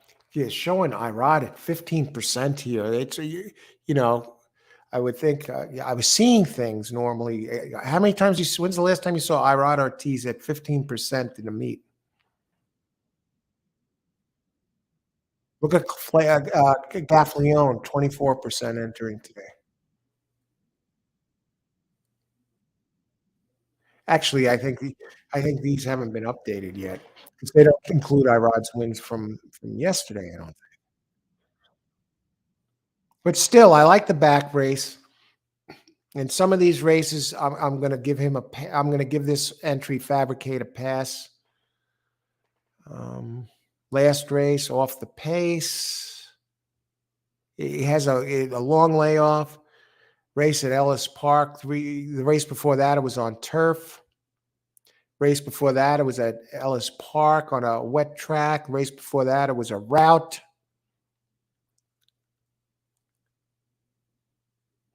And then it got slow and got bumped on May 21st. And then you go back to that race on April 24th, and that race was right here at Keeneland. Goes back to that race, wins. Easy. And the other one I like is number 1 comes off its best race. Moving up in class, though.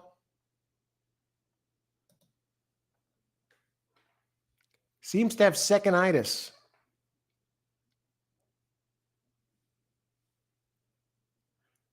No, it has a win here at Keeneland. Did run big at Keeneland. Hey, one's going to be tough. Do I just box 1, 2? Okay, Michael Maker, second off the layoff, 19%. And Gaffleone, leading rider here in this meet. This one, it doesn't look like it's burning money. Okay, let's go 1 for 2 at Keeneland, 2 tries. At the distance, 1 for 2.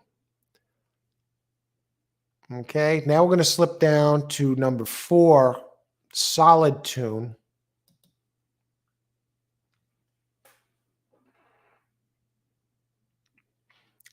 I like its race 2 back, but you know what? I'm liking it less and less. All right, Florent Garreau up. The trainer is the one that concerns me here.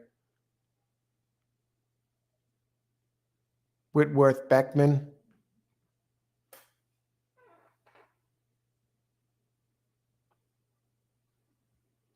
Yeah, the race 2 back, I got to include it.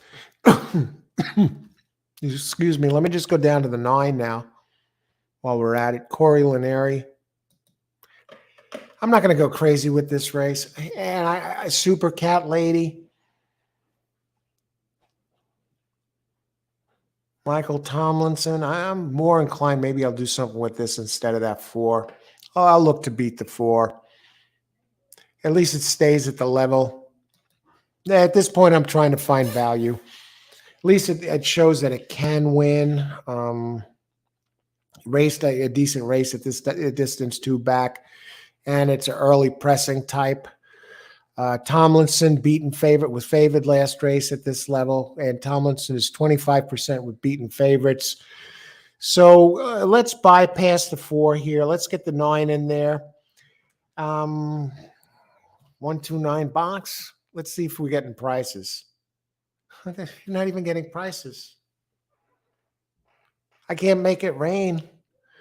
Let's go 2 to win place. Let's do it that way. Race 2, race 9. I'm not going to try and do that. Let's try and root for the 1 horse and just get it done. Number 2, not even doing the show.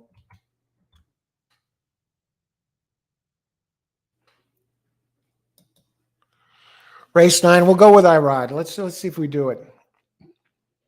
Who do we got here? Jennifer, 4, 5, 6, 9, win 4. 4, 5, 6, 9, win 4, win 9. All right, good luck. I'm going to scroll back, see if I missed anybody here. Okay, we got Christopher here, 492 box. I like it. I like that bet. Get the favorite out of there, right? You know, that favorite might bounce. It's coming off its best race. Let's see. I might even echo. I might do that too. Yeah, I'm thinking to go that way. Let me just check it. I might follow suit on that 492. You know, have a little fun with it and get. I just want to check some pace stuff here. Let's do it. 249 box. I'll go with my other ones. Also, race 9. Excellent idea. I like that, Chris. Because I have those listed, 249 and the 1. And so I'll get the 9. Both the 2, the 4, and the 9. You can make a case for all of them. You win, I win. Good luck, Christopher. And of course, I got the 2 to win.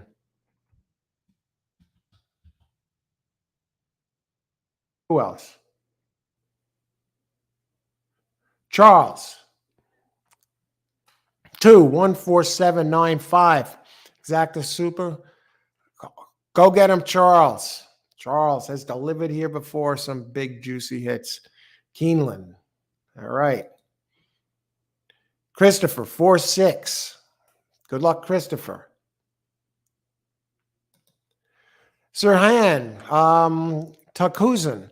Last race, number one with Tyler. Have to win or good luck, Sirhan. Got a bunch of us giving picks here with the three. Thanks for joining us, Sirhan. With three scratch exacta now 1, 4, 6, 7 box. It's going to be a good race. Christopher, okay, number 6. Charles, lineage expert. 2 has some Scat Daddy in the bloodline. Excellent. Like it even more now. Good luck, Charles. Thanks for sharing that. Boddick, 1, 2. All right. Okay. 1, 2, 4, 6. 2, 4. Okay. 1, 2, 4, 6, 9. All right. You 2, 4, 9. And we both win this. Good luck, Charles. Boddick, 1970. Okay. Jennifer, we got there. All right. Good luck. 4, 5, 6, 9. All right. People, let me look at that 6 for a second. Bell Area. Get back to him. The Tapeta entry. The race 2 back on Tapeta is good enough at the distance. Definitely a player. And we've seen these Tapeta horses come in here. Turf Paradise. Irene was talking about that. Doing very well here. So many Tapeta horses at this on dirt. I've never seen this like this before. But I guess it's because it's in Kentucky too. Who else? So I got the 2 win place. And Scott, I hate betting chalk in the last race. It always seems like crazy comes in, but I'm playing 1 over 2, 4. Let's see. 2 is protected here in claim. Can't buy horse here in a claimer race. All right. Angle. I looked at Charles. All right. Who else? Oh, that's 2, 4, 9 box. Austin. Come on, Austin. 1 horse to win. All right. A repeat of one's last race gives it a big shot. But I'll tell you what, that 2 has a huge back race. Toby, a 9 looks good. Okay. Let's see. Try Super Box 1, 2, 4, 6. 1, 2, 4, 6, 9. Good luck, Rich. Yeah, that's what I meant. Turf. I meant Turfway, Irene. Thanks for the clarification. Not Turf Paradise. Turf Paradise doesn't have Tapeta. Attila, 9 horse to win. Attila, good luck. James, pass. Beautiful. Brilliant. Yeah, if you don't like it, pass. Rich, good luck again. 1, 2, 4, 6, 9. I think you're in very good shape here. And let's see how it goes. And I have a 2, 4, 9 box here. Exacta box at 2 to win. 9 is 6 to 1. Holy smokes. Got to think Irod is going to start coming. 1 is going between horses, folks. I don't think is Tyler Gaffleone a magician? I'm liking this. Uh-oh, 1 gets outside. Irod, where are you?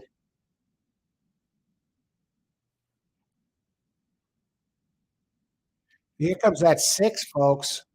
4 is not going to. Here comes Irod Ortiz, and here comes the 4. 4 comes back again?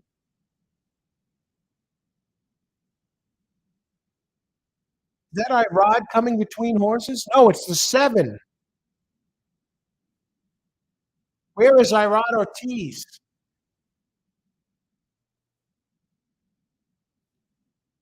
7's going to mow him down at a big price, folks.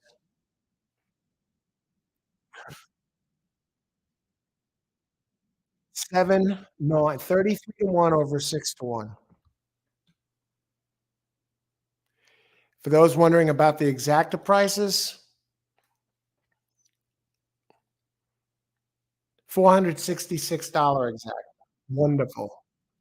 All right, does anybody have this? 9 looks good. Tarby, you look damn good coming for home.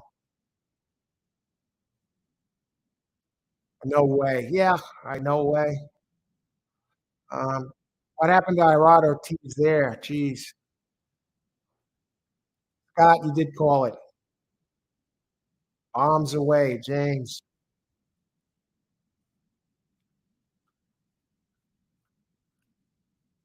I don't see any sevens in here.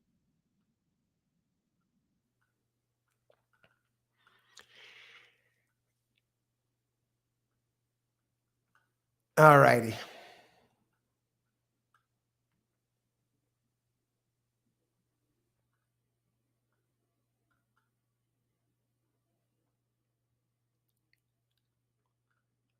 Who else?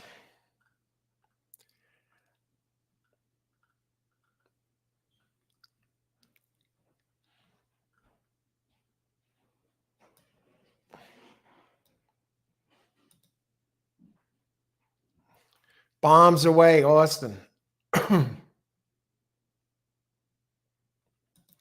Scott, first time finding you, but I enjoyed it. I will be back. I'm glad you enjoyed the show. Scott, thanks for joining us today. A pleasure. Good night, sir. Have a good night, Alberto.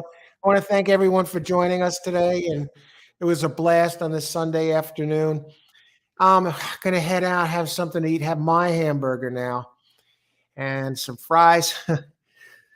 Who else? They just said the winner was 33-1, but my DW is showing 20-1. I want to thank everyone for joining us today. It was an absolute blast.